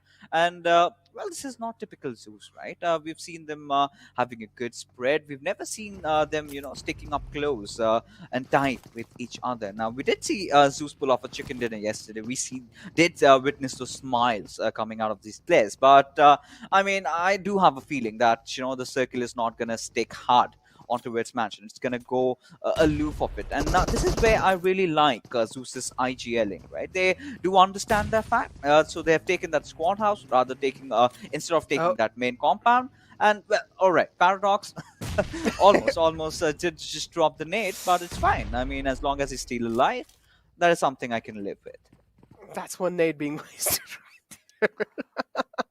We're, like, I gotta say, in this Super Weekend, we've seen a lot of nades that have been misplaced here and there, but it's fine, It's, as you mentioned, the Butterfingers, the competition is just rising up every single day. It's understandable. You are probably going to be sweating in these kind of moments, but it's pretty understandable. But as I mentioned, the zone as well, pretty much out in the open. This is where teams are going to be having such a difficult task to find themselves a compound. Now, Mansion is the area that has been filled with pretty much a lot of teams because Future Station 1952 is right behind Para, and then there's one more team right in the front lines. It's going to be ZEUS. If you ask me in this situation which team has the most advantage, it's pretty much hard to tell because it just really comes down to the circle shift. If the circle moves down south, this is where ZEUS has found themselves in luck. If the circle moves up on the northern side, this is where Para and Future Station and Seal 9, like pretty much so many teams have found themselves in luck. I mean, this particular circle is starting to look interesting because we've definitely witnessed some early skirmishes, right? We're still in pursuit to see that first squad being wiped out. Everyone sort of has a few players to themselves, and in a while we're going to witness that next circle shift. But well, I see Charles managed to get one on Paradox. Will of course try to follow it up with maybe possibly another, but Keith somehow escapes, right? He's still alive. He will definitely patch himself up, and this is where I believe ZEUS are not going to hard commit, right? This is going to be a really hefty investment if 4 players leave their compound and head in and wipe out a squad, because this was never their objective. Circle. They never intended to take over that. But again, the circle shifting towards mansion is going to be a little bit troublesome for the players of DRS, as they've got to make their way inside the zone. But T2K, after the initial blunder that occurred to them, they have recovered pretty well. Now, Fix is over here. Okay, for now, I'm going to be focusing on the fight because that's what really is happening in front of us for now. And, well, BABLU is the man who has been pretty much deducted out from the squad for now. It's just a 3-man squad. And Raw, they're looking to challenge a fight against the last man alive from DEADEYES. Guys, it's going to be on top. He is stuck inside the house with just nade out his hand, and he's hoping for the best with that initial nade, but no is going to be the answer. No value has been found, and that's a perfect nade from Bishop. Okay, now getting back to what I was trying to say. Now, as you know, I've opted out for DRS this time to kind of win this game, and they also have a clear pathing right inside the circle. They can just straight up move inside, which is quite clear, and it's just going to be no one spotting them out, because this circle wasn't really a hard shift. Every single team has found themselves in luck. What? Oh, Stalwart! Those beamers, Necro. I mean, yeah. Clarity just vanished into thin air. Before they could even realize what struck them, they're done. But this is where I'm starting to get a little bit concerned. This is what I was going to head in. Where do they go in? Because every single place is taken, and now they've certainly found an area on which they could capitalize. And A1 Esports, mind you, are the ones guarding the fortress over here, as they are on that plateau. And Gyalzen would be trying to rain them up with a few grenades, but to no success. But what he has done, what he's managed to do is scare them what away, A1 off. Yeah, they have definitely managed to scare them away, and that's a good thing. But another fight, and Stalwart Esports, I mean, they are feeling themselves inside this game. They are able to beam a lot of people out the game as well. So Seal, on the other hand, they're also going to be finding themselves a few kills. Wally is the man who's dishing out quite a lot of damage on Raw. And finally, Stalwart Esports has managed to open a fray up onto the enemy lines. It's going to be Seal 9. A lot of kills are definitely breaking out, Necro, and things have started getting so exciting as we're going to be waiting for that curveball to hit, because so far it's been a standard circle shift. Now Sinister does spot out the players of DRS. They are aware that there's someone lurking around them, challenging their territory, and what you got to do when someone comes for you, you defend, right? And both these teams are in pursuit to find that first knock, to break the lull that exists amongst them, and this is a full-fledged fight that they can engage in. But the question still remains: can they afford casualties? Because both these teams are in desperate need of a chicken, and they understand the value. As we do spot out Crypto, he just survived that one grenade. But where are his teammates? He's way apart from them. Uzum has fallen down, but I8 are still a 3-man squad strong. Okay, this is where I really want the production to take a look at the map as well, because the circle shift has came in through, and it's quite insane. But this is where we are also seeing a little replay of how things really went down for a team like Raw. This is where Seal were able to pretty much get themselves a little bit of free damage onto them. And yeah, as you mentioned, poor Bishop. And with that being said, the next circle shift, and this is why a lot of fights are also happening, and I are going to be the one instead this time who are pretty much dealing a lot of damage on the Wizzes with Wives. 2 men being taken out. This is where the go call has been given to I8, and they're not really going to be falling back. Those McLarens and those Teslas are out because they want to get to that position as quick as possible. They're able to capitalize on it really quick. But with that being said, this is where Wizzes with Wives as well, they're trying their best to fight back in this situation. The nade barrage is there, but just not on the mark, and this nade is quite close. That's next grenade. The car just shifts away with that impact. Oh my goodness, this has to be the knock of the evening, and this is damage done. Now, Wizzes with Vibes do understand for a fact that there's no chance on earth that they can go for a revive, but we'll get back to that later because A1 Esports have dashed onto its compound Vasila, but that's where Joker apparently is placed, and everyone's just burning. Wally and Baron, 2 players surviving, and A1 Esports just bombarding this little house with all those grenades and find a squad wipe over there. 6-9 boy getting the grenade attack, but they're burning themselves alive. What on earth is happening, Necro? This is suicidal. Oh no, what is going on? It's just absolute craziness all over the map of Erangel. And this is what you expect. I mean, the final day of the Super Weekend and the final game of the Super Weekend. This is what you expect to happen. Just the craziness all over the place. But also being said, Mr. Wise Mullik is going to be the man to pretty much strike back again. And yes, this, it's still, I just like how the car shifted away as well with the impact. It's just like slid away from that vision. And he just gets knocked out. The car, that was just one of those moments that you really do want to watch out. But take a look at the kill feed as well. It seems like ZEUS, they're also hitting some insane and crazy shots, and they're able to land those Car 98 headshots onto people. And Zol, well, it seems like he has finally put down the final man of Vibes to sleep. And that's a good thing. Oh no, that was not the final man right there. Still 2 men alive from Vibes, and so that's a little bit of saving grace for them. But Zone closing in, that means we still have way much more chaos to witness. We certainly do, and it's just begun, right? Things have started stirring in, and what we are witnessing, the viewers can't believe what they are actually watching. And this is where I was, telling you, right? This is where ZEUS did anticipate. The circle will shift away, and that is exactly what happened. Now their escape route is confirmed. Now their teams like Paradox, they're sort of stuck over there. At the moment they try to get out, they're going to be targeted from some particular direction, and this is where DRS are already making those moves, right? Hazard being taken down, and DRS, Gyalzen, apparently, he's got his eye set on the boys of Stalwart. He does know there's someone, just hustling and bustling around the bushes, but Well, A1 Esports did survive the onslaught, but High Voltage have again joined the charge, and Otti, he's just going to take his own time. I mean, it's just that one stun grenade that's required to go and try and commit for a push, but from a different angle completely. It's going to be Icy who gets that final kill onto it, 6-9,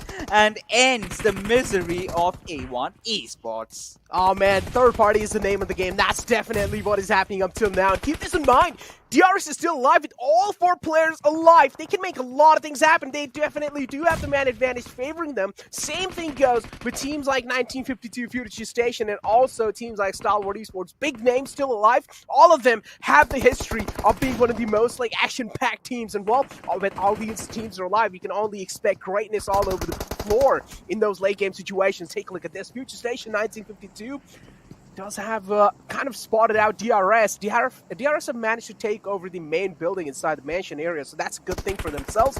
The Malta being lobbed in, they should be a little, not really that kind of isolating thing for them. They should still have a decent amount of area to move around. But take a look at the kill feed. The kills are just flying over here and there. It's really hard to keep the track of kills. I mean, I'm loving this from DRS. Now, this is the DRS that we did witness during the league days, right? Them going absolutely big, and one after the other, they're getting so much kills done. But T2K, gotta give props to these 2 lads, barring the fact that they did lose out there on their early teammates. They've still managed to hold their grounds. Now, they are taking this fight against I8 and Crypto. Again, the entire burden, the entire onus has shifted onto this lad. He's got to pull something off. And this is the perfect area where he really thrives, right? Pressure.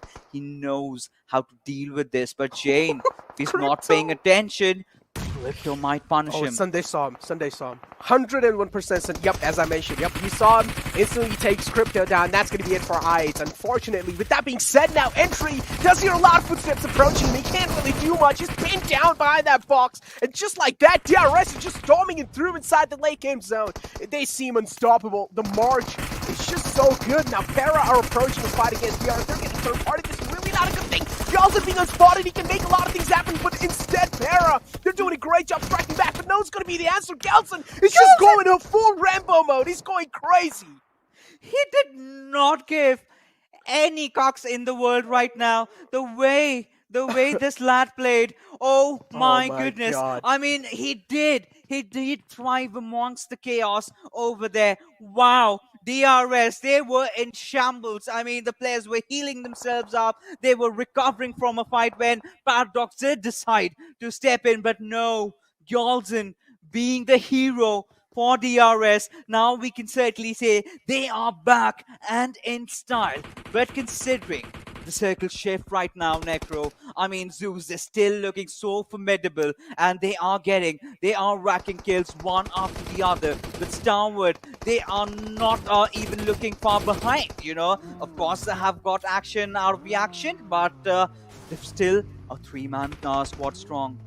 They definitely are a three-man squad strong, but take a look at that. As we mentioned, still, Stalwart Esports, ZEUS, and DRS are in action. Three best teams, three action-packed teams fixes, and the ending, man, is just going to be something we all have dreamt of. Oh my goodness. I mean, it has to be one of the best games of the Super Weekend with the way the action has unfolded, the drama.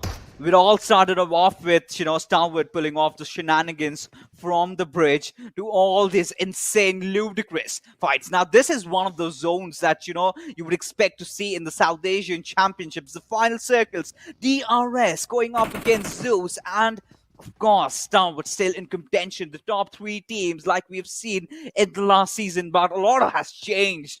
But tonight, ZEUS is here to regain their former glory, but it's Gyalzen, the unstoppable man that's sitting at 6 kills, has finally managed to get one more knock. But the biggest question still remains, how on earth, Necro, are they going to enter inside the circle?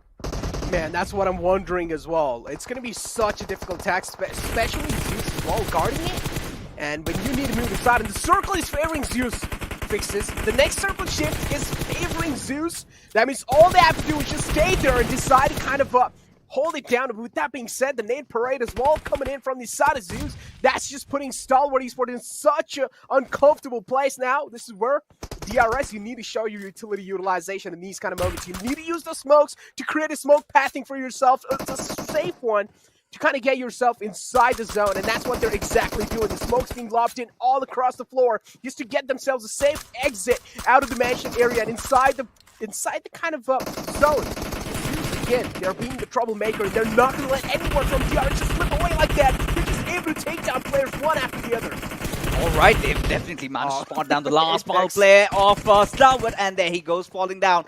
That being said, now ZEUS, they know they've got the chicken dinner. They can smell it from afar. They found a Muffin Ninja though, but then again, some retaliation being put forth by the boys, by the real soldiers over here, but it's not just enough, as ZEUS having no trouble in crushing them down as they get their second chicken dinner and lay their hands on that $1,000 cash money that they are gonna receive. But wow, Necro, what a game! And here you go, the gods are back at the second spot.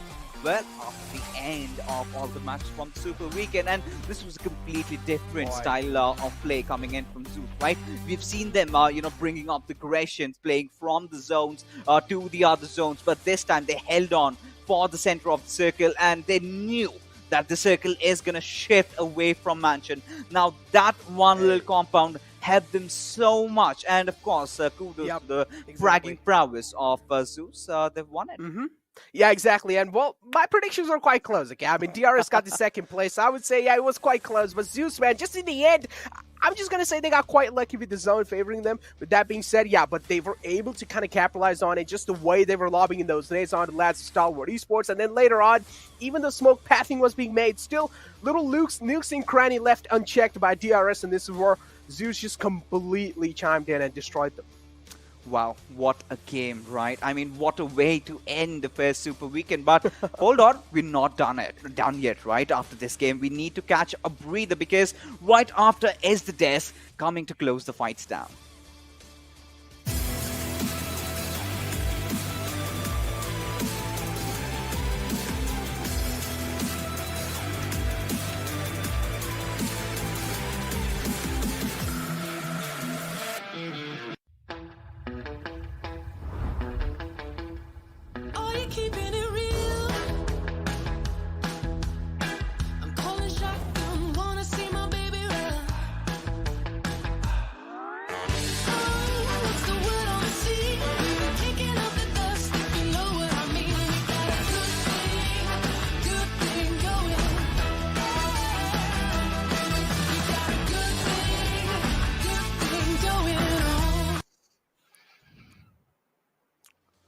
And they are back.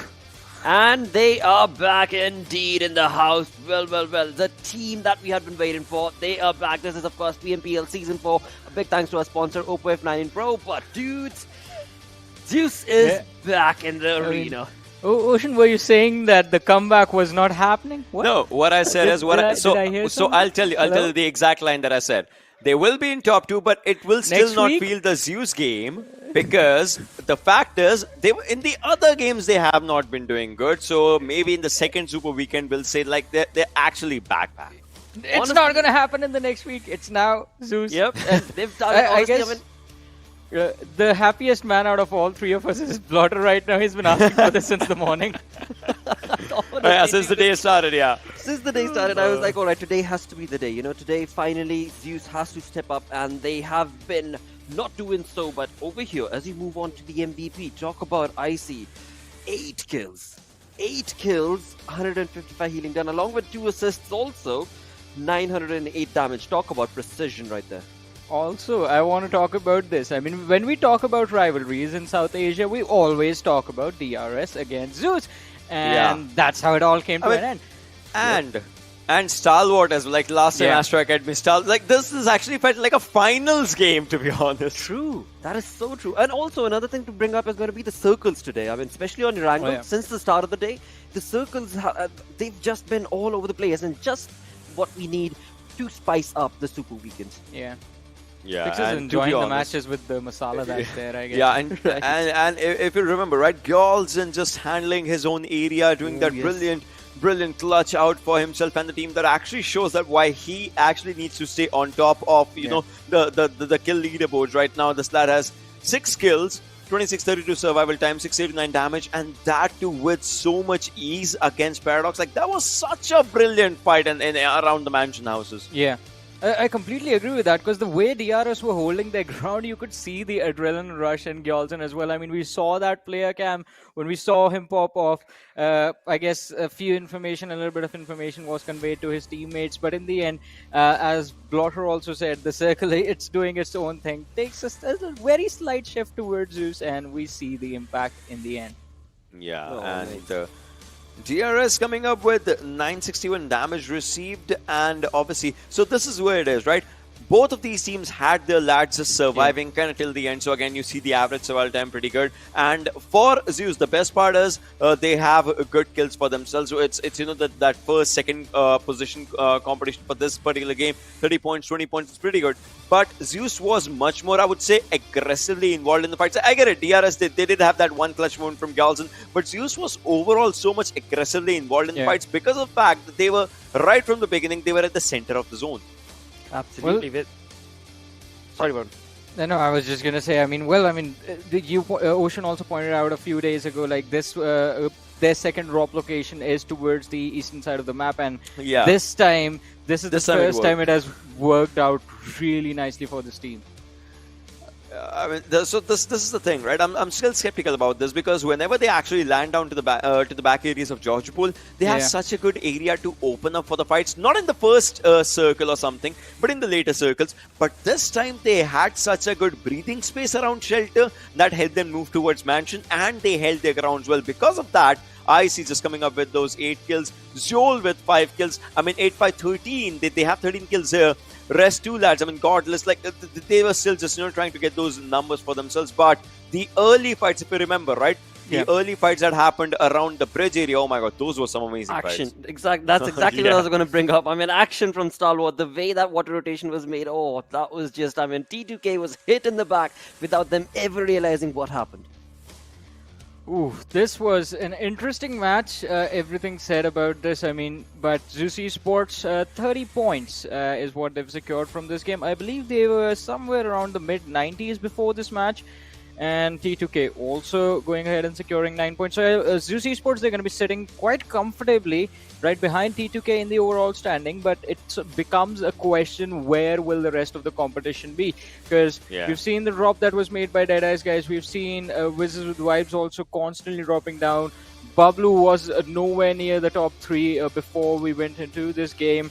And apart from that, I8 also, they got a decent number of points, but nowhere enough to actually keep them in the top 3 anymore. Yeah. Absolutely. With that, Ocean, it's your time, mate. It's time. You were just talking about the rotations that were being made and how the Zone actually favored the team of ZEUS. Let's talk about all of them together.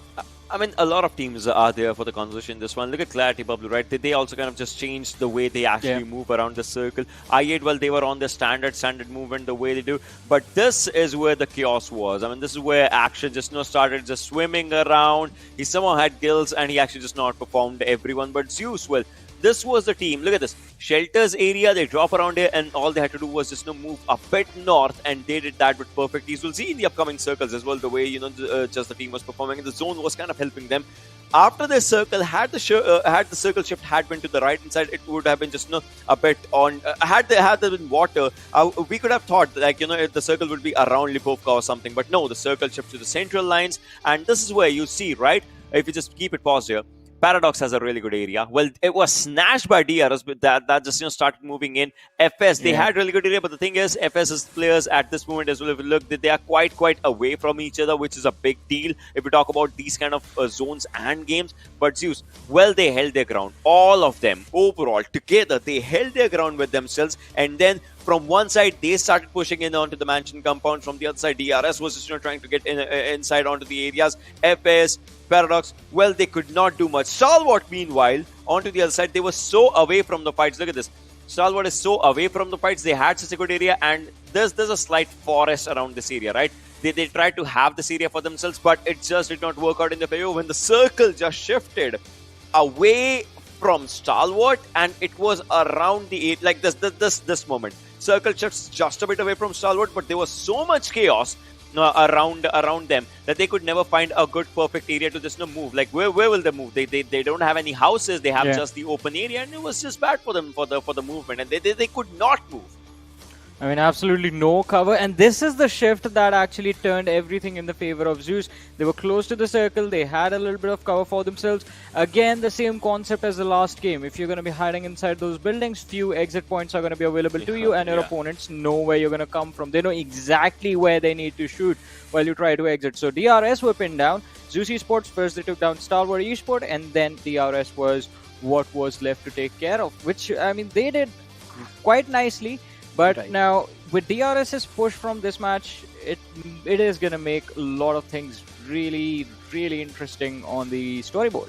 Yeah, absolutely, it most certainly will. But before we jump into that region, let's have a look at all of these fights combined together through the Oppo F19 Pro moments.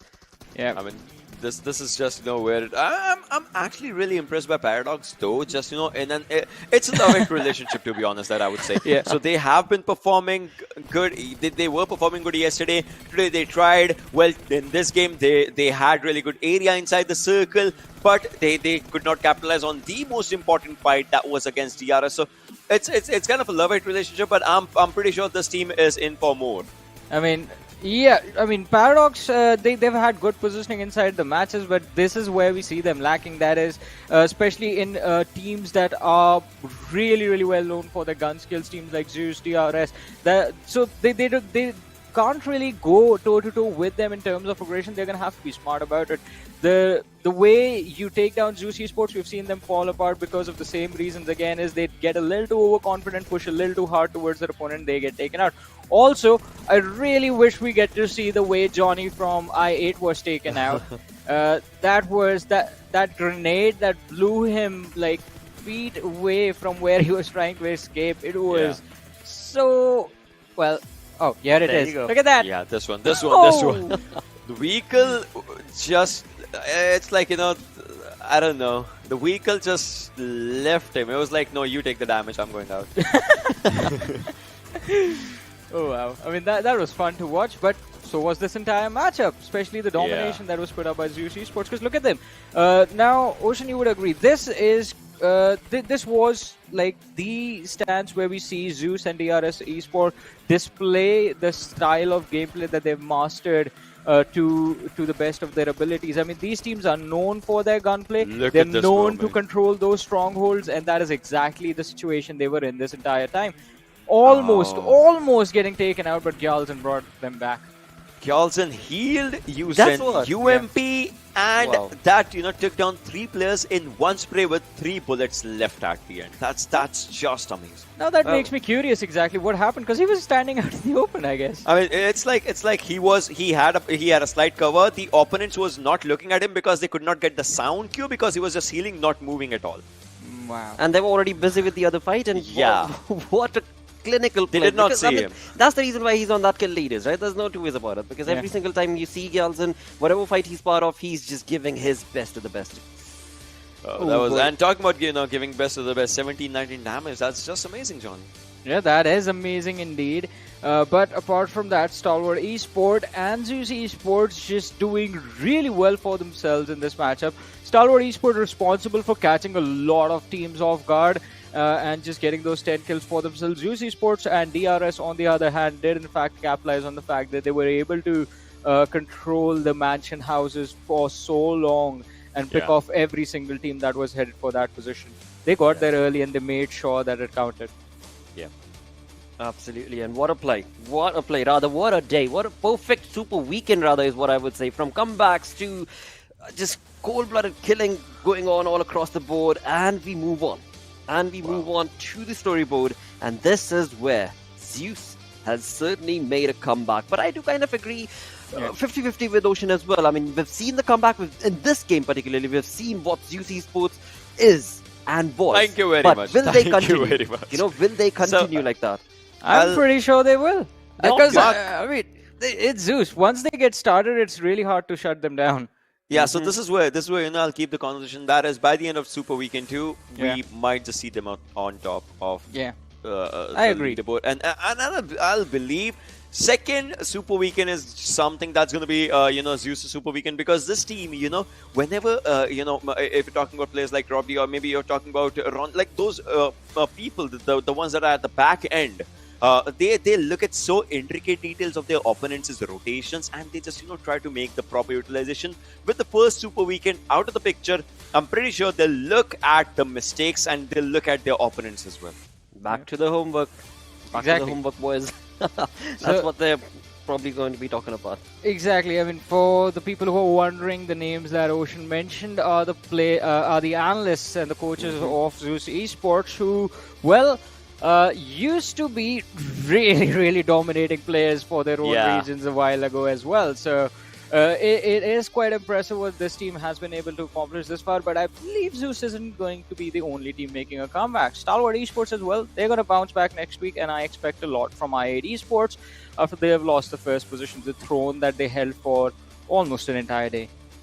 Absolutely, and as we move on to the next page, the real soldiers are certainly climbing back once again as they climb 4 positions with this game's performance. That certainly did favor them quite a lot, but that also does bring us to a conversation about, so many of these teams were on the first page, but in all of that, A1 Esports is the one that is still slacking.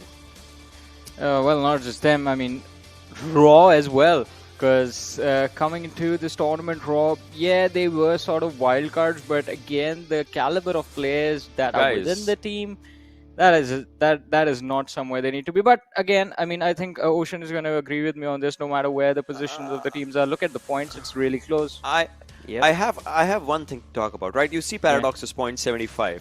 Yep. So what Paradox did in 3 days, T2K actually had those point numbers for them in the first day. First day, they had, a 75 points for themselves. Now the thing is, at 16th position, by the end of Super Weekend 1, you have 75 point marker. If a team comes back next week, right? If there's a new team that comes down to here next week, first they'll have to cross that 75 point barrier, and then they'll have to gather even more. Given the fact, I mean, if Paradox is there, obviously they are, climbing up as well. If they won't, it's a lot of things. But right now, 75 point is where every team will be looking forward. But hey, I would like to actually bring up another point just around the corner as well. I mean, you're talking about Venom Legends. You're talking about Billion Crew. I mean, you're talking about R3. Those teams are also really high capable and caliber teams. And of course, 75 points. Oh, come on! It's just a day's break and they're done. I understand a lot of what you're trying to say, but I guess you have to meet me halfway here. Do those teams look like the same teams that we remember? That is the question that we need to ask. Where, oh, in fact, you know what? When it comes down to PMPL Season 4, the way the entire Week 1 has turned out to be, so many of these teams are not the way they were. Yeah. Season 4 is looking on a very, very different storyboard altogether. So it's gonna look like I'm talking philosophy, but people change.